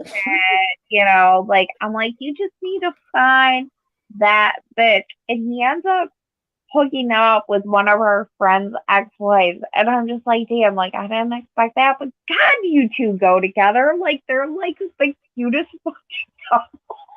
It just Like works they, out sometimes. yeah, like sometimes shit, like sometimes shit just it does, it works out, and things just happen, and it's all fucking happy and shit. I love the happy shit. I do too. We're almost at 4 hours. You want to keep going, or what do you want to do? I will have to pee and do shit if we do, but I can pee and make one more drink, but then I have to you do go. one more day. All right. Okay, everyone. We're gonna keep going for a little longer. All right. Just a little bit. Just one Okay. more. Yeah, just for like at least 20 minutes. We're gonna do 20 Okay. minutes more. Okay. Let's Yeah.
Yeah, this is the rapture. And I actually, if it was the real rapture, I would maybe be gone because I as a kid, asked Jesus into my heart, and I think it sticks. I'm pretty sure, but I don't know. So I'm totally gonna pull Anna first shot. Yeah, I was always laughing because, like, once I figured out that like people get married and have alimony and stuff, and I'm like, if you were a dude and this girl's got all this money, like from a man, Mr. Forrest, mommy's ex-wife, made out like a fucking bandit. That's why I won't marry him, but it's funny. It is a rapture. What was that noise? Oh, that was Alice's room. First shot, how does your wife not know about us, first shot, if you're up late listening to us? You sneak. Just kidding. I don't. That's not what it is. I asked Jesus into my heart, and I've been baptized. So, in the off chance that shit's real, I feel like, just kidding. It's so terrible of me to say. Did you guys grow up Christian and watch the Thief in the Night movies? I don't know if any of y'all watched it. This is, what's exciting, Paul?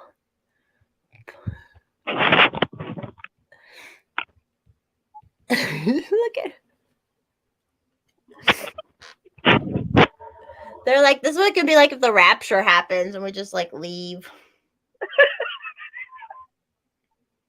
It is what I said, and then I told them, I'm like, well, I asked Jesus into my heart as a kid, and it was baptized. So in case that shit's real, I think it sticks, but I don't know. I feel like I've lived a good life and stuff. So regardless, I have not.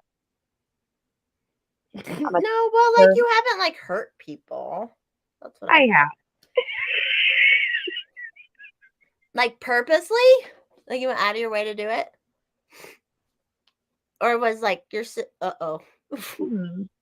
Uh-oh. Oh, then you popped out. Are you back? You're back. Yeah. Okay. It popped out for a second. That was weird. Have I ever purposely hurt people? Huh. Yeah, but mostly when I was younger, like a teenager. Was it like were you acting out? Yeah.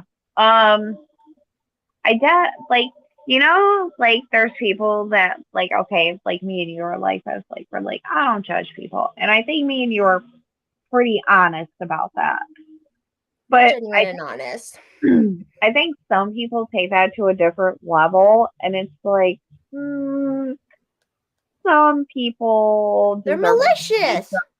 They are, man. They fucking are.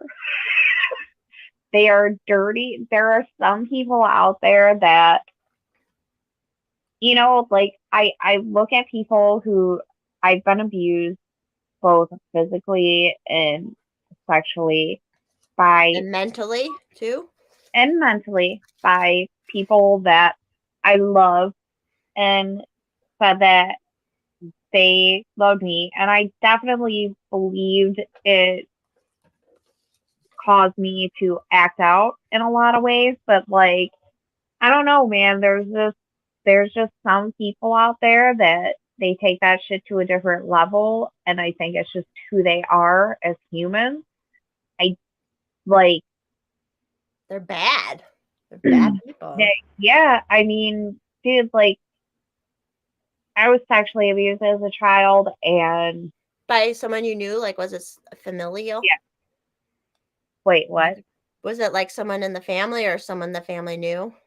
It was someone the family knew, yeah. Fuckers. Yeah, and it's like I just never thought to like act that shit out on other people. So I think somewhere inside you, that's like who you are for whatever reason, and you're just kind of a shitty person. Did you ever see the movie Split? It's kind of weird. It's a weird movie. It's a M. Night Shyamalan movie, but then I've probably seen it because I love M. Night Shyamalan. Yeah, so it's the one that's the like bald guy and he has multiple personalities. Yep. Is this sound familiar? Yep. Yeah. So his whole part, but the whole like lesson of the movie was some people are abused and they become like if you're abused, like all human, like anything bad that happens, especially abuse. God, I wish I was smoking a cigarette with you right now. But like if you like become, 2 months and yeah, it'll be nothing. It'll be 5 days.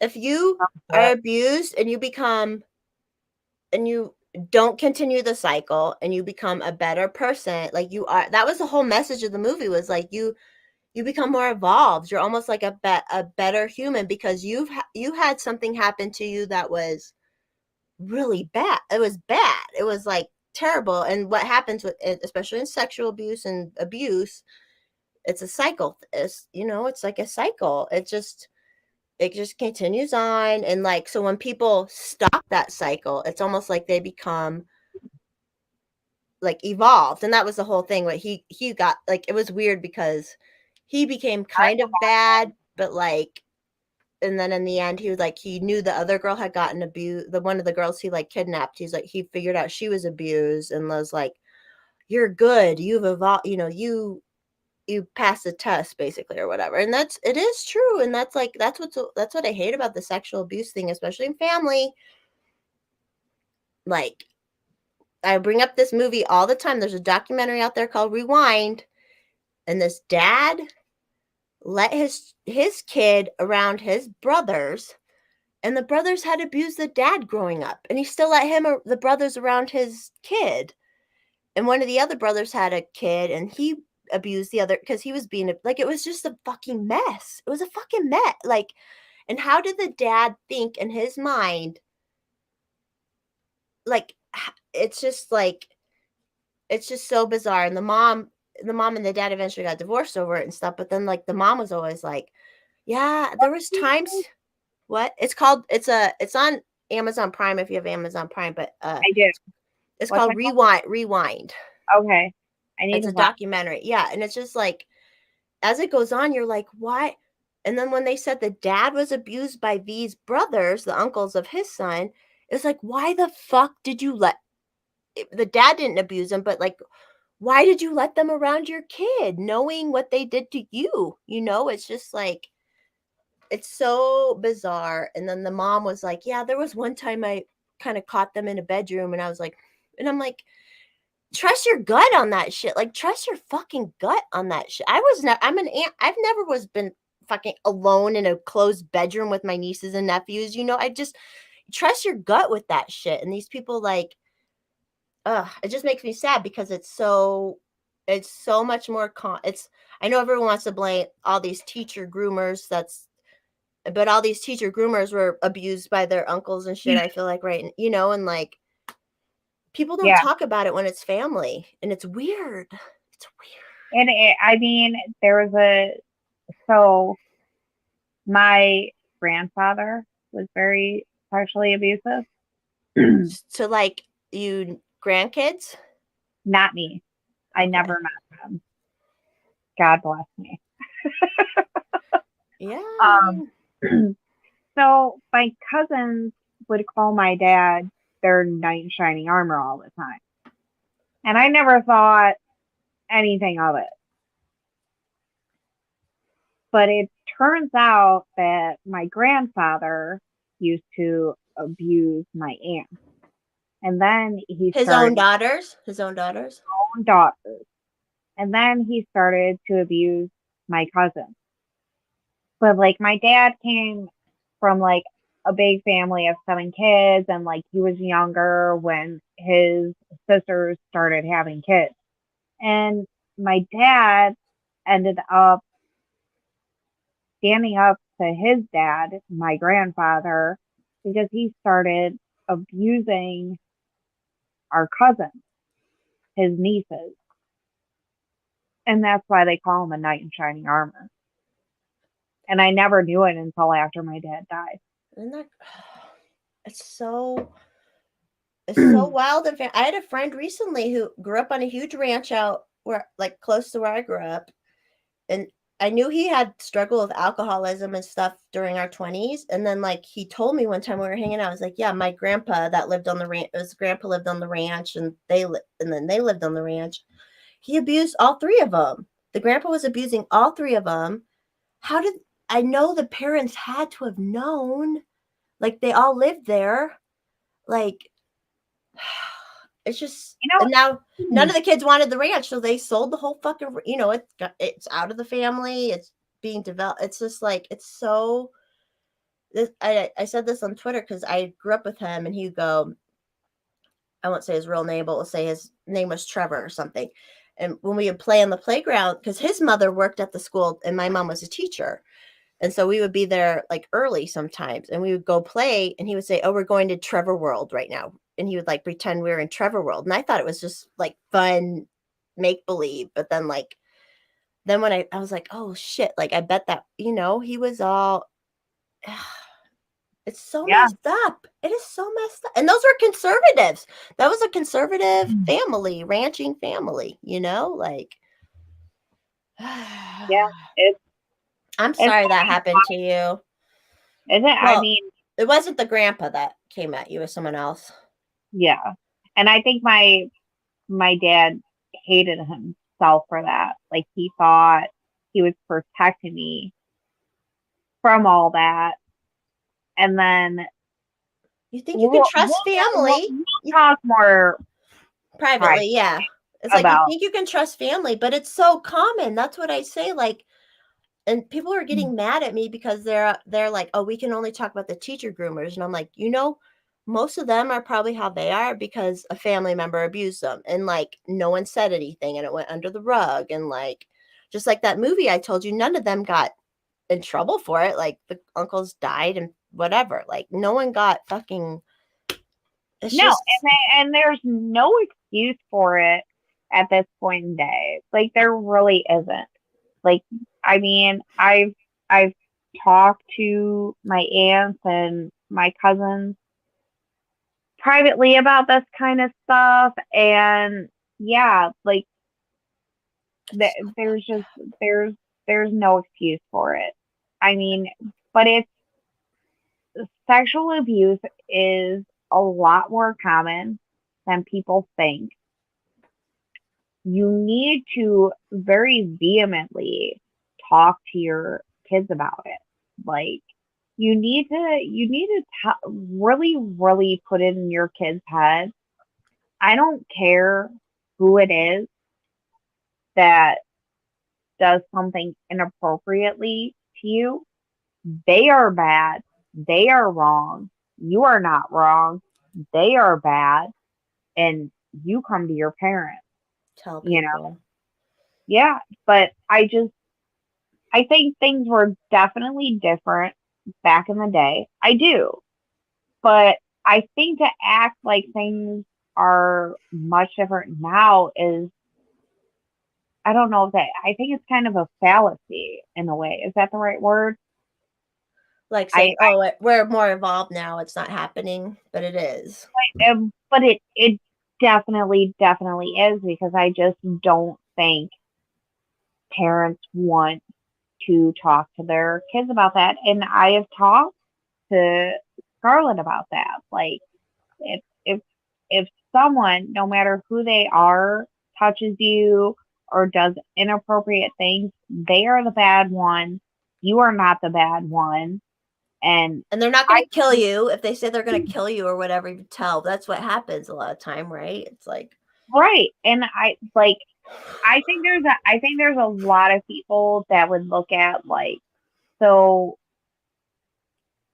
my daughter, she's a typical girl in a lot of ways. She loves like vampire shit. She loves crime shows and stuff like that. I take those opportunities to talk to my daughter, not to just look at it as entertainment all the time. Like I take an opportunity to be like, if somebody did that to you, I would listen to you. I wouldn't listen to them. I would listen to you. And I think kids need to hear that. I think kids need to hear like, I I'm on your believe, side. yeah, I believe you. I believe what you're saying, because most kids, they're not going to make this shit up. They're just not. And I get that there are parents that will manipulate their kids into saying this stuff, or custody battles or And whatever. divorce. That happened to my neighbor. Yeah. Right. But like, if my daughter ever came to me with that shit, guess who I'm fucking believing? I'm believing my fucking daughter. I don't care who the fuck you are. I could have known you my whole fucking life, and I will believe my daughter before I believe you. And I hope that like the way I stood up for my daughter in both the school systems that she was in helped her realize like, like mommy and daddy, we don't play that shit. Like, you may aggravate us, you may not do all the things we want you to do because, oh my God, you're a fucking kid battling against us. But at the end of the day, if you come home and you say this person treated me a certain way, I'm going to believe you. I'm going to believe you over this random fucking stranger that I don't fucking know. Like, I get the whole, like, there's a lot of people out there, I see them saying, like, oh, like, you don't know who your kids are when they're away from you. Like, listen, if you're a decent parent, you get that. Your kids can be. And you're not letting them go do whatever. Like, you're still, like, you can be sheltering them a little bit. Like, Yeah. let them do some stuff, but not like. Yeah, like, kids are they're gonna rebel. Especially my kids. Like, I always laugh, like, with me and Adam, I'm like, isn't it so funny that people are excited that we had kids, but it was our DNA mixing?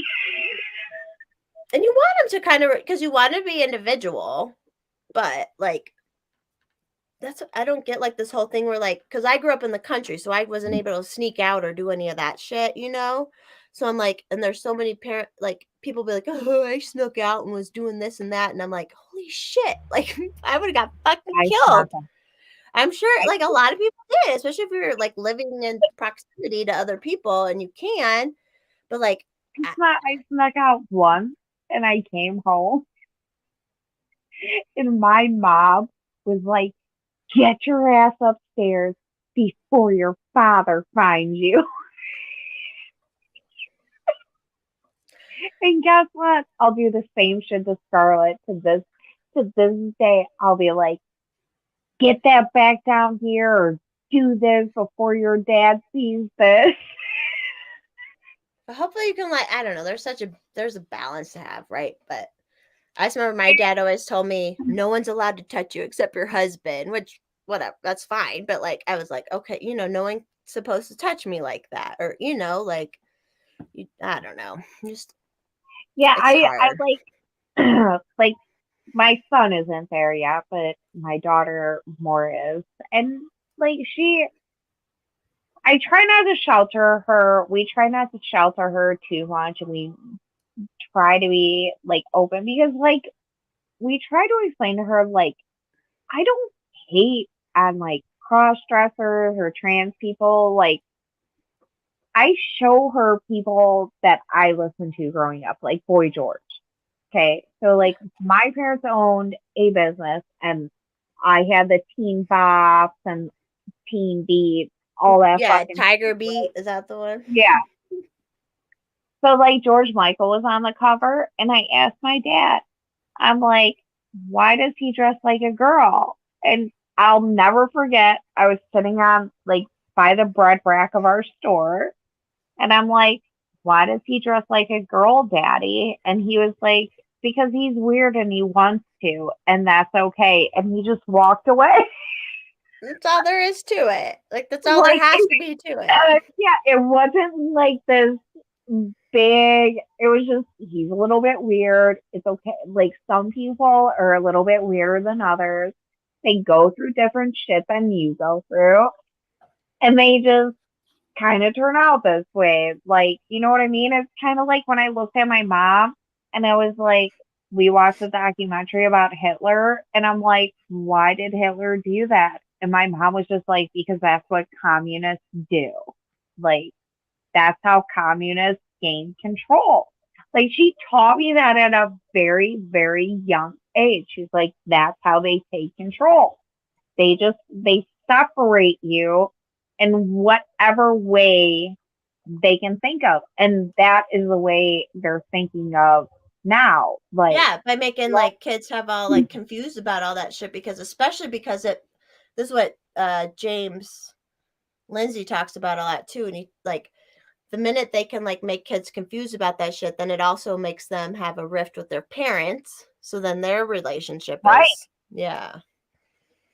But as much as I argued with my parents, like my mom and dad, like I always knew in my heart were my best friends. Like I just always kind of knew that. Like no, I just remember points in my life where I was like, my mom and dad will take care of this. And it wasn't like in a privileged way. Well, I mean, you could call it privilege. It was just my mom and dad love me type of way. Like my mom and dad aren't gonna choose randos over me, but there's a lot of parents out there who just choose randos over their fucking kids. Your kids, like these are your fucking kids. And so many people choose the bullshit over their own children. And I don't get that.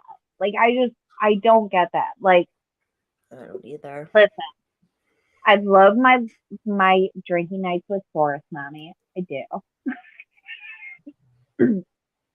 But if you ask me, would you trade every night for a drinking night with Forrest, mommy? for a night with your kids. Like I would take them the night with my kids, and I would give up all of this in a heartbeat because that's what I value more. You know what I'm saying? Like, but I think there's so many people that they don't value their kids at all. They really don't. They look at their kids as They're like pawns. They're like pawns, or like I've said before, the whole like all these white suburban bitches, instead of just going out and making friends with adult trans people, they're turning their kids trans. And it's like, no. right. And it's so fucking weird to me. And it just, I don't know. Like I wasn't a typical girl. Like I'm much more of a guy's girl. I really am. I think that's one of the reasons you and I get along is because you're more of a guy's girl. I had a You boy know? haircut all my childhood. I was like, I'm in a boy haircut. And no one ever said, maybe you're a boy, even though I said, I just want my hair like a boy. And they just like, okay, we'll cut it short. But they never said, maybe you're a boy. Like, right? Like when I started getting into my teenage years and I was definitely more about hanging out with the boys. My parents were like, oh, maybe she's a boy. But my brothers would pick on me for being gay and shit.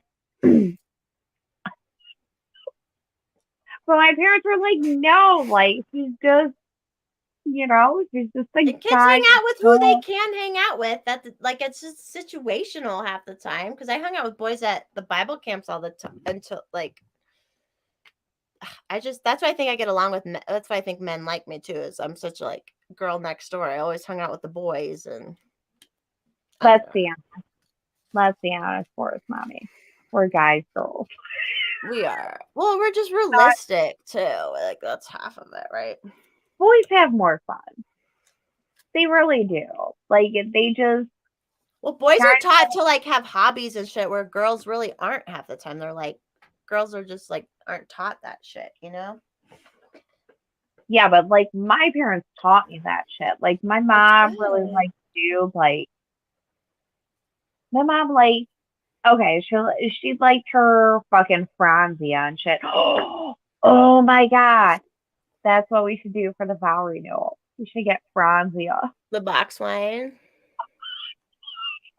Hold on, wait, let's keep going, but give me 1 second. Hold on.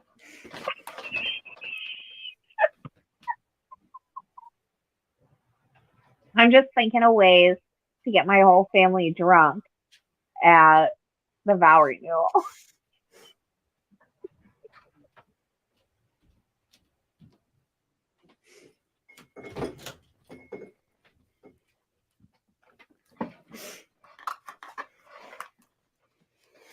I can't believe people are still watching us. We're just like, we're like in such deep conversation right now. But people don't get it. It's good though, right? Because people like. I think a lot of the stuff we're kind of talking about is very true because, like, let's be honest, the pedophilia shit has been. I think we try to act like it wasn't accepted, but it's very accepted. It's very accepted. It's accepted with Joe Biden, accepted with Hunter Biden.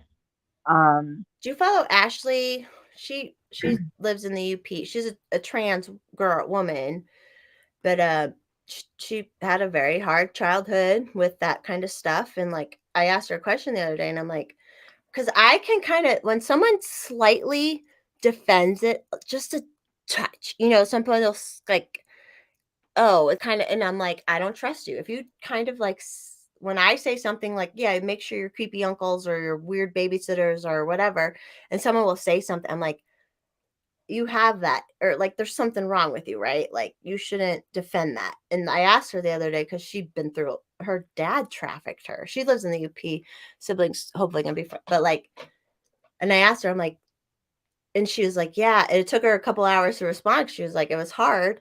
And she's like, it is so much more common. It is so common. It is so And no one wants, and like, I remember when the whole fucking Tom Woods, I don't give a shit about Tom Woods and the religious shit, but I'm like, it happens there too. I had it happen to me at Bible camp where someone was like trying to groom me a little bit. It wasn't abuse or anything like that, but like, you can see where these people do these things, you know? I don't And think we should be grooming young men and women to be trans or gay any more than I think we should be grooming them to be wives and like, and I understand people were like, well, it's better. And I'm like, you People groom could them to say, be an "I'm individual. trying Groom them to be an Yeah. individual.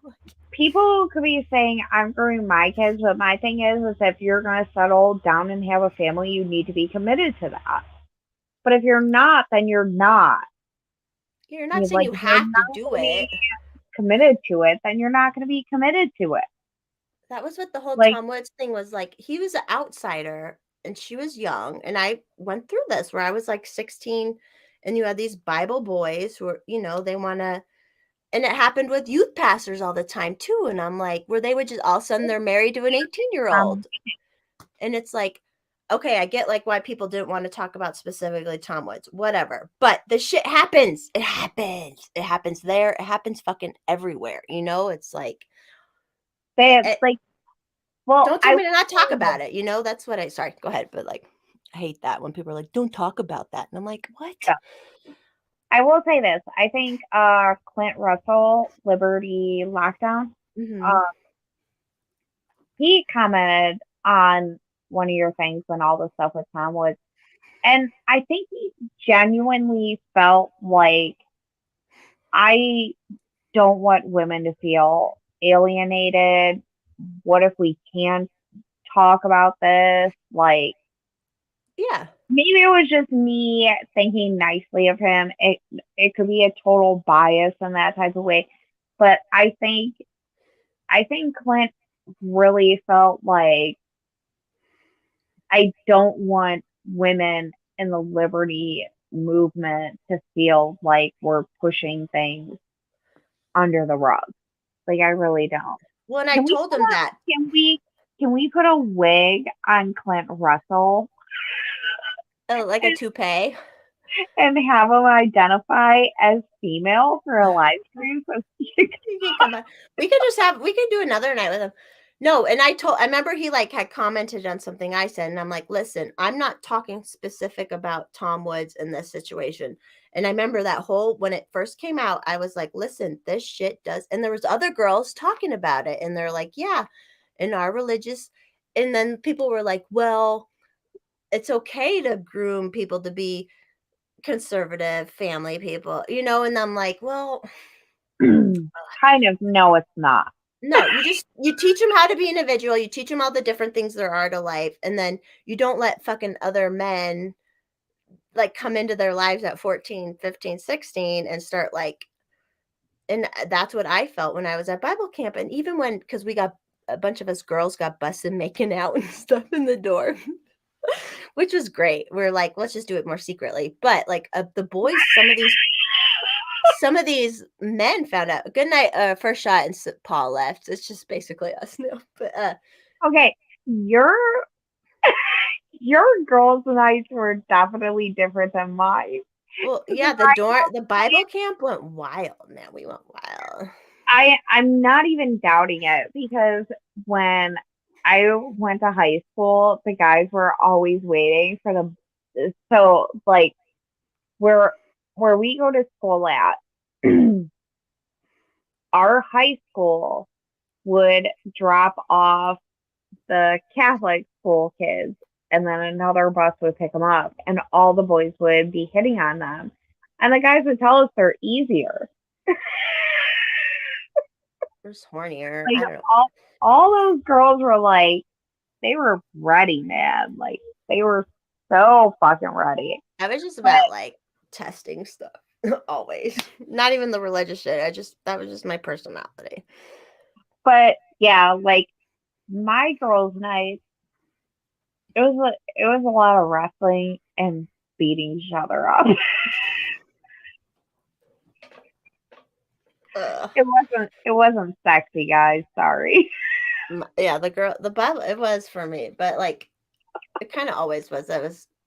But some of I the didn't older put it boys by found out about it, like the 18-year-old boy. And this one boy like cornered me one time. He was like, what were you guys doing? You know, and like trying to be authoritative in the religious, they all think they're authoritative and like, you know, and I was like, I didn't figure it out till later on because it was just me and him in this room. And he was like, what was it like? You know, and I'm like, you shouldn't have been talking to me about that shit, especially alone. Cause I was probably like 6. You just wanted to get off on it, you know, like, and now as an adult, I'm like, yeah, cool. Well, let's get, you know, I'm like fine with that now, but like, and that's why I'm like, I feel like I'm a good person. And like people like you too, where you went through shit too. And like, we're the people who should talk about this stuff because I don't give a shit about Tom Woods and whatever.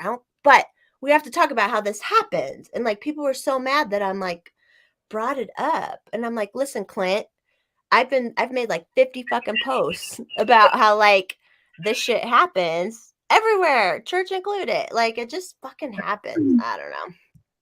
We Anyways. should do a I had to block his girlfriend. I don't know if he'll be allowed to come on my live stream anymore. You had a black Clint's girlfriend. Yeah. On my sparkler video, she said something rude, and I'm like, I'd never been mean to her. Like, I'm like, don't say I didn't something. even know Clint had a girlfriend. Yeah, she's like she was a big name. She worked for like Alex Jones or something, but her name's Ashton Birdie. If you've seen that. Oh my name. God, I'm so sorry. Big reveal. I don't like Alex Jones. I'm like, that's fine. I want to be around him for his like energy, but Yeah, like I would totally hang out with him, but like I'm not like a big Alex Jones person. Like I never watched him either. Back like I don't know. Like I don't really care for acting like the children of Sandy Hook. Yeah, like I just He was wrong. He was wrong. Yeah, it was too much for me. I don't think he should be banned or suspended or anything like that. Like I don't think that at all. But he's not my type of person. But I would totally drink with him and we could totally have fun together. And he was who found out about Bohemian Grove, which he was right about that. So yeah, but I mean, but like I think what aggravates me like about a lot of like, and this isn't really Alex Jones type stuff. What aggravates me about like a lot of Trumpers and the ultra megas and stuff is they'll be like Trump was right. And it's like no, Ron Paul was fucking right. That's who was fucking right. Don't give me the shit of Trump was fucking right about everything. I read all the shit that Trump was gonna fucking do when he came into office. He didn't do all that shit. All you people that want to say he was gonna do this and oh he did this and he did that. He did not do all this fucking shit that he said he was gonna do. And Trump, and I'm gonna tell you. Tell me, baby. Tell me. I voted for Trump. Oh, did you? Second time, yeah, I did, and I hated myself for it. You can ask Adam about me coming out of the voting office. Piss as fuck. Because I never liked Trump. Like I would make fun of people about Trump. I would be like, oh, so you're for light socialism. But you never watched his shows and shit probably either, right? No. Like, I looked at Trump as a keep my head above water while I fight my local system was kind of how I looked at Trump the second time around. Because I knew Biden was going to do some crazy ass. Did you vote for Trump in 2016? No. Did you vote Hillary? No. Guess what? No one's watching right now. I did vote Hillary, but I only voted for her to cancel out his Trump vote. That's all it was. Dude, the amount of people that we have voting for people to cancel out other people's votes is so funny. But like you No, said, local. We need to teach people to get involved. Local is the biggest thing. That's what we have to worry about. I mean, it is, and I see it in my local community because I have a very heavy police force in my local community, and I consider it a very serious problem. Like, I really fucking do, because, like, where we live, okay, so, like, we have a lot of bars and shit around here, just kind of like, it's not they're not chain bars. Everything around here is like local bars. And then next to us, the city next to us has a mall and all this other shit. And